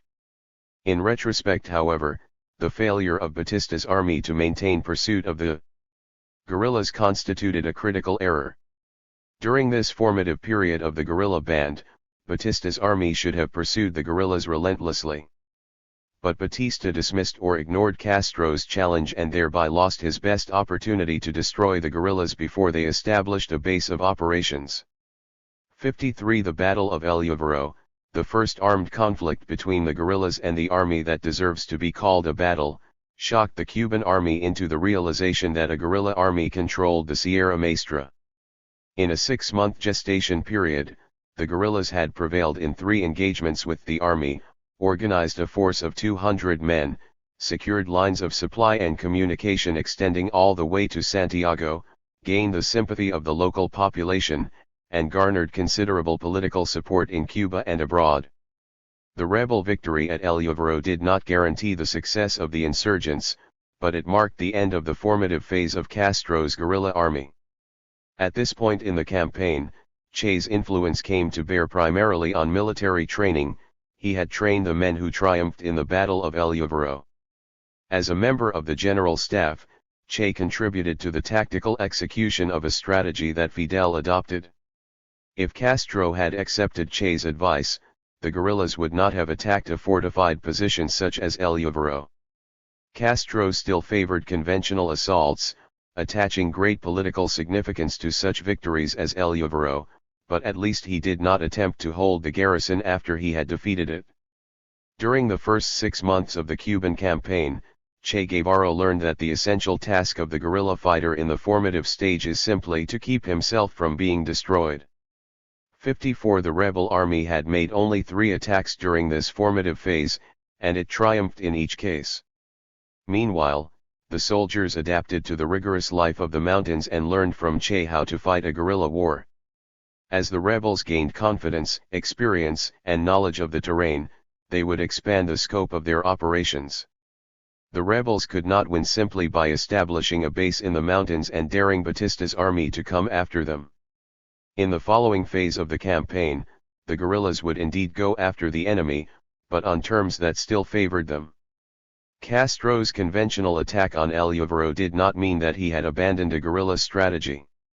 His quick retreat into the mountains showed that he did not intend to fight on conventional terms. Over the following year, Castro and Che would apply guerrilla strategy more consistently and effectively, winning battle after battle. With nearly 200 men under his command, logistics and military strategy compelled Fidel to rely more heavily on Che. A large concentration of guerrillas created a tempting target for the enemy and made supply difficult, whereas a second column could establish independent supply lines and improve the defensive posture of the rebel army. For command of the second column, Fidel turned to Che, who had impressed his commander and comrades as a soldier, doctor, instructor, and leader. On July 17, Fidel promoted Che to captain and gave him command of 75 men dubbed the Fourth Column, this name a ruse designed to convince the enemy that Castro commanded 4 rebel columns. Raúl Castro and Juan Almeida had been captain longer than Che, but neither of them had yet demonstrated as much potential as had Che for independent command. Raúl would have made a logical choice for command of the first independent column, but his star had fallen rapidly because his entire platoon had committed some form of insubordination in an incident that remains a closely guarded secret. 55 Che, in contrast, had led units of wounded, lost, and inexperienced men in the Sierra Maestra. He had advised Fidel on military strategy before every engagement, guided Castro away from a conventional strategy, and trained his soldiers. Guevara's uncompromising nature and communist convictions made him something of a political liability, but Castro did not have a more competent commander. After a few victories over Batista's army, Castro had come to recognize the value and potential of guerrilla warfare. Any number of men could have commanded a regular army, but only Che could lead the first independent guerrilla column. On July 21, Che filed into a bohío to sign his name to a letter offering condolences to Frank Paez, whose brother had been killed by the dictator's forces.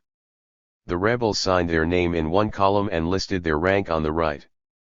As Che began to sign, Fidel ordered, "Put down Comandante." With that, Castro promoted Che to major, the highest rank in the rebel army.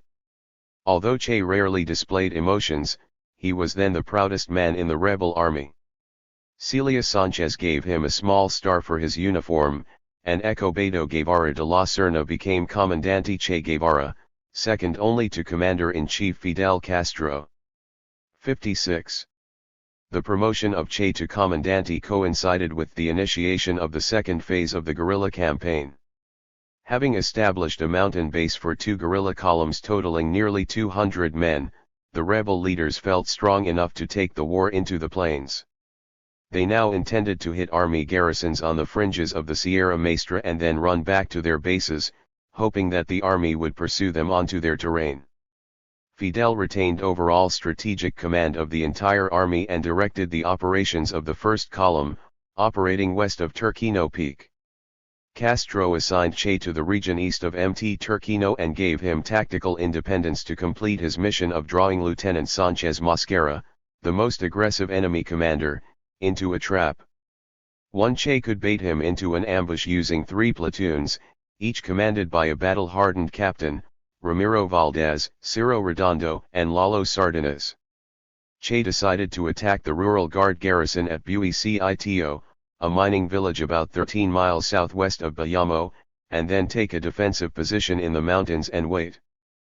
On the afternoon of July 31, 1957, Che's men hiked down from the mountains, boarded 3 trucks, and drove for 3 hours through cane fields and flatlands, a new and less secure environment for Che's brand of guerrilla warfare.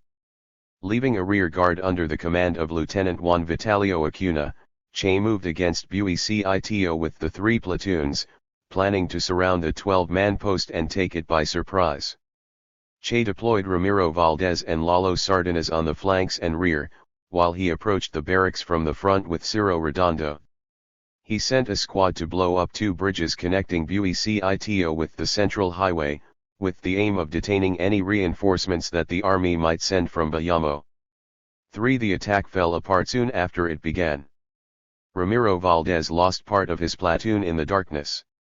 Che, advancing down the main street armed with a Thompson submachine gun, lost the element of surprise when a dog started barking. A soldier came out to inspect the disturbance and came face to face with Che, who ordered the man to halt.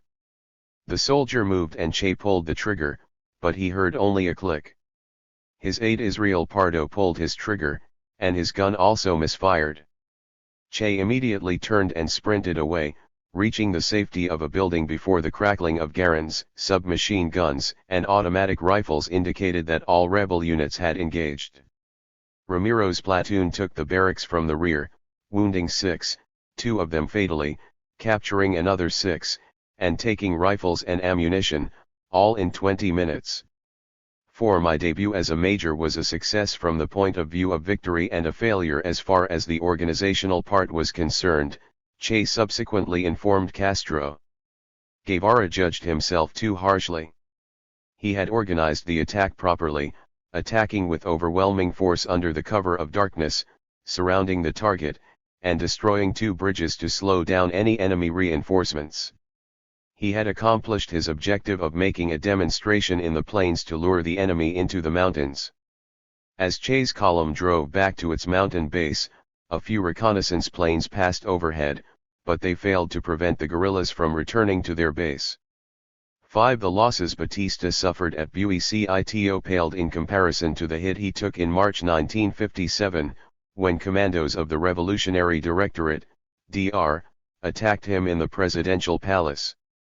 While Castro's battered rebel army struggled to survive, University of Havana students carried out a daring though ill-advised raid, hoping to crush the dictatorship with one stunning blow. Although the students had failed in their objective of killing Batista in his lair, their courageous effort inflicted a serious political blow on the regime. The commandos had, after all, stormed the guard posts, overwhelmed machine gun nests, and penetrated as far as Batista's office on the 2nd floor. The students clearly exposed the vulnerability of the Cuban strongman and created a national crisis. Batista unleashed a wave of vengeance and repression that decimated the leadership of the DR and revealed the brutal character of his regime. The students suffered a military defeat but gained a political victory. According to Bonaccia and San Martin, the attack on the presidential palace shook the confidence of pro-Batista people. That a group of men had dared attack the Caudillo was something beyond their comprehension. 6. Che nevertheless dismissed the DR as a terrorist group and, though he admired the courage of the attackers, felt that their valor would have been placed better in the Sierra Maestra. Che advocated more than the elimination of one man. 7. He intended to carry out a revolution, and a strike at the top would not advance the interests of those at the bottom. Castro's attack on Moncada had also been an ill-advised strike at the top, but Fidel, thanks in large part to Che, now advocated a strategy of prolonged guerrilla warfare. Within this strategic outlook, Che's victory at Buenos, despite its relatively inconsequential military results, represented a more serious military challenge to Batista than had the attack on the presidential palace.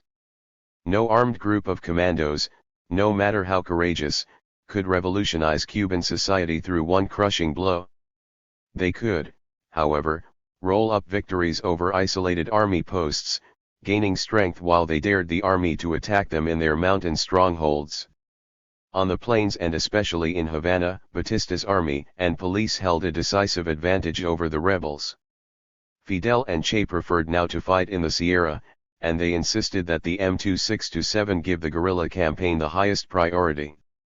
Some rebel leaders still saw greater value in urban struggle than did Fidel and Che, and some had even rendered assistance to the DR after the palace attack. In the eyes of these urban activists, the guerrilla campaign complemented their efforts and depended almost entirely on their support. After more than 6 months in the mountains, however, even Castro had come to recognize that a guerrilla campaign offered the greatest chance of success. Urban actions carried excessive risks, a fact demonstrated forcefully on July 30, 1957, when the Santiago police assassinated Frank Paez. Paez, the titular head of the M2627, had reorganized the National Directorate of the M2627, made preparations for a future general strike, and attempted to launch a second guerrilla front independent of Castro. Fidel, the national coordinator for military affairs and nominally subordinate to Paez, had convinced Paez 5 months earlier not to open a second front near Santiago, but the two leaders conceived rebel strategy in significantly different ways. Paez favored a general insurrectionary strategy that Fidel had advocated prior to the departure of the Granma.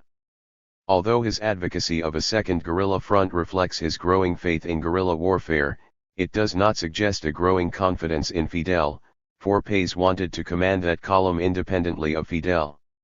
His untimely death eliminated all talk of a second guerrilla front and strengthened Fidel's hold on the organization and its strategy. The urban wing of the M2627 and its general insurrectionary strategy, often referred to as the Llano, Plains, lost power to the Sierra, Mountains, and the guerrilla strategy Castro favored. On August 11, Fidel left no doubt about his insurrectionary strategy when he ordered Celia Sanchez to send all guns, all bullets, and all supplies to the Sierra. 8. Che despised the anti-communist politics of the Llano and had no confidence in their insurrectionary line. He urged Fidel to appoint a trusted guerrillero to succeed Frank Paez in Santiago, either Raúl, Juan Almeida, Ramiro Valdez, or himself, people who would promote the authentic revolution. Guevara had absolutely no experience in running a clandestine urban operation, yet he assumed that he could replace Frank Paez. His offer to take that post reflected his ignorance of urban operations, an underestimation of the Llano, and a growing ego. Luckily for the M2627, Castro rejected Guevara's nominees and proposed his confidant Faustino Perez for the position. Still, the M2627 directorate overruled him and appointed René Ramos, a clear indication that Castro did not yet have complete control over the organization and its strategies. 9. His guerrilla army, dependent on the Llano for money, supplies, and recruits, could not long survive without people like Ramos. Che viewed the guerrilla army as the vanguard of the revolutionary struggle. If the guerrillas could draw Batista's army into combat on the rebels' terrain, the rebels could defeat the army, and with this purpose in mind, Che had tried to lure the soldiers into his lair by attacking Buecito. It took the army nearly 4 weeks to respond to Guevara's challenge. Major Merab Sosa, commanding a company of about 140 men, finally began to ascend a path leading to Guevara's base at El Hombrito on August 29. See Map 6. Che deployed his men for an ambush. He sat with the squad overlooking a point where the trail made a 90-degree turn around a boulder. Another squad, under the command of Juan Vitalio Acuna, sat in ambush opposite Che, both of them situated to block the enemy advance. Che posted the platoons of Ramiro Valdez, Ciro Redondo, and Lalo Sardinas on the flanks of the path, with orders to attack the rear of the column. Che intended to let 10 or 12 soldiers pass before firing at the last man, the sign for the 3 platoons to open fire on the trailing elements. The soldiers came walking through at a leisurely pace, as if they were hiking. Che counted, 1, 2, and 3 soldiers pass the target. He realized that the enemy column was too strung out to let 12 men pass through the bend. He counted the 6th, then saw one of the soldiers jerk his head up, surprised. Che pulled the trigger and the 6th man fell. Both flanks opened fire and Che pulled a second burst from his gun, then he lost sight of the 5 men who had passed the boulder. He ordered a squad to advance toward that position. The guerrillas found only a wounded medic, the other 5 men had escaped the trap. Soon, deeper and deadlier explosions indicated that the army had recovered from its initial shock and brought up its heavier weapons, bazookas and mortars. Che ordered a withdrawal and set another ambush about 1,000 yards from the original site. The enemy did not pursue him. Che had halted the enemy advance at El Hombrito, but he judged the performance of his men harshly. Posted in ambush less than 20 yards from the approaching column, the guerrillas wounded only 1 soldier and captured 1 weapon. The army's performance, however, had been even worse. The company did not receive aerial support in its advance against an important rebel position, and then it retreated after a brief skirmish. Che still considered the engagement a victory, for his men had stopped an advance of 140 soldiers with a tactic that became standard practice for an ambush. By aiming at the point man of the approaching company, the guerrillas had immobilized the entire army column. Little by little this tactic was being crystallized, Che realized, and it finally became so systematic that the enemy literally stopped entering the Sierra Maestra, and there were scandals involving soldiers who refused to march in the forward spot. 11. Several months of guerrilla combat had reinforced lessons that Che had learned from Alberto Bayo. In order to defeat a superior force, the guerrillas had to draw army companies onto rebel terrain, neutralizing the advantages Batista held in numbers and in arms and other materiel. Rebel columns could not expect to defeat an army battalion in one pitched battle on the plains, but they could punish isolated companies if they forced the fight on mountainous ground that they had prepared, where tanks, airplanes, and heavy artillery posed little threat to them. Che intended to defeat the entire army eventually.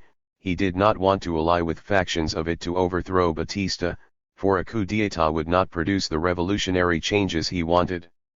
On September 5, 1957, naval officers at the Cienfuegos naval base, working in collaboration with elements of the M2627 and other opposition groups, revolted against Batista. Known as Poros, because of their alleged military purity, and led by Lieutenant Dionisio Pérez San Roman, they intended to restore constitutional government. Although the conspirators liberated Cienfuegos within a few hours, they did not receive support from any other garrison. Isolated and with their backs to the sea, the rebels had to surrender the following day.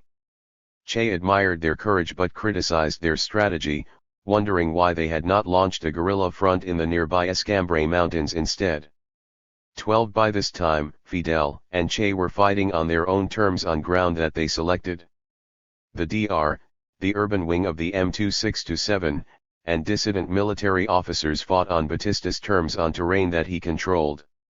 The guerrillas would take the war to Batista in due time, when they had gained the military strength to fight on conventional terms outside the mountains. In the meantime, Castro and Che continued to bait army units into the mountains. The two leaders met in late August to devise a strategy to lure the army into battle, using Castro's column as the bait. On September 10, the two columns converged on Pino del Agua, a hamlet built around a sawmill along the crest of the Sierra Maestra. Fidel informed some villagers of his intention to march towards Santiago, expecting one of them to pass on the information to the army. The following day, Fidel's column continued its march, moving south along the road leading to Santiago. Che's column, meanwhile, circled back that night and prepared an ambush at Pino del Agua, hoping that the army would take the bait and send at least a company in pursuit. 7 days later, on the morning of September 17, Che learned that 5 army transports were climbing up the road, just as he had expected. Che deployed his platoons along both flanks of the road, creating a killing field in which his men could fire on the trucks from both sides. He planned to immobilize the first truck at a bend in the road, forcing those that were trailing to halt or reverse their movement. If they carried out the plan, Che expected to capture 3 or 4 vehicles. 20 minutes before the trucks came within the ambush, the skies opened up and drenched the waiting men. Nevertheless, they remained focused on the task at hand, the destruction of an army column. When the lead truck approached the curve, the rebels opened fire. The soldiers abandoned 3 of their 5 trucks and fled, after a brief but spirited resistance. Che confiscated all the equipment from the 3 captured trucks and then burned the damaged vehicles. The rebels had killed 3 soldiers, taken 1 prisoner, and walked off with a valuable supply of arms and ammunition that included a tripod machine gun. They lost only 1 man. 13. Despite this result, Che concluded that his men had performed badly. Although they had lured a convoy into an ambush, they had failed to destroy it. Che felt that his squads should have destroyed at least the first 3 trucks and their occupants. But soon after the battle had begun, an incorrect order to retreat had circulated among his troops, sowing confusion among the squads and delaying their efforts to capture the vehicles. All this proved the imperative necessity of improving combat preparations and discipline among our troop, Che concluded. 14. The courage and combat morale of his guerrillas, however, exceeded that of his enemy. Colonel Barrera Perez, the chief of operations in Orient in the summer of 1957, had been replaced because of his inability to deal with the guerrilla challenge. General Francisco Tabernilla, the Army Chief of Staff, replaced him with Colonel Manuel Ugalde Carrillo. Lieutenant Angel Sanchez Mosquera received a promotion to major and retained command of Battalion 1. Despite the changes in command, the Army demonstrated no greater effectiveness in the field.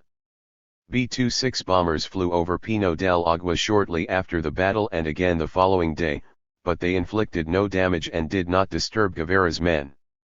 Lieutenant Colonel Curbelo del Sol, Ugalde's assistant, refused to send an infantry company after Guevara's column because he feared that it would just march into another ambush. 15. By this time, the rebels' training in guerrilla tactics had given them a distinct advantage over the soldiers, who had no training in irregular warfare. The guerrillas had the initiative, and Fidel and Che determined the time and place of battle. Moreover, the rebel troops were more experienced, disciplined, and motivated than Batistas. Che demanded total subordination to military discipline and would not tolerate failure to live up to the high standards he set for guerrilla fighters. Shortly after the Battle of Pino del Agua, Captain Lalo Sardinas angrily reprimanded one of his men for an unspecified breach of conduct. Sardinas put a gun to the man's head, not intending to fire, but he accidentally shot and killed the soldier. Many guerrillas, already bristling at Che's attempts to impose tighter discipline, demanded the immediate execution of Sardinas. Guevara and Castro found themselves in a delicate situation. Captain Sardinas had been a brave and highly disciplined platoon leader, in stark contrast to many of his accusers. At the same time, they wanted to maintain discipline and a system of justice, and Sardinas had clearly erred by pointing a gun at the victim's head. Fidel and Che spoke against the execution of Sardinas and persuaded a majority of rebels to demote rather than execute Sardinas. A group of men left in protest the following day. 16 If anything good came out of this incident, it was in the person of Camilo Cienfuegos, whom Fidel assigned to Che's column as the replacement for Sardinas as commander of Che's vanguard. Camilo had been one of the last to join the rebel movement in Mexico and one of the first to counterattack at Alegria del Pio. Unlike Che, he was a genuine product of the working class, having toiled as a tailor in Havana before joining the expeditionary force. Known more for his courage and audacity than for his intelligence, Camilo had distinguished himself in virtually every engagement with the enemy. Che thought that Camilo occasionally became too aggressive in combat, but he admired his fighting spirit. He assigned Camilo the special task of eradicating the bandits who operated in the mountains, claiming to serve under Castro's revolutionary banner. 17. Camilo hunted down Chino Chang, a local bandit, and brought him before a revolutionary tribunal. He had tortured, killed, and stolen from peasants, falsely claiming membership in Fidel's rebel army. In the absence of Batista's judicial system in the region, the rebels now had to maintain law and order there. If they allowed Chang and his gang to operate with impunity, their reputation among the peasants would suffer. In mid-October a rebel tribunal convicted and executed Chang and another man. The rebels put 3 members of Chang's gang before the firing squad, but Fidel decided to give them a second chance if they survived the terror of a simulated execution. The executioners fired above the heads of the condemned, who took a few seconds to realize that their lives had been spared. Thus there was justice as well as mercy if misguided in the rebel camp. 18 The tribunal formed part of Che's larger effort to institutionalize the rebel presence and establish a permanent base. Having taken the war to the army at Buenos and Pino del Agua, Che now wanted to strengthen his El Hombrito camp. Che built a self-sufficient industrial town at El Hombrito, raising pigs and poultry and producing shoes, saddles, and clothes. He even initiated the construction of a hydroelectric dam and an armaments factory making mines, grenade launchers, and mortars. By late November, Che declared the independence of El Hombrito by planting an immense red and block July 2 6 flag on the highest hill. 19 If Sanchez Mosquera, now a major, did not see the fluttering challenge to his authority, he could read all about it in El Cubano Libre, a revolutionary newsletter produced on a mimeograph machine at El Hombrito. In a front-page editorial in the inaugural edition, Che declared that the Sierra Maestra had become an unassailable fortress. The rebels had entrenched in the mountains, building anti-aircraft shelters, basic industries, and fortified outposts guarding all paths to El Hombrito. Che now called upon the people to rise in rebellion by burning the cane fields, a proposal once championed by Antonio Maceo, and paralyzing the country in a general revolutionary strike. He wanted all-out war. 20 The army accepted the gauntlet soon after Che threw it down. Some army officers had finally begun to reconsider their counterinsurgency tactics, since they could only claim one victory over the rebels Alegria del Pio. At least one prominent officer wanted to draw the guerrillas out of their fortified positions so they could be destroyed on the plains. Although Chief of Staff General Tabernillo rejected pleas for any radical change in strategy, he reinforced Orient in early November 1957, bringing the army's strength in the region to 5,000 men. If he intended to seal off the Sierra Maestra, he still only had 20 men to secure each mile of perimeter. If he intended to search out and destroy the 2 guerrilla columns, he had enough men to drive the rebels from their bases, assuming that the soldiers had the courage to fight and sustain casualties. With the guerrillas entrenched on high ground, with secure lines of supply and communication, Batista's army had no choice but to go in and get them, because Batista had promised the total extermination of the guerrillas. 21 Major Sanchez Mosquera advanced toward El Hombrito in late November with a company of 100 men and 40 peasants on point, where they would be the first to draw enemy fire and detonate any land mines. Che's column observed the advance from fortified positions, but the men refused to fire on innocent people, so the army column passed through 6 ambushes. Then, the army sent in two P-47s to bomb the guerrilla positions. The army had not attempted coordinated ground and air attacks since February, and the assault caught the guerrillas by surprise. Che hid behind the only available cover, a banana tree, while the bombs destroyed two houses and some provisions, forcing Che to admit that he had been hurt. "We ate shit with hair in it," he reported. 22 Unwilling to cede the initiative to the army, Che urged Fidel to establish a third column on the other side of Pino del Agua. With a third column located in that area, the guerrillas would spread out and pin down more enemy forces. Che recommended Raúl Castro, Juan Almeida, or Ramiro Valdez for the command of the new column.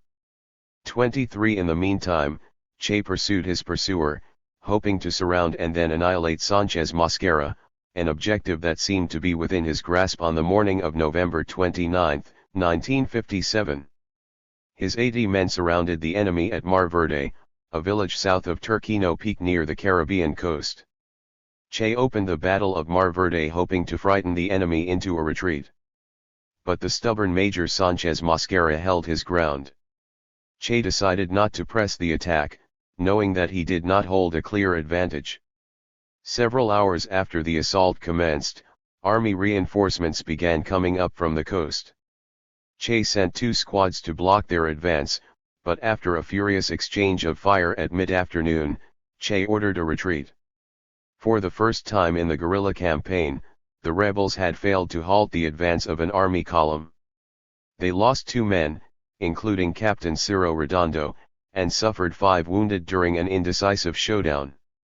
24 In anticipation of Major Sánchez Mosquera's advance on El Hombrito, Che fortified his defenses and mined the paths leading to his base.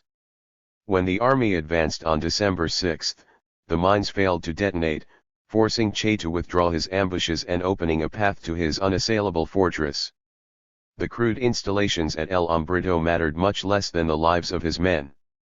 Che wisely ordered the abandonment of El Hombrito and redeployed his forces for another ambush higher in the mountains, at a place called Altos de Conrado.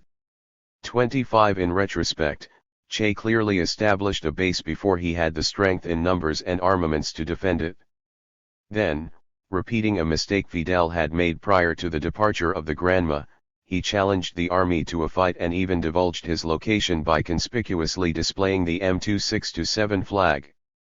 On December 8, the army fell into the ambush that Che had set at Altos de Conrado. Once again, the guerrillas fired prematurely and inaccurately from carefully selected positions. This time the soldiers anticipated an ambush, and Major Sánchez Mosquera brought machine guns, bazookas, and mortars into the fight.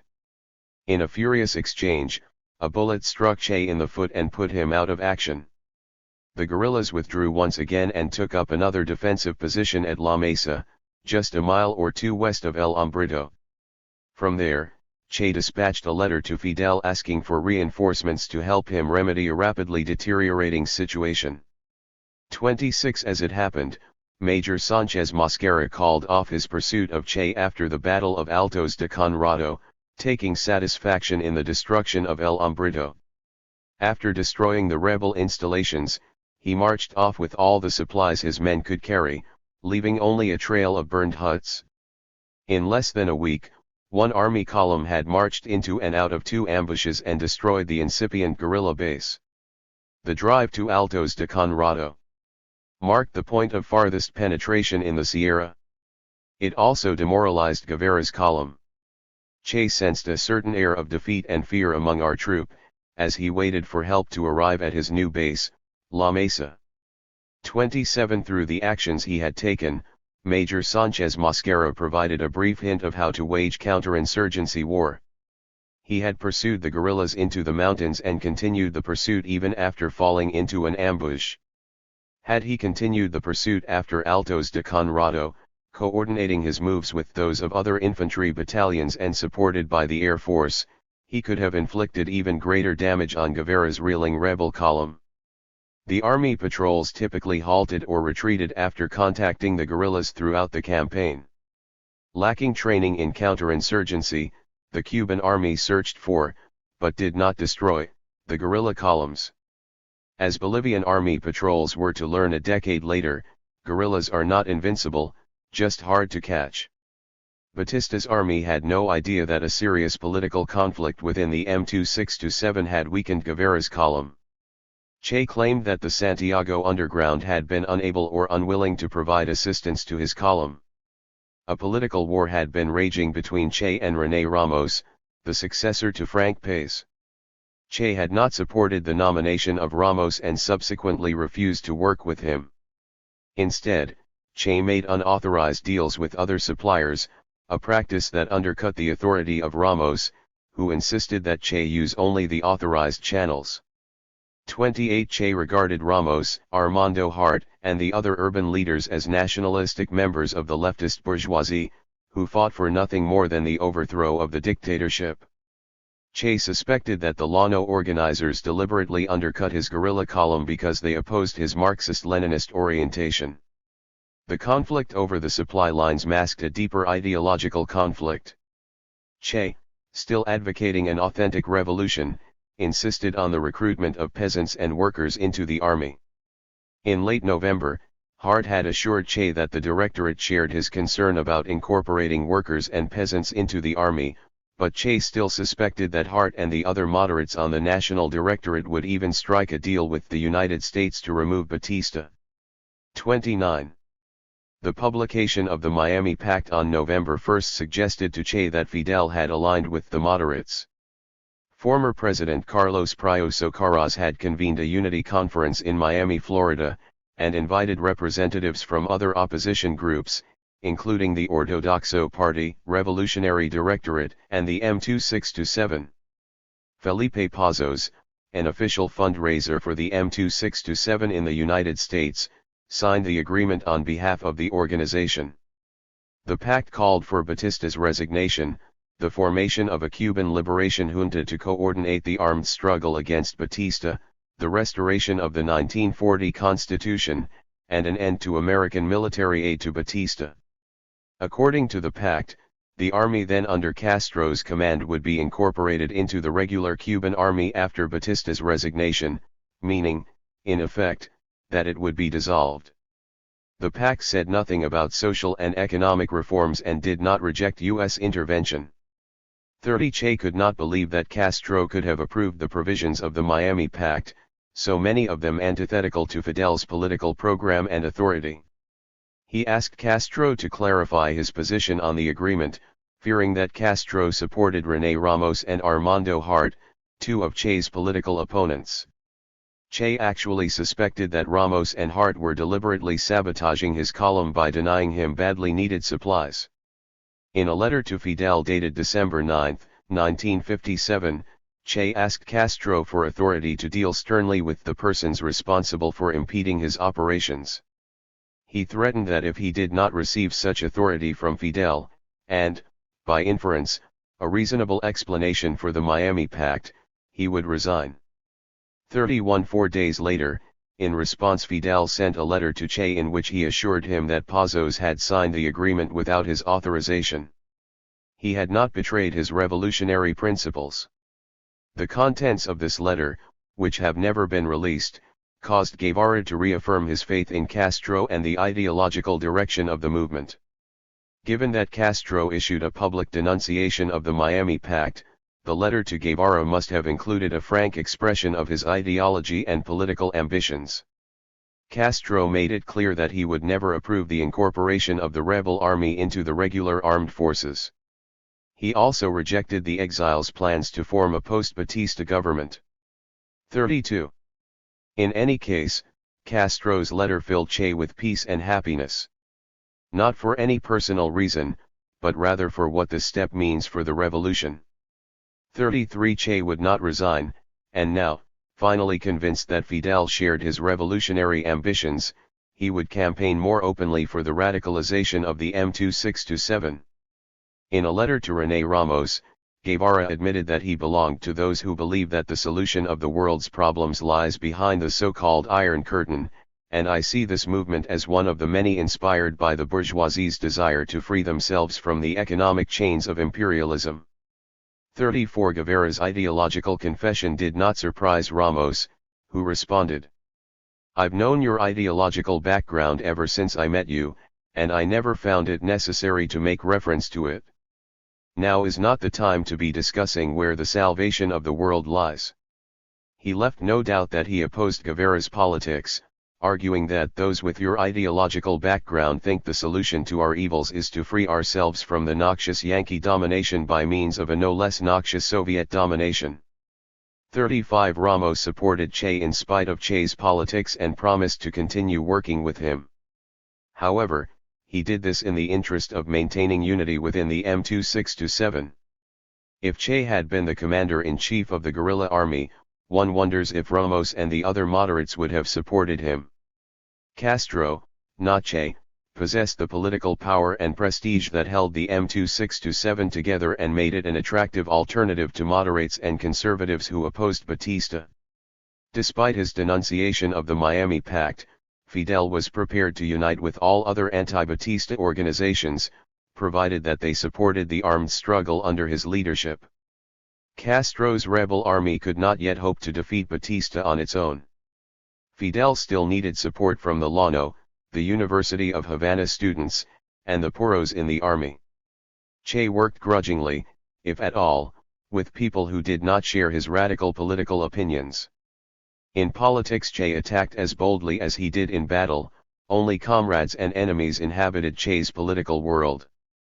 Fidel saw the guerrilla campaign as part of a larger struggle waged in the Sierra Maestra as well as in Havana and Washington, and the campaign required militants, fundraisers, diplomats, union organizers, gun runners, and urban activists. Fidel fought on all fronts. Simultaneously, Che preferred to fight the enemy in his immediate front, with only ideological comrades in the trenches with him. He had no experience or interest in fundraising, recruiting, or diplomacy, even though Fidel's success in those areas created and sustained his guerrilla army. Che once believed that Fidel represented the typical political perspective of the nationalistic and leftist Latin American bourgeoisie. Fidel's secret letter to Che convinced him that he shared his revolutionary ambitions, which included a confrontation with the American imperialists.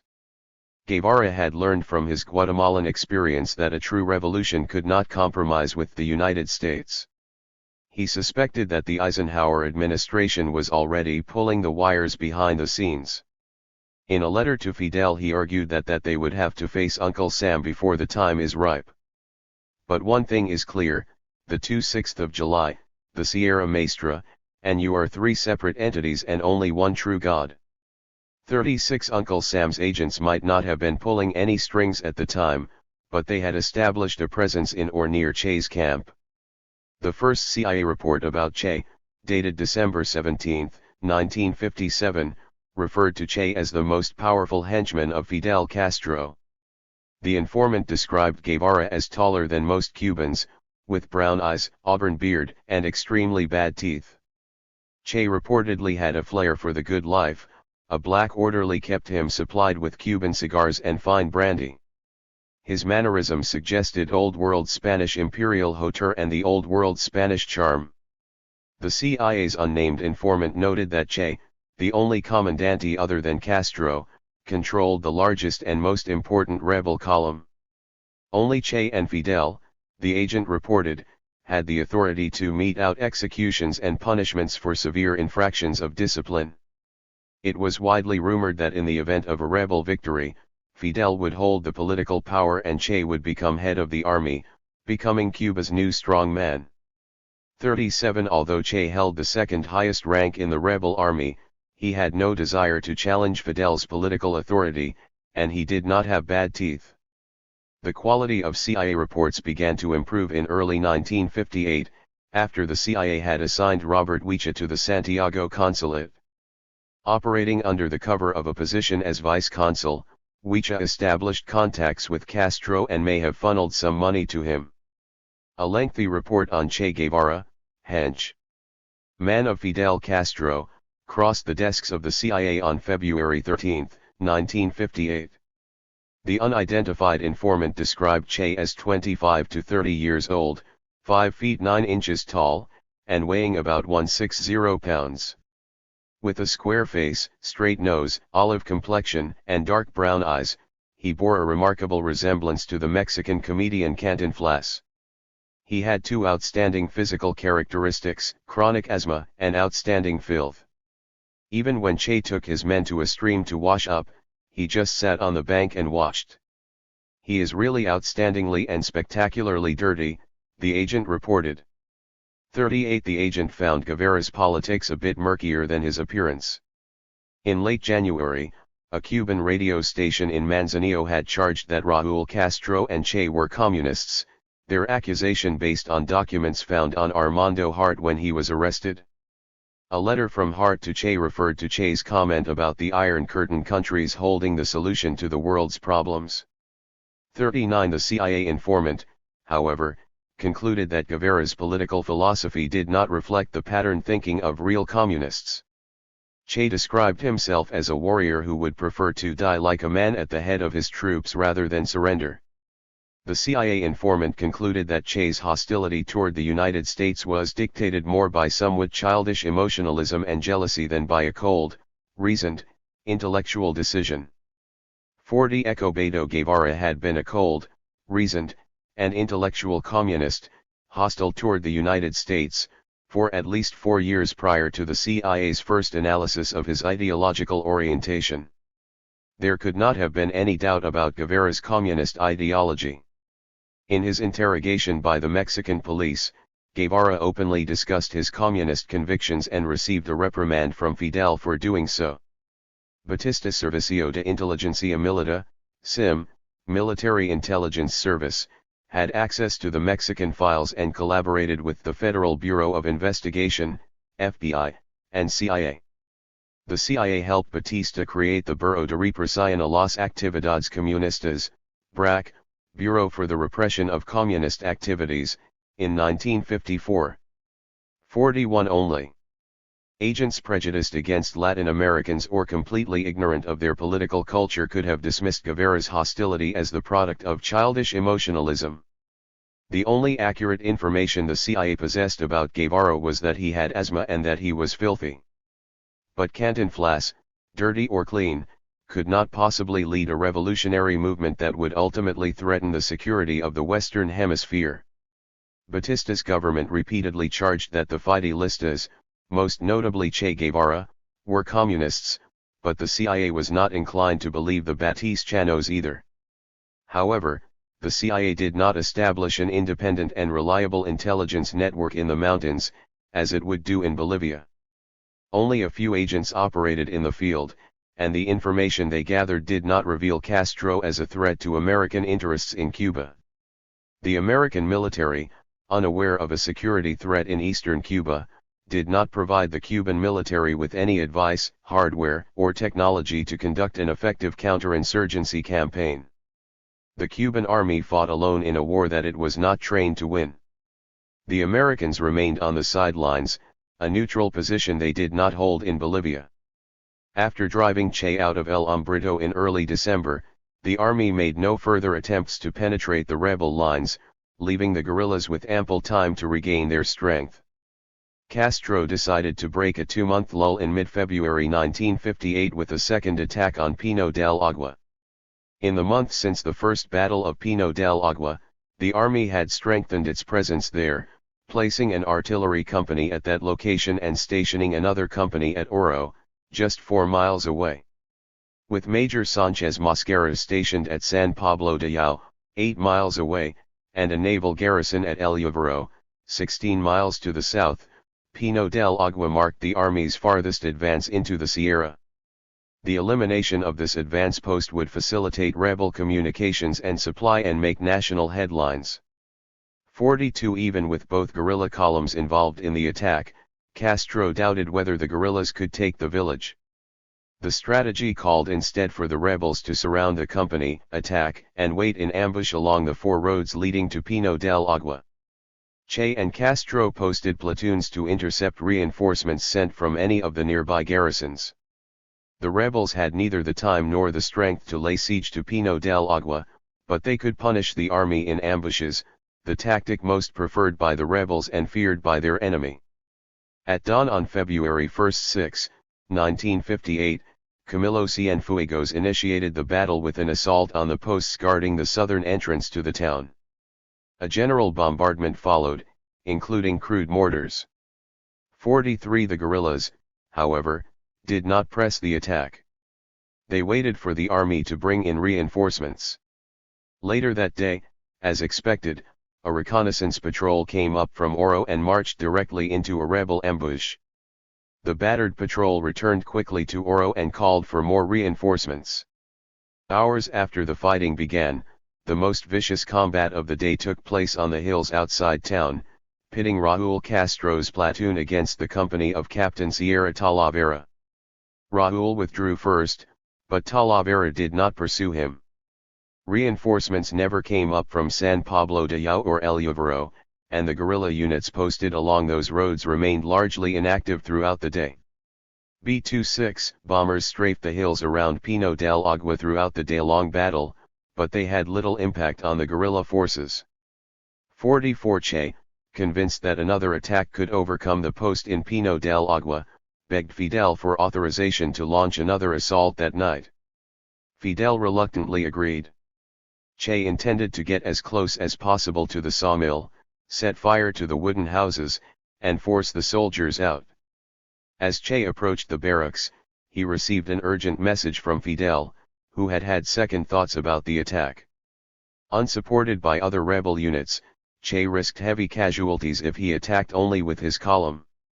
Fidel advised him against launching such a suicidal attack and gave him a strict order to stay out of the fight. Che, who had ignored at least one previous order to refrain from combat, hesitated, then called off the attack. The rebels had already demonstrated their power, killing 18 to 22 and capturing 33 rifles, 5 machine guns, and ammunition, while suffering 5 dead and 3 wounded. The following day, Fidel ordered a retreat. The army eventually pulled out of Pino del Agua without another fight, conceding the western part of the Sierra Maestra to the guerrillas. 45 The Second Battle of Pino del Agua, the largest and longest fought by the guerrillas since their landing, revealed the combat capabilities of an experienced guerrilla army.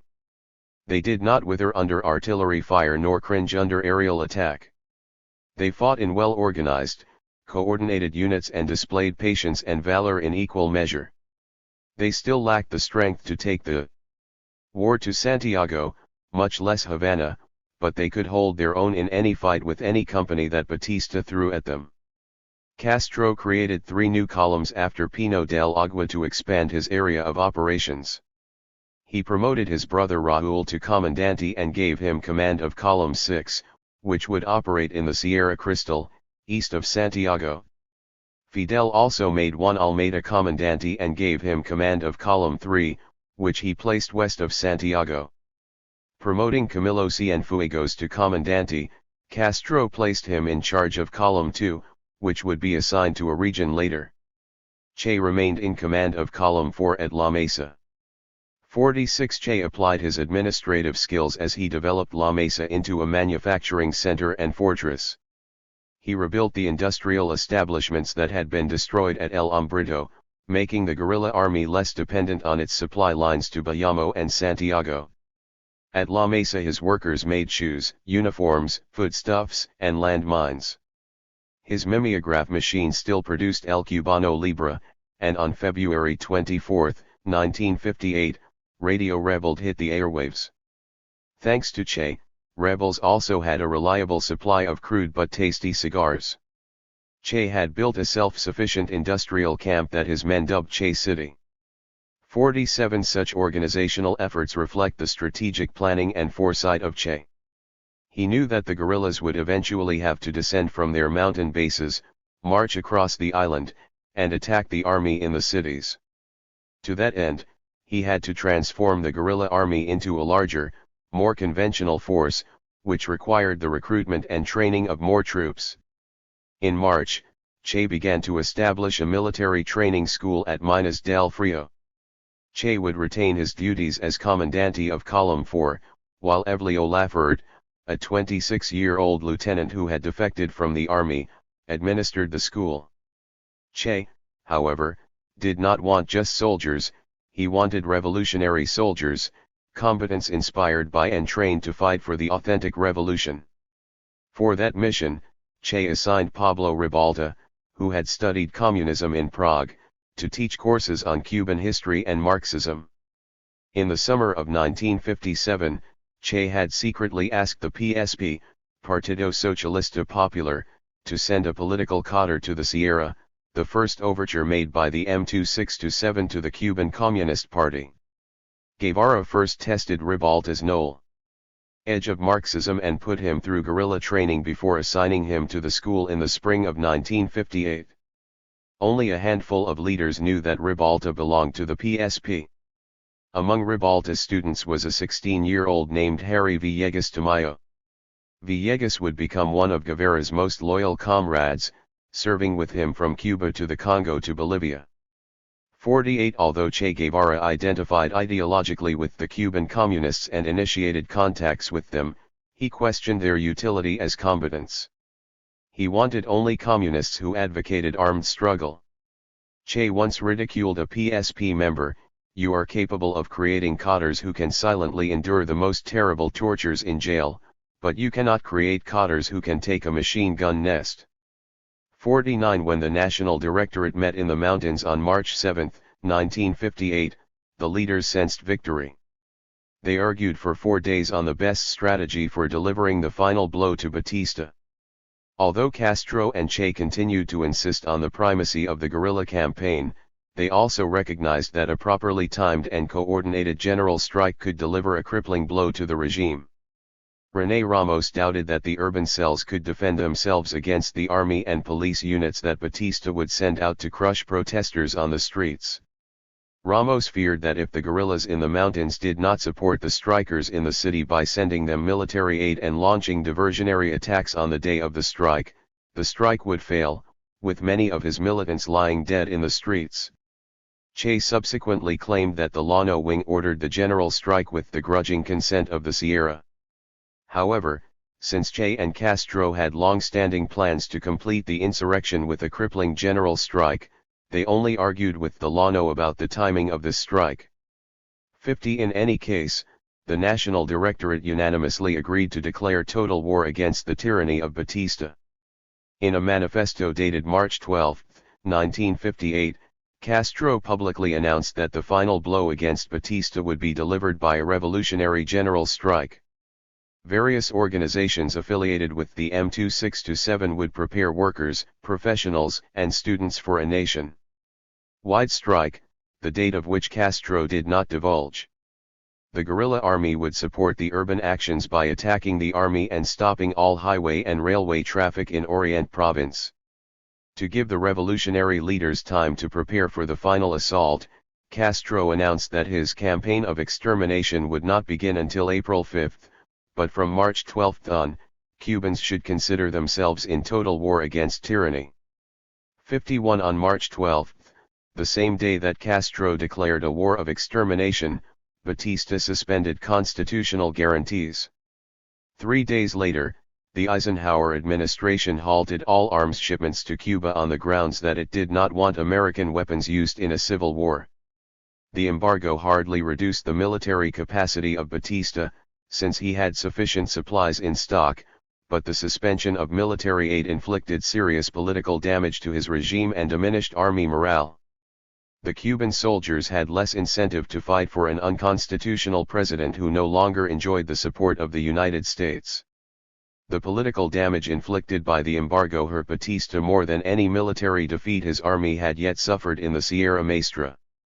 No step by Castro could have so disheartened Batista. His old friends were seen to be deserting him, argues historian Hugh Thomas. 52 Eisenhower's decision to stay out of the conflict had to brighten the outlook of the guerrillas. Few rebel leaders could have relished the prospect of a guerrilla campaign against the Americans. It is true that the United States military had not performed well in its counterinsurgency campaign against Sandino in the 1920s, however, military strategy, tactics, and technology had changed dramatically in the 3 decades since the Nicaraguan campaign. The United States had gained valuable experience combating communist guerrilla movements in Greece and the Philippines after World War II. 53. The Americans did not have the counterinsurgency capabilities that they would develop after Castro's victory, but they had firepower and technology that could have turned the tide against the rebels. Electronic and aerial surveillance might have divulged the precise location of the rebel camps to the Americans, who could have brought in bombers with heavier payloads and deadlier accuracy. If Eisenhower had authorized the military to intervene, either directly with troops or indirectly with advisors, the nature of the conflict would have changed immediately and the prospects for a guerrilla victory would have diminished considerably. The American decision to remain neutral highlights the critical importance of pursuing a political and diplomatic strategy that is complementary to a guerrilla campaign. The American military certainly did not fear a military confrontation with Castro's rebel army. American politicians, however, did not perceive a threat to U.S. interests, because Castro had convinced them that he did not represent one. He had won the support of the American press by manipulating Herbert Matthews. In his public political pronouncements he had renounced communism and affirmed his commitment to the restoration of the 1940 Constitution. Despite the receipt of some reliable information about the communist inclinations of Raúl Castro and Che Guevara, the Eisenhower administration did not detect a communist threat in Castro's guerrilla campaign. If Castro shared Che's revolutionary ambitions, he revealed those plans only to Che. Castro and Che did not belong to the PSP, nor did the PSP publicly support them. With the PSP inactive, the Americans concluded that they could remain on the sidelines as well. Non-communists, in Cuba and abroad, supported Castro's insurrection. In late March the rebels received a huge shipment of arms from a C-47 transport plane sent by President José Pepe Figueres of Costa Rica and piloted by Pedro Luis Diaz-Lanz, a defector from the Cuban Air Force. Castro met the plane on a field near the Estrada Palma sugar mill, not far from the Cuban Army's base of operations. One has to wonder how Batista's infantry, artillery, and air force could have allowed a transport plane to land and unload. The rebels unloaded 250 machine guns, 250 automatic rifles, 225 mortars and bazookas, and more than 1 million rounds of ammunition. Then they destroyed the plane.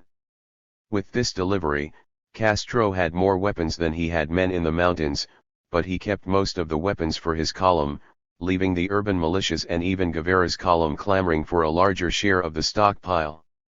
54 When M2627 militants seized 3 Havana radio stations on April 9 and announced the final blow against Batista, the mountains were strangely silent. Camilo Cienfuegos demonstrated some activity along the highway near Bayamo, but the guerrilla columns in the Sierra generally remained inactive. While the inexperienced M2627 militants took to the streets of Havana, Guevara's column remained in a defensive posture, trying only to hold Sanchez Mosquera at Buenos. The normally aggressive major did not show much interest in moving anywhere. In the cities, most workers remained on the job. More than 2,000 poorly armed M2627 activists hit the streets, thinking that the people would rise in rebellion with them. If they intended to engage in military actions, they lacked the arms, numbers, and training to confront Batista's army, police, and paramilitary units. Yet within a half hour, the strikers had engaged Batista's forces in the picturesque yet barren streets of Old Havana. Within 2 hours, the M2627 leaders ordered a retreat. Strikers in other cities suffered similar fates. Casualty lists climbed into the hundreds. Batista had decimated the 26th of July movement in the cities. Castro called the failed general strike a moral rout. 55 On May 3, 1958, the National Directorate of the M2627 met at Altos de Mompi to analyze the causes and consequences of the debacle. Che, the first participant in the meeting to later divulge anything about the heated arguments that occurred, framed the debate as the final showdown between the Sierra and the Llano, 2 different and antagonistic conceptions of the struggle. The leaders, Guevara charged, suffered from an occupational deformity that led them to the faulty conclusion that the urban struggle had greater importance than the guerrilla campaign. The urban leaders had overestimated their strength in the cities and underestimated the power of their enemy, thinking that they could topple the dictatorship simply by calling on the people to strike. The guerrillas, in contrast, had matured during their difficult and demanding campaign in the mountains, gaining an appreciation for Batista's deadly capabilities. To Che, the failure of the general strike demonstrated the fatal flaws in the strategic conception of the Llano and validated the guerrilla line of the Sierra. Che then lashed out at his enemies. He accused David Salvador, a labor organizer, of holding a subjectivist, putschist, sectarian view of the strike. He had refused to collaborate with the Communist Party, a decision that weakened the M2627 among urban workers. Che admonished René Ramos for thinking that his untested militias could fight Batista's troops in the cities. And Faustino Pérez, though a trusted comrade of Castro, had postponed the strike, then rescheduled it at a most inopportune moment. There was only one honorable course of action, the resignation of Salvador, Ramos, and Pérez. 56 The Llano leaders struck back hard, charging that the guerrillas had not launched the diversionary strikes they had promised, an insinuation of cowardice that no guerrillero could tolerate. Tempers flared in a number of heated exchanges, particularly during a violent debate about the participation of the Communist Party. The Llano opposed any collaboration with the PSP in the struggle. The PSP had collaborated with Batista before, and some of the urban activists charged that the Communists had even betrayed them to the police. Nevertheless, Fidel and Che insisted that the M2627 collaborate with the PSP. 57 In the evening, the National Directorate relieved Pérez of his duties and replaced him with Delio Gómez Ochoa, a Sierra combatant loyal to Fidel. In addition, the directors replaced Salvador with Nico Torres, who agreed to work with the PSP. They relieved Ramos, assigned him to the Sierra, and appointed Fidel the commander of all urban militias. Fidel emerged as the commander-in-chief of all the M2627 military forces and general secretary of the organization, which would be transferred to the Sierra. Fidel Castro and the strategy of guerrilla warfare triumphed at Altos de Mompi. Che clearly understood and took great satisfaction in the strategic implications of this decisive meeting. The line of the Sierra would be followed, that of direct armed struggle, extending into other regions and in that way taking control of the country. 58 The rebels wanted a bloody struggle with the army, and they were about to get it. Maneuvers around the mountains and along the coast indicated that the army intended to launch a major military offensive. In the battles to come, Fidel wanted Che by his side. Before the Altos de Mompi meeting, Fidel had relieved Che of command of Column 4 and reassigned him to the administration of a recruit training school at Minas del Frio. The reassignment was not a demotion. With Fidel now occupied with the direction of both the urban and rural wings of the M2627, in addition to national politics and international diplomacy, he had less time to devote to the preparation of the rebel defenses. Fidel brought Che closer to his camp and made him his de facto military chief of staff. In addition to administering the training school, Che supervised the preparation of the rebel defenses in the Sierra. Anticipating victory in the imminent offensive, Fidel then intended to dispatch Che and his trainees from Minas del Frio across the island in a final rebel offensive. In May 1, 958, Castro's rebel army controlled the Sierra Maestra. Fidel had established operational headquarters at La Plata, Che had developed a school and industrial camp at La Mesa, and they had repeatedly repelled army incursions. Che had not held the army off at El Umbrito in December 1, 957, but that greatest rebel loss since Alegria del Pio did not result in a substantial gain for Batista. After driving Che off El Umbrito, Major Sanchez Mosquera withdrew, demonstrating that he could find the rebels but not showing that he could destroy them, a pattern followed by other officers. The army occasionally searched and never destroyed, allowing the rebels to re-establish or strengthen their defensive positions. The rebels had hit the army hard and run back to their mountain camps, daring the army to pursue them. Few army officers other than Sanchez Mosquera had taken the rebel bait, and those who did normally paid a price. Having given Castro 18 months to establish his defensive bases while he and his men perfected the art of guerrilla war, the Army High Command now recognized that only a massive and coordinated incursion into the Sierra Maestra could drive the rebels off the high ground and into the plains. Despite their relative numerical weakness, Castro and Che already contemplated a drive into the plains, knowing that final victory would only come with the capture of the Havana garrisons.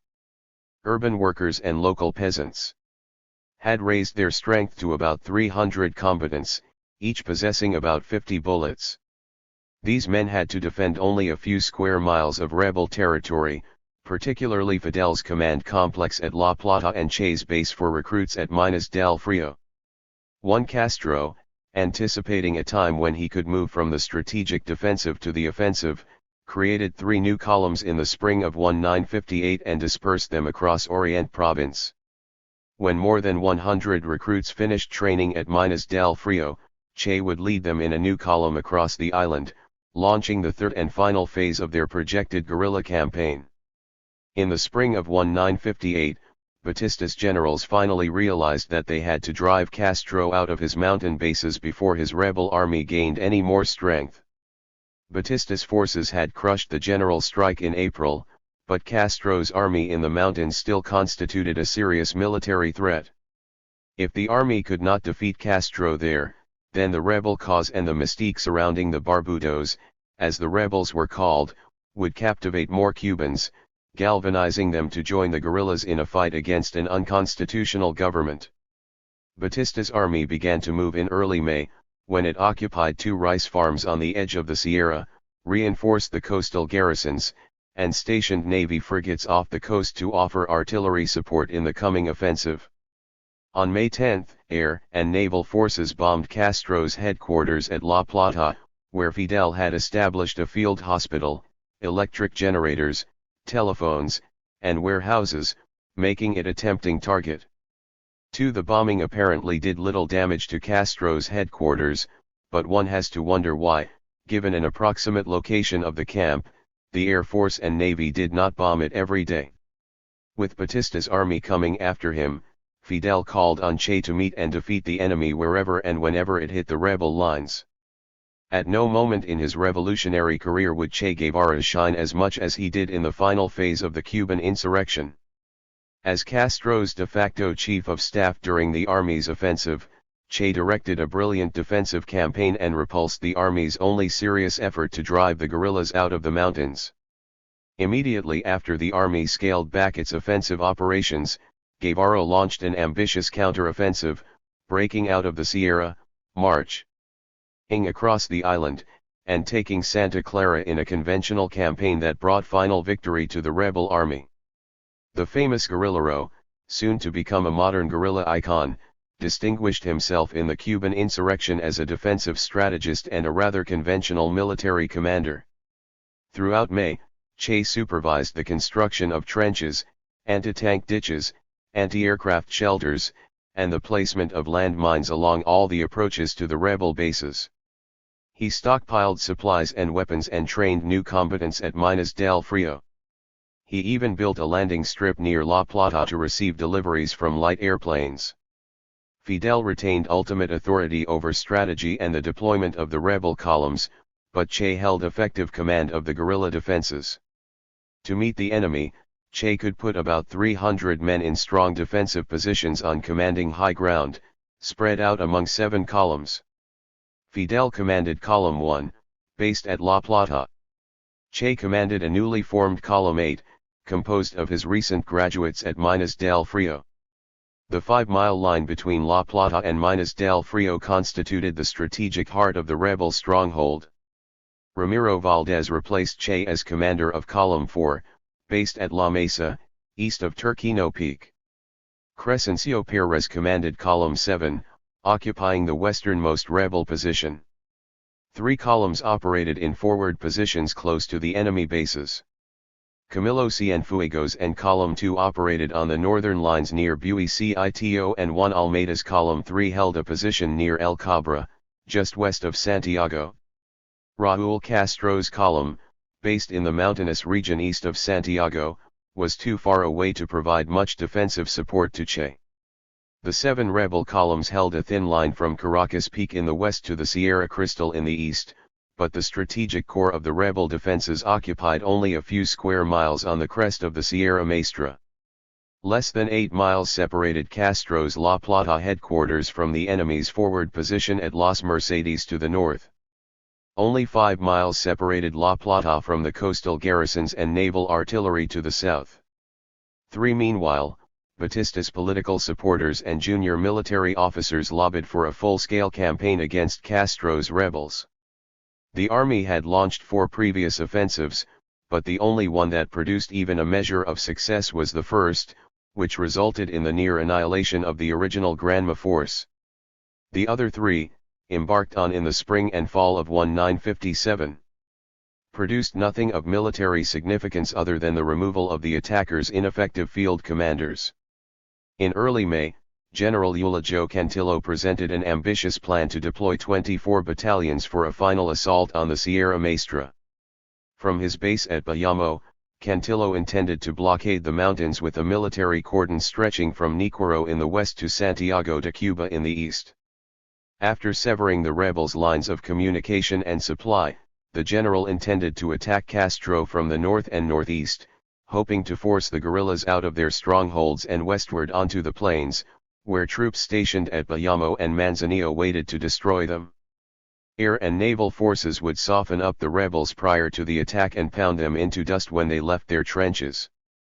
Although Batista authorized a more limited offensive with only 14 infantry battalions each with a tank company assigned to it, General Cantillo still had more than 12,000 regular troops to hunt down and destroy the rebels, whose positions were well known to the air and naval forces. 4. See Map 7. General Cantillo finally brought sound strategy to the counterinsurgency campaign. The success of the summer offensive still depended on its complete execution by capable field commanders and soldiers, who had to find the enemy positions, overrun them, and keep driving toward their final objective, the rebel stronghold on the crest of the Sierra. Much depended on effective coordination and communication between the 14 infantry battalions and the air and naval forces that supported them. Cantillo's strategy had a reasonable chance of success, assuming that Batista's officers and soldiers had the courage and motivation to execute it. They would likely suffer heavy losses in a protracted campaign effort, barring any lucky air strike directly on Fidel. The longer it lasted, the more likely that Batista would lose political and military strength. Facing dissent within the military and enjoying only qualified support from a small segment of the population, Batista lacked the political legitimacy required for a bloody and protracted counterinsurgency campaign. He could not survive long without the support of his officer corps, and personality conflicts divided the officers and adversely affected Batista's military strategy. After Batista appointed General Cantillo chief of operations and authorized the summer offensive, he gave General Alberto del Rio Chaviano command of operations in Eastern Orient Province. Batista made the appointment to placate his chief of staff, General Francisco Tabernilla, father-in-law of the disgruntled General Chaviano. Although Cantillo retained command west of Santiago, the heart of the rebel territory, the creation of 2 theaters under separate commands caused more problems than it solved. Personal animosity between the 2 generals engendered unnecessary difficulties in command authority and diminished prospects for effective coordination between the field battalions. 5 Still, the army troops outnumbered the rebels by a ratio of 30 or 40 to 1. If the battalion commanders coordinated their attacks properly, they could pound the thinly manned rebel lines with overwhelming force, trapping the rebels in their trenches or forcing them to abandon the Sierra. The success of the operation hinged on the ability of Batista's armed forces to deliver continuous, concentrated, and coordinated assaults on the rebel positions, using the combined might of their air, land, and naval forces. By mid-May, the army had established forward bases at the Estrada Palma sugar mill and Minas de Buicito, both of which could be reinforced and supplied by rail or truck from Manzanillo or Bayamo. While the battalions gathered, B-26 and C-47 planes bombed and strafed rebel locations nearly every day, trying to soften the rebel defenses. On May 1, 9, Colonel Raúl Corzo Izaguirre advanced from Estrada Palma toward Las Mercedes, in the first probe of the guerrillas' defensive perimeter. Crescencio Pérez and Column 7 contested Major Corzo's advance with less than a quarter mile separating the opposing forces. Fidel suddenly felt insecure about Pérez's reliability and ordered Che to take personal command of the rebel defenses at Las Mercedes. 6 On May 24, General Cantillo launched his offensive from Las Mercedes, followed by a move from Buecito 5 days later. Che arrived too late to prevent Major Corzo from taking Las Mercedes, after a 30-hour battle. Sánchez Mosquera, now holding the rank of lieutenant colonel, advanced slowly from Buecito, facing stiff opposition from Ramiro Valdez.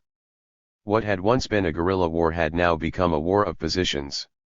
The rebels had prepared their lines carefully and they moved easily between well-fortified and concealed trenches on high ground, with clear lines of fire on the advancing troops. Enemy infantry commanders had learned to fear guerrilla ambushes and land mines. With half of the battalion's strength composed of raw peasant recruits, they feared that their companies would stop or retreat. As soon as they fell into an ambush, Che intended to punish each company that dared to advance against his lines, making the soldiers pay the highest possible price for each yard they gained. 3 weeks after the offensive began with a few exploratory moves, the infantry battalions had moved only 4 miles south from their bases at Estrada Palma and Minas del Buecito. 7 Meanwhile, the Air Force continued to pound the rebel positions. Fidel rightly suspected that General Cantillo placed the highest priority on the destruction of his La Plata headquarters, particularly the airstrip that provisioned his army. Cantillo knew the approximate location of La Plata. The operations of the airstrip, radio transmitter, and telephone lines facilitated its detection by radar and electronic surveillance equipment. Still, the bombers did not score a direct hit on any of the major rebel installations, which were built into and between the trees to prevent easy detection from the air. The aerial assaults only affected the morale of the rebel troops. As a result of bombing and strafing runs on June 4 and 5, for example, 20 of Guevara's students at Minas del Frio left, with Guevara's permission, or deserted, broken by Batista's show of force. 8 By June 11, Castro concluded that the enemy intended to drive directly toward La Plata. Lieutenant Colonel Sánchez Mosquera, commander of the 2 battalions advancing southward from Minas de Buecito, led the maneuver by cutting diagonally across the northern slopes of the range, heading toward La Plata via Santo Domingo with battalions 11 and 22. A battle of enormous proportions is going to break out in the Sierra, Castro informed Camilo Cienfuegos on June 11. They are going to concentrate the main body of their forces in order to try to deliver a decisive blow. To meet the anticipated assault, Fidel ordered Camilo to fall back and join him in Santo Domingo. June 1, 6. General Cantillo's initial strategy had not called for an attack from the south, but he soon realized that a successful drive from the southern coast, easily supported by naval forces offshore, would squeeze the rebels in an iron vice. To clamp the device from the south, General Cantillo selected Major Quevito Pérez and the inexperienced 18th Battalion rather than Colonel Corzo Izaguirre and the veteran troops of the 17th Battalion. Events subsequently demonstrated the folly of sending raw troops up the La Plata River toward El Jigue, the underbelly of Castro's La Plata command center. In the northern foothills, General Cantillo had the 19th Infantry Battalion at Arroyon and the 17th Infantry Battalion at Las Mercedes, giving him 5 infantry battalions plus the Air Force and 2 naval frigates in support. 10 For some reason, Cantillo had mobilized only 5 of his 14 battalions for the attack, leaving 9 battalions in reserve. Castro recalled the columns of Ramiro Valdez, Juan Almeida, and Crescencio Pérez on June 17, pulling in his defensive perimeter to engage the enemy approaching from the north and south. Castro felt the pressure most acutely on June 1, 9, when the army battalions threatened to overrun his most forward platoons. Castro and Che moved men back and forth between their northern and southern lines, slowing the advance of the enemy until all the rebel columns had assembled west of Turquino Peak. Raúl's column remained alone in eastern Orient province, but General Chaviano had shown little inclination to fight him there. Fidel intended to exhaust and bleed the army, giving up indefensible territory in order to defend the main rebel camps, with their armaments factories, kitchens, hospitals, warehouses, and airstrip, for as long as possible. Castro calculated that if he could resist the army incursion for 3 months, he could then turn the attackers away by launching a counter-offensive across the island, delivering a crippling blow to Batista. Fidel placed Che in command of the northern defenses while he kept an eye on Major Quevito's advance from the south. 11. The rebels faced the daunting prospect of fighting on 2 fronts simultaneously. With only 300 combatants, Che could not man all the trenches and repulse advances from both directions. If, however, the infantry gave him time to move the guerrillas back and forth along their interior lines, they could move men between the fronts as needed, giving them a good chance to hold both lines. On June 23 and 24, a rebel platoon led by Captain Ramon Paz attacked elements of the 18th Battalion moving up the La Plata River. The rebels sustained only 3 casualties, while the enemy suffered 21 killed or wounded as it moved upstream. 12. If Major Quevito and the 18th Battalion had continued to press northward, calling in reinforcements and air strikes as needed to break through the rebel defenses, Castro would have been forced to pull guerrillas off Guevara's northern lines to defend the southern perimeter. As it happened, Major Quevito advanced slowly, giving Castro time to reorganize his defenses while Che concentrated on the 22nd and 11th Battalions in the north. Lieutenant Colonel Sanchez Mosquero left Santo Domingo on June 28 and moved his 2 battalions to the Yara River. With nearly 800 men under his command, the largest force he had yet commanded, he ordered the 22nd Battalion to ascend the heights of the Sierra Maestra along the banks of the Yara River. Che had prepared this ground for just such a maneuver. He allowed the lead company of the 22nd Battalion to move 4 miles into his defenses before he attacked. When he unleashed the first volley from the darkness of the mountain forests, the soldiers, many of them going into battle for the first time, took cover from an enemy they could not see. The firing of 30 and 50 caliber machine guns, followed by prolonged periods of silence, kept the soldiers pinned down and terrified. When armored vehicles drove up to cover the flanks of the infantry, they ran into field mines. One 60-pound TNT mine completely destroyed the 1st Company's formation. Unwilling to face the invisible guerrillas on their own, the soldiers dropped their weapons and backpacks and scattered through the forest. The 2nd Battalion never came up in support. Lieutenant Colonel Sanchez Mosquera remained at his base. Guevara had scored a decisive victory over the army in the first major engagement of the summer offensive. According to Bonachia and San Martin, this first series of encounters with the army destroyed the main thrust of the offensive, never permitting the army to penetrate more than a few miles into the Sierra Maestra. 13. Lieutenant Colonel Sanchez Mosquera withdrew on the morning of June 30, leaving 80 soldiers on the battlefield, along with a valuable supply of war materiel that included radio equipment and the Army's secret code. The acquisition of this equipment and the code gave the rebel forces a decided advantage over their opponents. According to Castro, from that moment on, he and his commanders knew the objectives and tactical dispositions of the enemy battalions. The code did not change until July 25, but when it did, the rebels promptly intercepted the new code as well.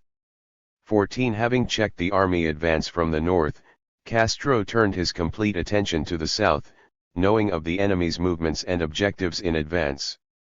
Major Quevito, aside from leading inexperienced troops on an important and dangerous mission, had been a classmate of Fidel's at the University of Havana. 15. Castro attempted to exploit his personal relationship with Major Quevito as soon as he learned that Quevito commanded the 18th. Castro sent a personal letter to him on June 9, writing, "What a surprise to know you are around here. In an obvious effort to soften his adversary with expressions of friendship, Castro continued, "I write you these lines without thinking of them, without telling you or asking you anything, only to salute you and wish you, very sincerely, good luck. Your friend, Fidel Castro." 16 Major Quevito's troops had faced stiff resistance on the coast and throughout their march up the river, engaging rebel troops 14 times between June 9 and July 11, when Fidel moved in for the kill with columns 1, 3, and 4. Camilo remained at La Plata and Che on top of Minas del Frio, under strict orders to hold the northern defensive line at all costs. With his rear secured by Camilo and Che, Castro surrounded Major Quevito's battalion at El Jig on July 11. For the following 72 hours, neither Quevito nor Castro moved. When Quevito dispatched a platoon to break the encirclement and bring up supplies from the beach, Castro's squads pushed them back into the trap at El Jig. On July 15, Castro demanded the surrender of his former classmate, offering honorable terms that included the right of officers to keep their firearms. 17 On July 18, Colonel Corzo Izaguirre and the 17th Battalion attempted to relieve Quevito's encircled column by driving from the Estrada Palma sugar mill to Las Vegas de Hibico. Che, knowing the importance of holding the line, held it fast. Castro, meanwhile, continued his efforts to bag Major Quevito's entire battalion. One of his men, posing as an Army communications officer, radioed the Air Force with news that the rebels had taken Quevito's position. The Air Force ordered an aerial assault on the position, unaware that it had been tricked. Quevito's besieged men, already short of supplies, suffered further demoralization. Despite orders from General Cantillo to fight his way back to the coast, Major Quevito surrendered on July 21. After a 10-day engagement at El Jig, the rebels took 241 prisoners, 24 9 weapons, including a bazooka and a mortar, and 31,000 rounds of ammunition, at the cost of only 3 lives. 5 Army battalions still held positions on the northern front near Minas del Frio and Santo Domingo, with 9 other battalions in reserve. If Cantillo could draw the rebels out of their strongholds, he still might destroy the guerrilla army. Fidel Castro's blood was up, and General Cantillo sensed it. After defeating Major Quevito at El Jig, Cantillo correctly predicted that Castro would attempt to destroy the greatest army threat, the battalion commanded by Lieutenant Colonel Sanchez Mosquera, which Che had already punished when it attempted to advance from Santo Domingo. General Cantillo recognized that the remnants of battalions 22 and 11, stationed at Providencia and Santo Domingo respectively, offered tempting bait to Castro. Despite the presence of Battalion 19 at Las Vegas de Hibico, 17 near Minas del Frio, and 23 at Arroyon, Castro might be lured into combat on the plains, where he could put his newly captured weapons and ammunition to use. Thus, on July 2-6, General Cantillo devised a new plan of operations designed to attract the rebels onto terrain that favored his army. On the plains north of the Sierra Maestra, the infantry battalions could be coordinated, supplied, reinforced, and supported more effectively.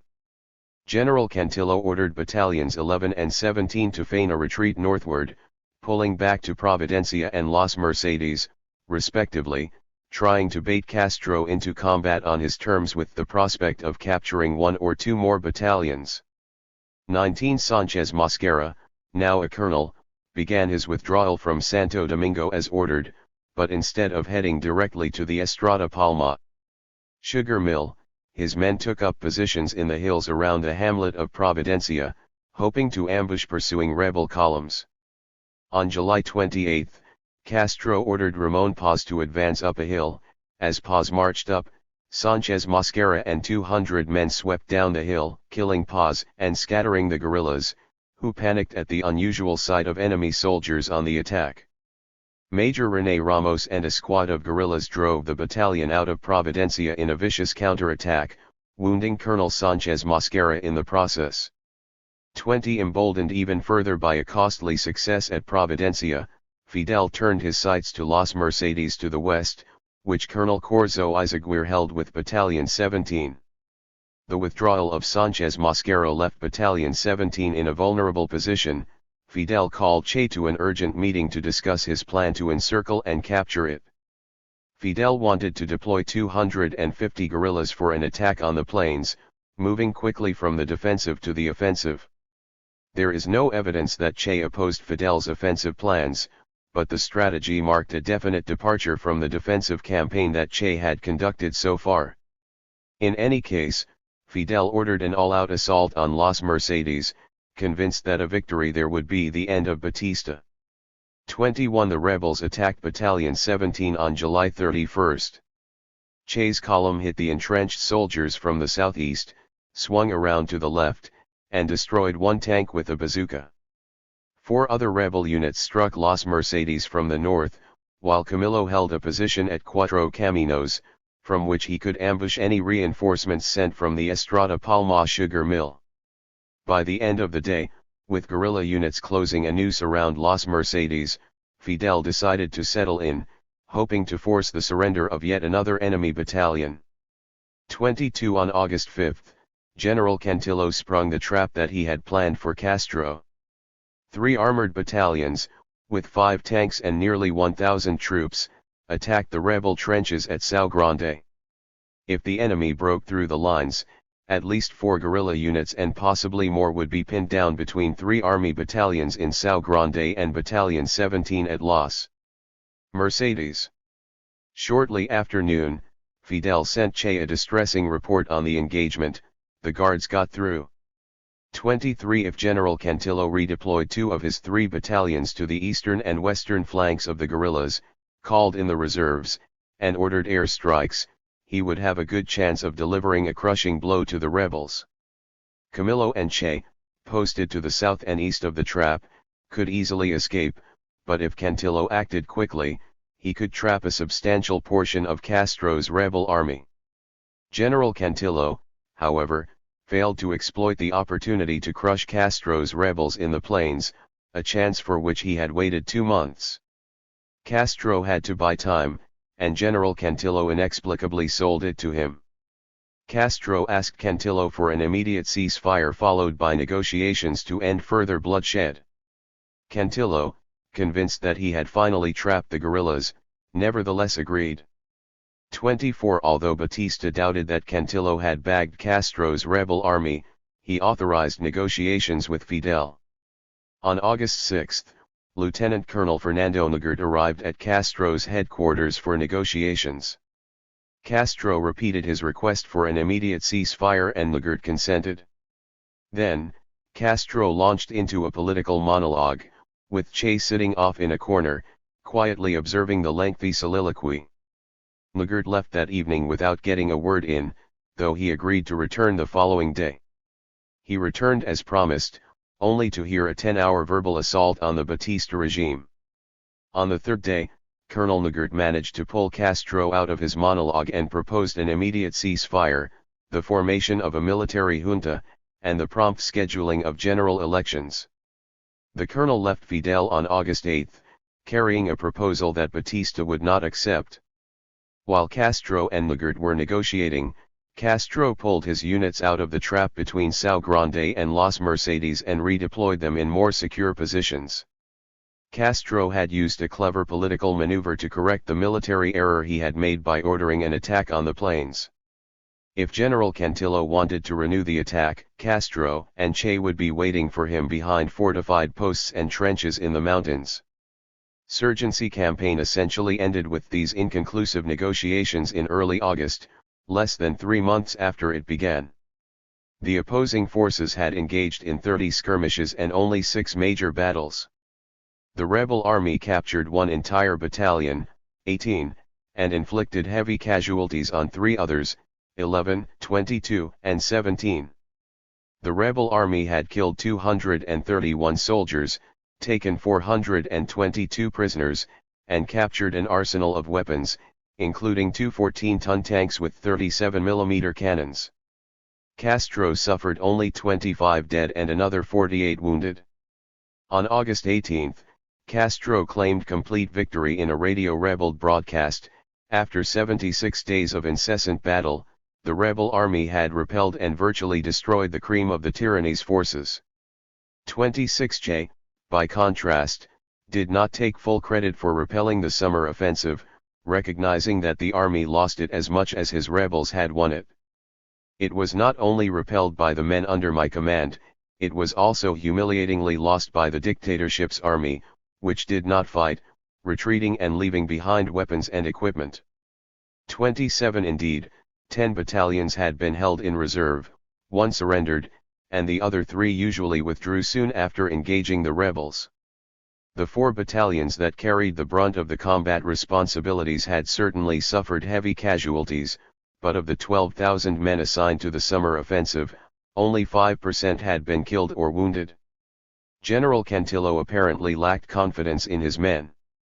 He estimated that 75% of his troops lacked adequate training for counterinsurgency operations, which demanded great physical endurance. Knowing that the guerrillas did not execute their prisoners, the inexperienced soldiers saw surrender, capture, or self-inflicted wounds as convenient means of getting out of combat. As a result, General Cantillo reported, the soldiers did not press their attacks vigorously. 28 Still, General Cantillo and Batista shoulder the responsibility for the failure to execute a sound offensive strategy. Why, for example, did they assign only 1 battalion for the drive up the southern coast? General Cantillo could have designated another battalion to support Major Quevedo, or he could have deployed another battalion for a simultaneous advance up the Palma Mocha River, coordinated with Major Quevedo's advance up La Plata. Why did not Cantillo assign more battalions to the drives from Estrada Palma and Buicito? What was the purpose of keeping 9 battalions in reserve?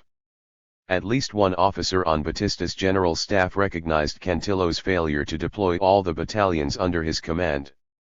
On July 30, with the final battle of the summer offensive already underway, Admiral José Rodríguez Calderón submitted Plan N, designed to encircle the rebel stronghold by placing 11 battalions in a tight military cordon around the Sierra. Although the plan differed only slightly from General Cantillo's initial strategy, it showed that at least one Cuban officer recognized that a minimum of 11 battalions were required to encircle the area. 29 General Cantillo had once hoped to surround the enemy too, but he fought the summer offensive with less than half his total strength. In addition to these strategic errors, battalion commanders did not coordinate their advances properly. When Colonel Sanchez Mosquera attacked the northern front, Colonel Corzo Izaguirre and Major Quevedo remained inactive on the southern front. When Major Quevedo walked into a trap at El Jig, Sanchez Mosquera remained inactive in the north. And when Castro finally walked into Cantillo's trap at the Battle of Las Mercedes, Cantillo refused to bring up reserve battalions and air strikes for the kill. Cantillo's acceptance of Castro's call for negotiations, coming when the army held the upper hand for the first time in 18 months, constituted the critical blunder of the army's summer offensive, for he halted the campaign just as it had begun to show results. General Cantillo ceded the initiative to Castro soon after he took it, and he would never get it back. Cantillo and the forces under his command simply lacked the will to kill or die for Batista. Batista, lacking a constitutional foundation or widespread civilian or military support, needed a quick political solution to a growing military problem. His military had suffered a high number of casualties in less than 2 months, and as the war escalated and the casualties mounted, his civilian and military support would have dropped further. As Castro's popularity and the guerrilla mystique spread, Batista's army officers looked for ways to fight him without destroying him.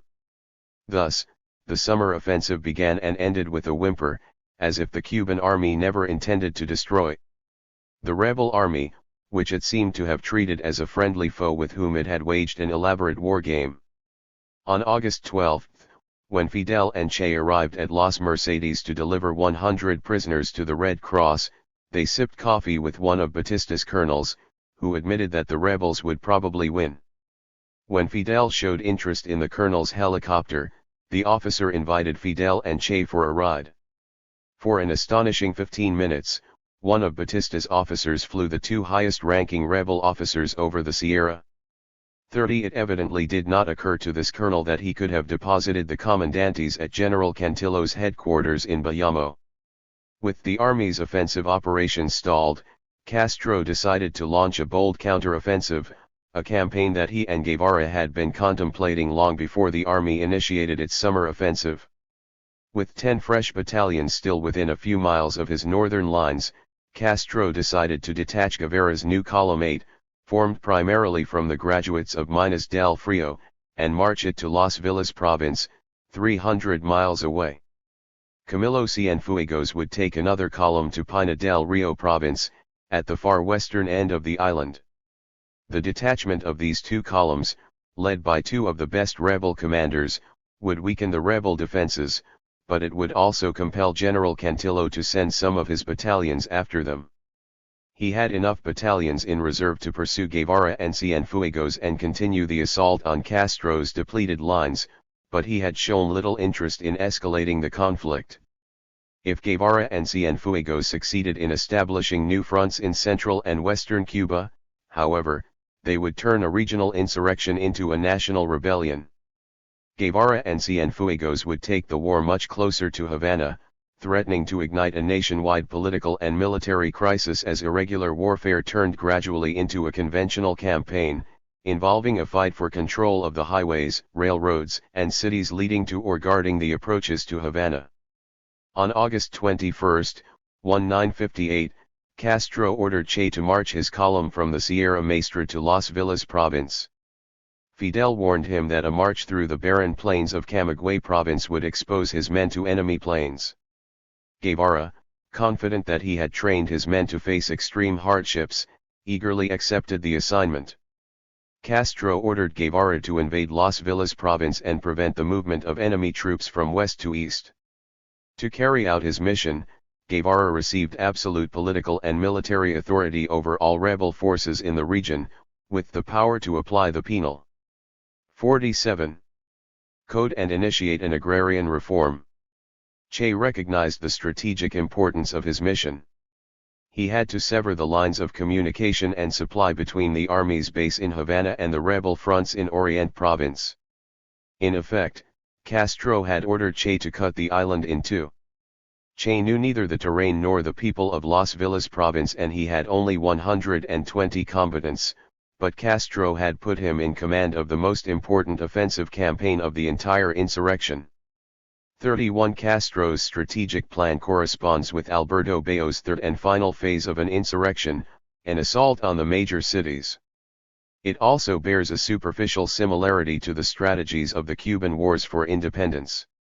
Che and Castro had read accounts of the wars and to them, their rebel army descended directly from the Mambises, the peasants who waged guerrilla war against Spanish troops from 1868 to 1898.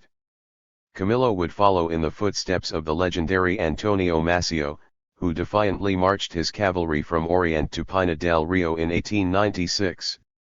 Castro assigned Che, the only foreigner among his commanders, the role that had been occupied by Maximo Gómez, the Dominican commander of the Cuban Army of Liberation who fought the Spanish army in Las Villas. 32 The first step in Che's long march to Las Villas province would have to be a breakthrough or around the enemy's lines. 14 battalions still surrounded the Sierra Maestra, and their commanders knew the location of the rebel bases. On August 23, airplanes flew 12 bombing raids over the rebel camp, one of these raids coming close to the bunker in which Che had taken shelter. Che wisely chose to avoid the enemy battalions directly to the north, moving his column west, around the army's right wing. 33 The members of Che's Column 8, veterans of the old Column 4 or graduates of his school at Minas del Frio, resembled their commander. They were highly disciplined, politically motivated, and self-sacrificing combatants who understood the importance of escaping the Sierra undetected.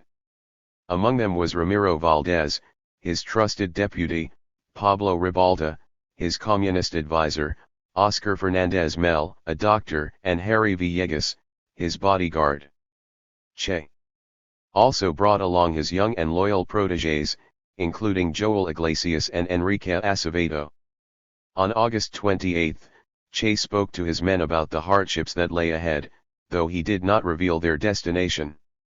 He only told them that Castro had given them a dangerous mission, facing odds of 10 or 15 to 1.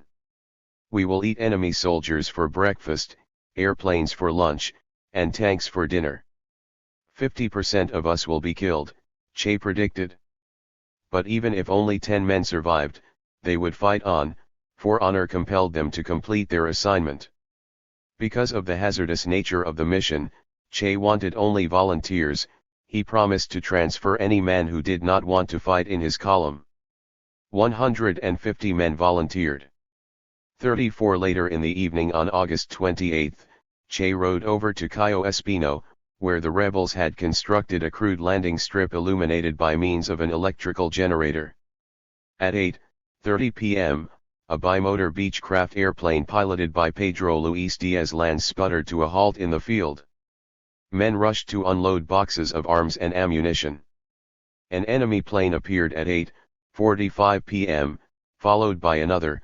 Within minutes, the plane and airstrip became the target of constant aerial attacks.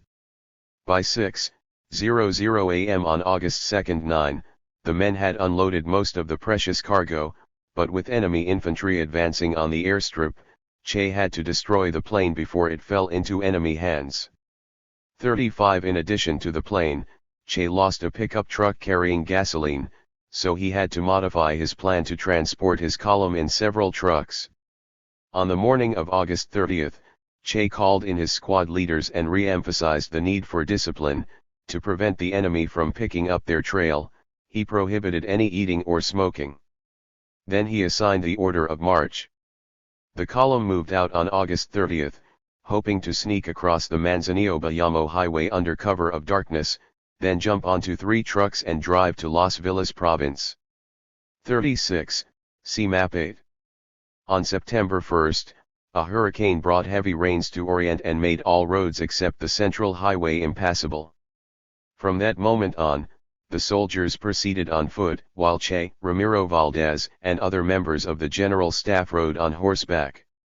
Within a week, the column had slipped several miles well south and west of the army base at Bayamo and turned west, crossing the Jababo River into Camagüey province near the swampy coastline. Camilo followed a roughly parallel route, both commanders trying to avoid contact with the enemy. 37 The following day, Che's column fell into an ambush at La Federal, a village several miles west of the Jababo River. Che's well-trained combatants overran the troops, killing 3 and taking 4 prisoners. Camilo, who had learned of the ambush and diverted his line of march, rushed over to Che's headquarters. The commandantes, with more than 200 men between them, had to decide whether to hold their ground or retreat.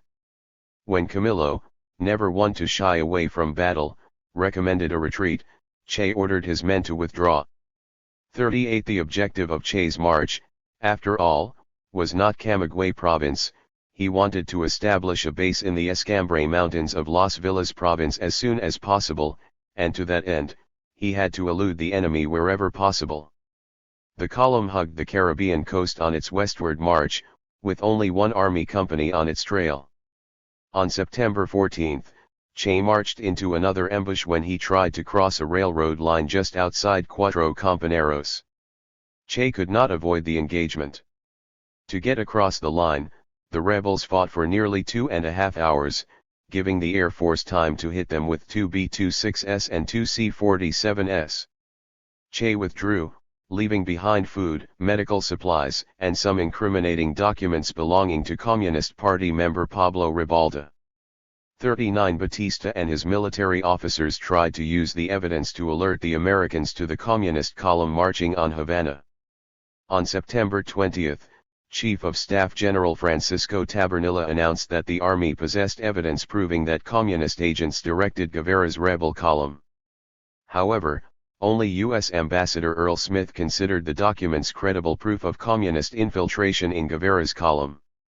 Smith convened a staff meeting in Havana to discuss the impact of Guevara's march through Camagüey province, but the CIA station chief could neither confirm nor deny the rumors about Guevara's communist ties.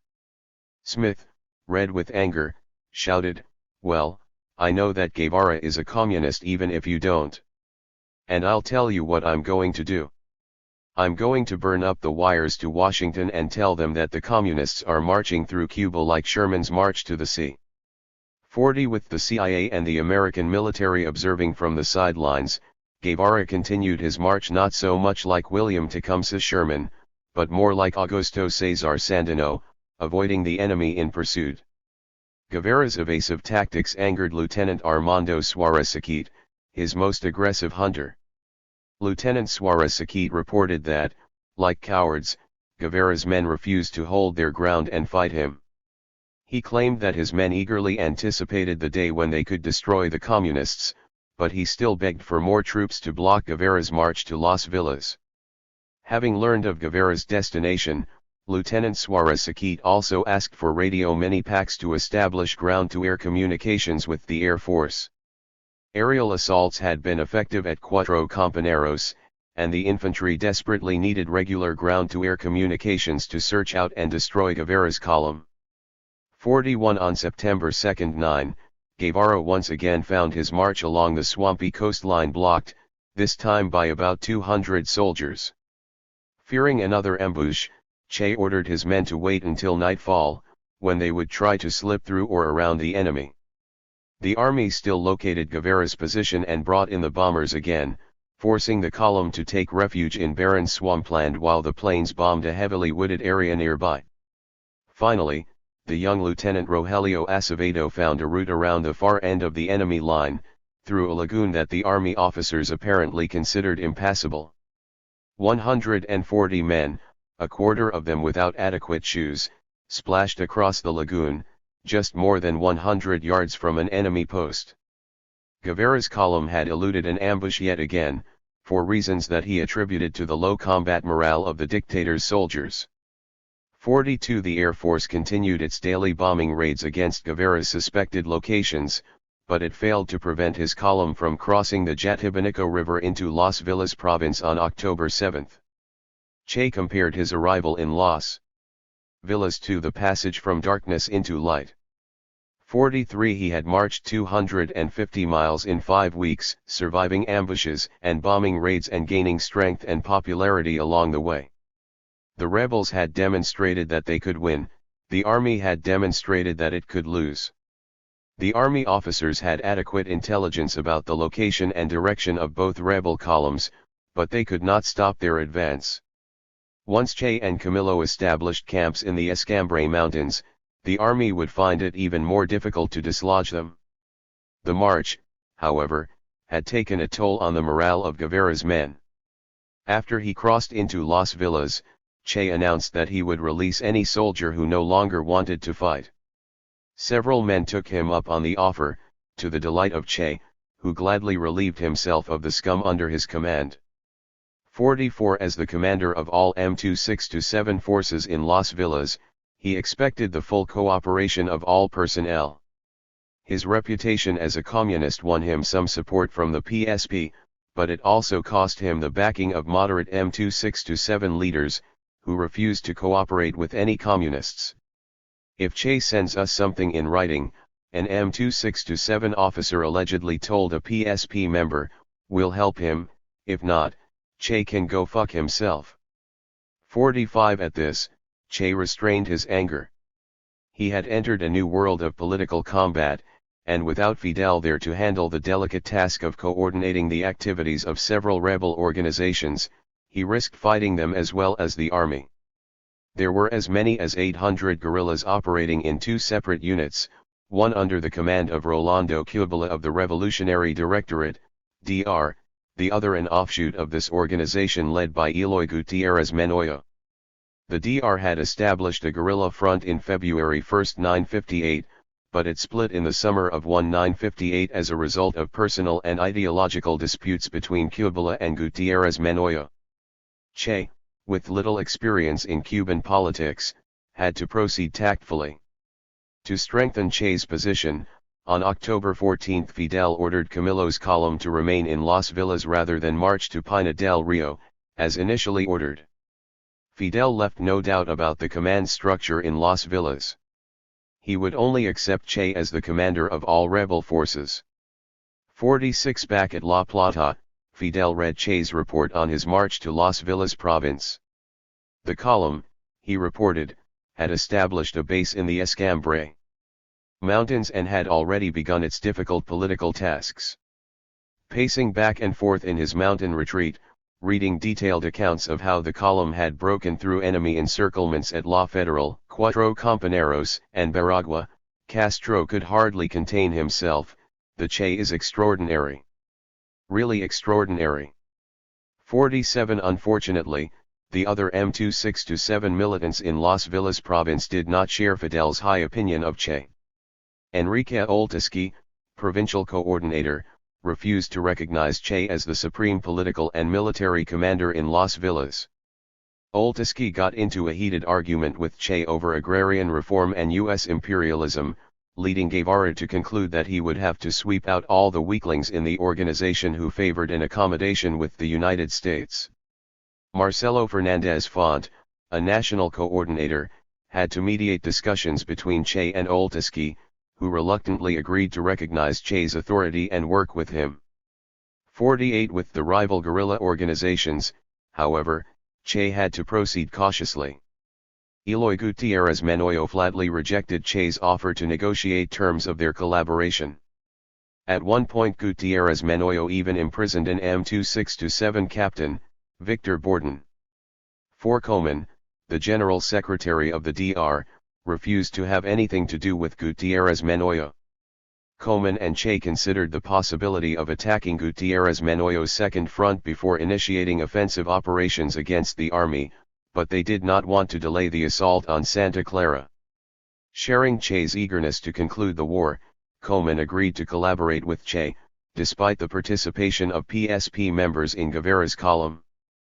49 Guevara's resolution of his conflicts with Coman and Oltiski shows that he had gained some skill in and appreciation of the revolutionary political arena. In his negotiations with Oltiski and others, however, Che remained more confrontational than diplomatic. He succeeded in part because he acted with Castro's full authority, giving him a credibility he lacked on his own. Oltiski was not the first revolutionary leader to object to Guevara's rude and argumentative style, nor would he be the last. Fortunately for the M26-7, Che directed only military and political affairs in Las Villas province. Fidel still dictated national policy, and to the end, he feared an American maneuver to replace Batista with a reformist politician or reputable military officer. After Guevara's march to Las Villas, however, neither the Americans nor Batista could prevent a final, decisive military battle. The ranks of the rebel army had swelled after the summer offensive, enabling Castro to deploy rebel columns in all 6 Cuban provinces, from Pina del Rio to Orient. By October 1, 958, Fidel Castro commanded 32 columns, distributed in 4 fronts. While Fidel, Raúl Castro, and Juan Almeida commanded 3 fronts in Orient, the heart of the rebellion remaining where it began, Che commanded the forces in Las Villas, the key to the entire campaign. 50 Batista, like Ambassador Smith, clung to the slim hope of a political solution to the military crisis. He carried out presidential elections as promised on November 3. Despite alarming levels of abstention, caused largely by rebel activity, Batista still claimed a victory for his hand-picked successor, Andrés Rivero Agüero. Even Ambassador Smith, who had favored the candidacy of Carlos Marquez Sterling, recognized the elections as a sham, as a move that killed all chances for a peaceful solution to the crisis that raged from Havana to Santiago. The Eisenhower administration then began to search earnestly for a political resolution that would begin with Batista's departure and the installation of a government not dominated by the Fidelistas. 51 Meanwhile, the Fidelistas moved aggressively on all military fronts. The rebels laid siege to Santiago, threatening to capture a coveted prize, the Moncada army garrison and its huge arsenal. Fidel moved out of La Plata and led the bloody battle at Giza, on the plains north of the Sierra Maestra. The results of the battle struck fear into the Cuban army and inspired the rebels, who suffered only 15 casualties while killing 11 sick soldiers and wounding another 80. As the rebels displayed increasing courage and experience in their offensive, the soldiers showed less and less willingness to fight for Batista's illegitimate regime. Batista's army had the firepower and the numbers, but it lacked the will to fight, as was concluded in a U.S. intelligence estimate in November 52. If the officers and soldiers in Las Villas decided to fight, they would present a formidable challenge to Che. Military needs alone mandated collaboration with the DR, which had a substantial force in the field and held considerable prestige among the general public. In late November, Che and Rolando Cubala agreed to coordinate their military forces for a final assault on the dictatorship. In the name of Frank Paez and José Antonio Echeverría, the commanders pledged to win or die. 53. On December 1, 1958, Che anticipated the imminent collapse of Batista's regime. Like Fidel, he still feared that an American intervention would deny him victory.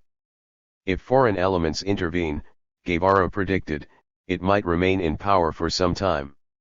Nevertheless, the popular forces are so strong that the collapse is inevitable.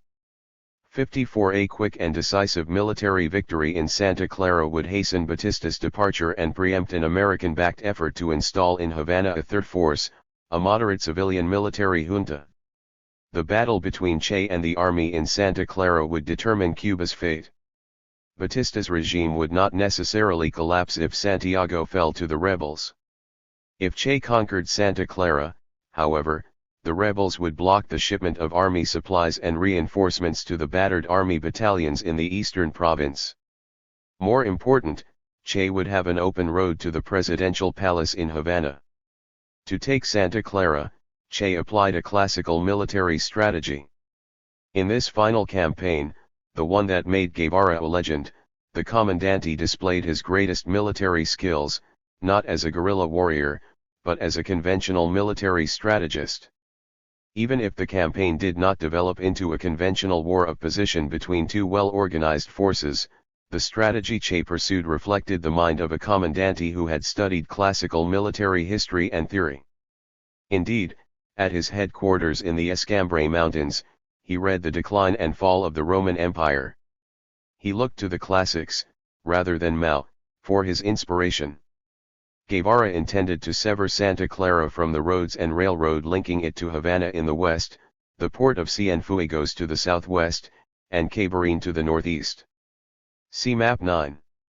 The rebels would capture all the small towns surrounding Santa Clara one by one, accumulating supplies, armaments, and volunteers as they gradually tightened a noose around Santa Clara. The DR guerrillas would advance from the south, while Che's forces would attack on the eastern and northern fronts, with all forces converging on the capital for a final assault. 55. Che initiated the campaign on December 14, with an attack on Fomento, a town of 8,000 southeast of Santa Clara. After his men gained control of the highway, Che telephoned the commander of the garrison and asked for his surrender. The officer refused. Che slammed the phone down and ordered his men to cut off the supply of water to the garrison. He intended to capture this garrison without a fight. On December 17, the commanding officer confessed that he would rather join the rebels than be handed over to the Red Cross. Che took Fomento in 3 days, thus acquiring even more weapons and recruits. 56. Che then set out to gain control of the Central Highway. Camilo attacked Yaguaje on the northern branch of the highway on December 1. 9, Che attacked Guayos, on the southern branch of the highway, on December 21. It fell within 2 hours. Then, Che joined forces with the DR to take Cabaguan. The garrison at Cabaguan surrendered on December 23 without a fight. During the maneuvering around Cabaguan, a B-26 bomber dived low over the rebel positions, forcing Che to run for cover. Leaping over a fence to safety, he tripped and broke his arm, his third wound. 57. With his arm in a black silk sling, Che directed Column 8 up the Central Highway to Placetas, a city of 30,000 people less than 30 miles east of Santa Clara. 58. As the rebels advanced, the soldiers retreated to their barracks, conceding the streets to Che. The rebels fired a few demonstration shots and the army surrendered. On December 22, Che took command of Placetas, the largest city the rebel army had ever taken. 59 Camilo remained engaged at Yaguaje, unable to convince a stubborn officer to surrender. With or without Camilo, Che intended to press the attack until Batista capitulated. A string of rebel victories in rapid succession had given him momentum, weapons, and more volunteers. Che sent a platoon west of Santa Clara to block the arrival of reinforcements from Havana, then he advanced against Remedios on December 25 to block reinforcements from the Atlantic coast. After a few skirmishes in the streets of Remedios, the soldiers and policemen agreed to lay down their arms and return to Havana. 60. Batista's army was surrendering or losing on all fronts. Desertions and defections increased, defeatism spread throughout the military.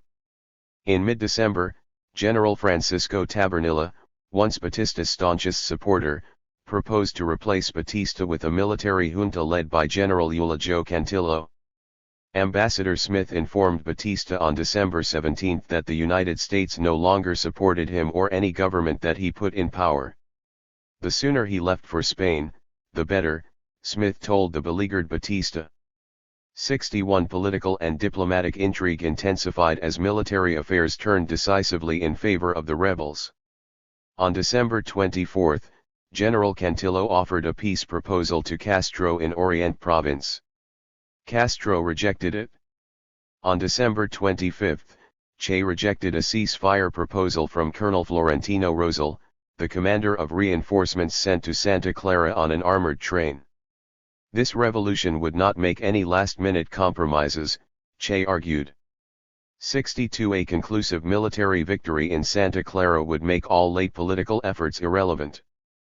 Fidel wanted Che to attack and win, quickly. On December 2, he advised Che, "It's essential for you to realize that the political aspect of the battle at Las Villas is fundamental."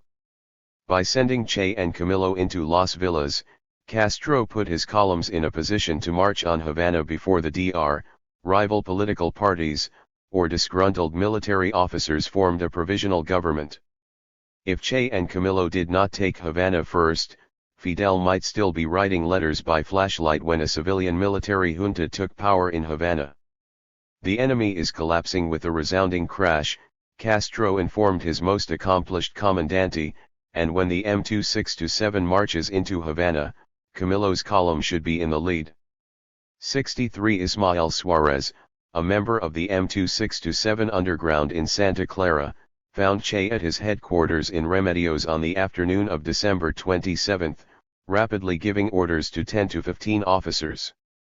When Che stopped for a moment, Suarez asked for permission to report. Suarez was exhausted, having spent the past 36 hours negotiating with Colonel Florentino Rosal, who still believed that he could arrange a ceasefire with Guevara. Rosal's plans went nowhere, but the effort gave Suarez an opportunity to view the army's strength and position. Colonel Rosal had positioned an armored train near Capiro Hill, a strong defensive position guarding the northern entrance to the city. Batista had hoped to reinforce Santa Clara defenses with 400 soldiers, machine guns, bazookas, and rifles sent out on the train. Che had to destroy or capture that train to take Santa Clara. It blocked his advance on Santa Clara and contained soldiers and supplies badly needed by the army. 64 Several hours later, Che ordered his officers to move into Santa Clara. He ordered Lieutenant Rogelio Acevedo to occupy the university campus on the edge of the city's northern boundary, where Che intended to set up his headquarters. 65 At dawn of December 2, 9, Acevedo had his men in place as ordered, when Che and his general staff arrived. Che called him into his first-floor office and ordered him to push into the city. "But aren't we going to wait for nightfall?" Acevedo asked, slightly daunted by the prospect of attacking 3,000 Batistiano soldiers and policemen with 400 men. No. "We're going in now," Guevara insisted. 66 Acevedo's men marched toward Santa Clara in the ditches along the road. An armored enemy column, with 2 tanks and infantry in support, engaged the rebels just beyond the railroad line north of town. The rebels withstood a deadly fire and drove the column back into town. Meanwhile, DR rebels attacked Barracks 31 at the southeastern edge of the city, with the arrival of other rebel platoons on the northern and western sides of Santa Clara. Che had his men in excellent position for a decisive blow. 67 The armored train blocked the rebel advance through the north. Parked behind Capiro Hill, on which enemy trenches observed all rebel movements, it represented a formidable obstacle. Che ordered Captain Ramon Pardo Guerrero to destroy the tracks behind the train, thereby preventing it from returning to the city. Captain Pardo Guerrero commandeered a bulldozer and completed his mission on the morning of December 2, 9. Later in the day, the rebels overcame resistance on Capiro Hill and attacked the train with machine guns and Molotov cocktails, converting wooden boxcars into ovens. The enemy commander ordered the train back into Santa Clara, unaware that the line had been cut. The locomotive came screeching into the break in the line, and fell over with a resounding thud. 15 minutes after issuing a demand for unconditional surrender, Che captured the armored train, with nearly 400 soldiers and hundreds of wooden crates filled with arms, ammunition, and supplies. With the train went Batista's last hopes of survival. 68 Nevertheless, a few army and police units resisted the inevitable from positions in downtown Santa Clara, in Leoncio Vidal Barracks, the police station, City Hall, and the Grand Hotel. The people rallied to the rebel cause, joining the rebel attack on the city center, armed with whatever weapons they could find. In vicious house-to-house fighting on December 30 and 31, the People's Army tightened the circle around the last Batista strongholds, leaving comrades dead and dying in the street. 69 Had Batista soldiers ever fought with the conviction that untrained civilians displayed on the streets of Santa Clara, Guevara's column never would have made it out of the Sierra Maestra. When Batista treated his New Year's Eve guests to yellow rice and chicken at Camp Columbia, he knew that his army could not resist the rebel advance on Havana. Too many people had joined the rebel cause, too many generals and soldiers had deserted him. Batista resigned at midnight. He boarded a plane 2 hours later and fled to the Dominican Republic. 70 By dawn, the news of Batista's resignation reached Santa Clara, where the Leoncio Vidal garrison refused to surrender. Major Candido Hernandez, chief of operations at the barracks, came to Che's headquarters and asked for a truce. Che demanded his unconditional surrender. He threatened to resume the attack at 12:30 p.m. He reminded the commander that the United States might intervene militarily to prevent a Castro victory. If that occurred, Guevara suggested that the major commit suicide, since he would be guilty of high treason against Cuba. 71 Hernandez surrendered before 12:30 p.m. Che then telephoned Fidel to get his orders. Castro wanted to capture the Havana garrisons before any reformist military officers or ambitious politicians maneuvered their way into the presidential palace. He ordered Che and Camilo to march on Havana immediately. Camilo, though he was still at Yaguaje, 60 miles east of Santa Clara, would lead the rebel columns into Havana and take command of Camp Columbia, the strongest garrison in the country.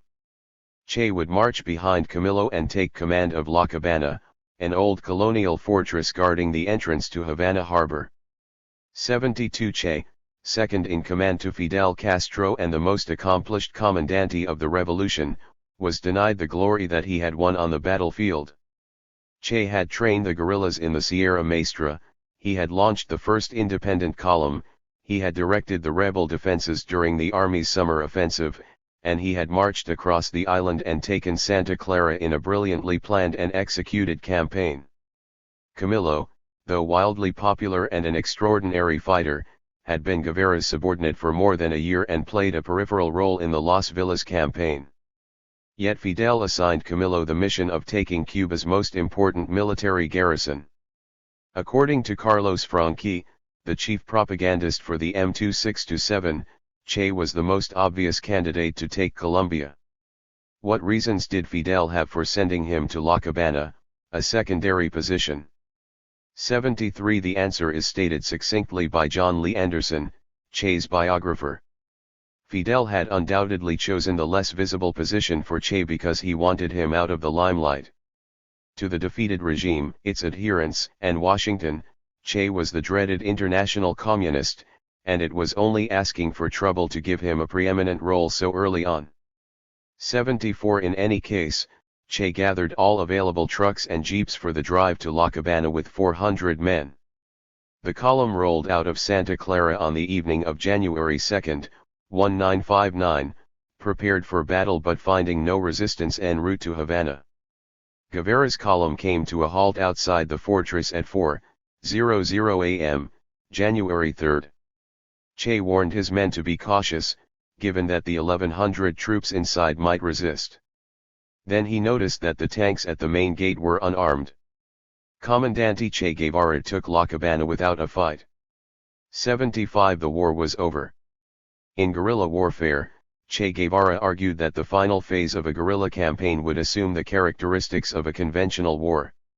The conquest of Santa Clara had the characteristics of a regular war, with two armies slugging it out, each one trying to annihilate the other. In taking Santa Clara and then Havana, Che had defeated elements of Batista's army, but he had not annihilated it. Che and Fidel annihilated the Batistiano army after they took Havana, by imprisoning, exiling, or executing the officer corps. They never had an opportunity to crush the Cuban army, because so many soldiers and officers surrendered before they even fired a shot. The Cuban army had the means to defeat the rebels, too many officers and soldiers simply lacked the will to fight them. Neither the soldiers nor the officers cared to risk their lives defending an unpopular and unconstitutional government against an increasingly popular movement that at least held out the prospect for a better political future. In the 2 days before Che arrived at La Habana, the army disintegrated. General Cantillo and Colonel Ramon Barcan made 2 unsuccessful attempts to install a non-Fidelista junta after Batista's departure. With the army crumbling under them and the rebels approaching Havana, neither one could mount an effective resistance. Colonel Barcan, despite his prestigious anti-Batista record, could not rally the army. "All they left me with is shit," Barcan grumbled. 76. In his 1 day in office, Barcan had appointed loyal officers to the infantry, Air Force, Navy, National Police, and La Habana. If he had contested the rebel advance with the battered and demoralized remnants of the army, one can only speculate about the outcome, but the casualties certainly would have been high. To avert a bloodbath, he turned over command of Camp Colombia to Camilo without a fight, just as his appointee, Colonel Manuel Varela Castro, surrendered La Habana to Che. Thus, the insurrection did not end with a final, conventional confrontation between regular army units. Batista never rallied his men in the field, never deployed his best army units, and never concentrated his forces for a spirited offensive or defensive campaign. His army crumbled beneath him, eliminating his only base of political support and forcing him to flee in disgrace. Batista resigned a few weeks after he and his top generals realized that they could not stem the rising tide of opposition to an illegitimate, unconstitutional regime. The military successes of the rebels in Santa Clara and Orient, particularly the former, hastened Batista's departure and the disintegration of the army. Che's conquest of Santa Clara demonstrated that the rebels possessed the training and determination that Batista's army lacked. The rebel army, once composed of only 16 combatants, had grown into an experienced, well-organized, dangerous military power. That Che never had the opportunity to test his seasoned veterans in combat against Batista's best does not diminish the value of his achievements. By conquering Santa Clara, Che Guevara cut down the last remaining pillar of the Batista regime, overrunning determined resistance and recording the greatest military feat of the entire insurrection. However, many other political organizations contributed to the destruction of the Batista dictatorship. The students, middle classes, traditional politicians, and elements of the officer corps had all chipped away at the regime. The farcical presidential elections of November had damaged Batista's credibility even among his strongest supporters, including the American ambassador. The Eisenhower administration remained neutral for most of the insurrection and eventually encouraged Batista to resign. American neutrality represented the greatest of all rebel victories, for it meant that the outgunned and outnumbered rebel army never had to face American Marines, military advisors, and intelligence agents. Ironically, Che Guevara subsequently advocated a strategy designed to provoke a battle with the Americans. One can measure the success of a guerrilla campaign, however, by the number of battles not fought, and Che Guevara never had to fight American troops to get into Havana. He just drove up to the gate of La Cabana. The Americans would not let Che or any guerrilla movement he organized, sponsored, inspired, or led, drive so easily into power again.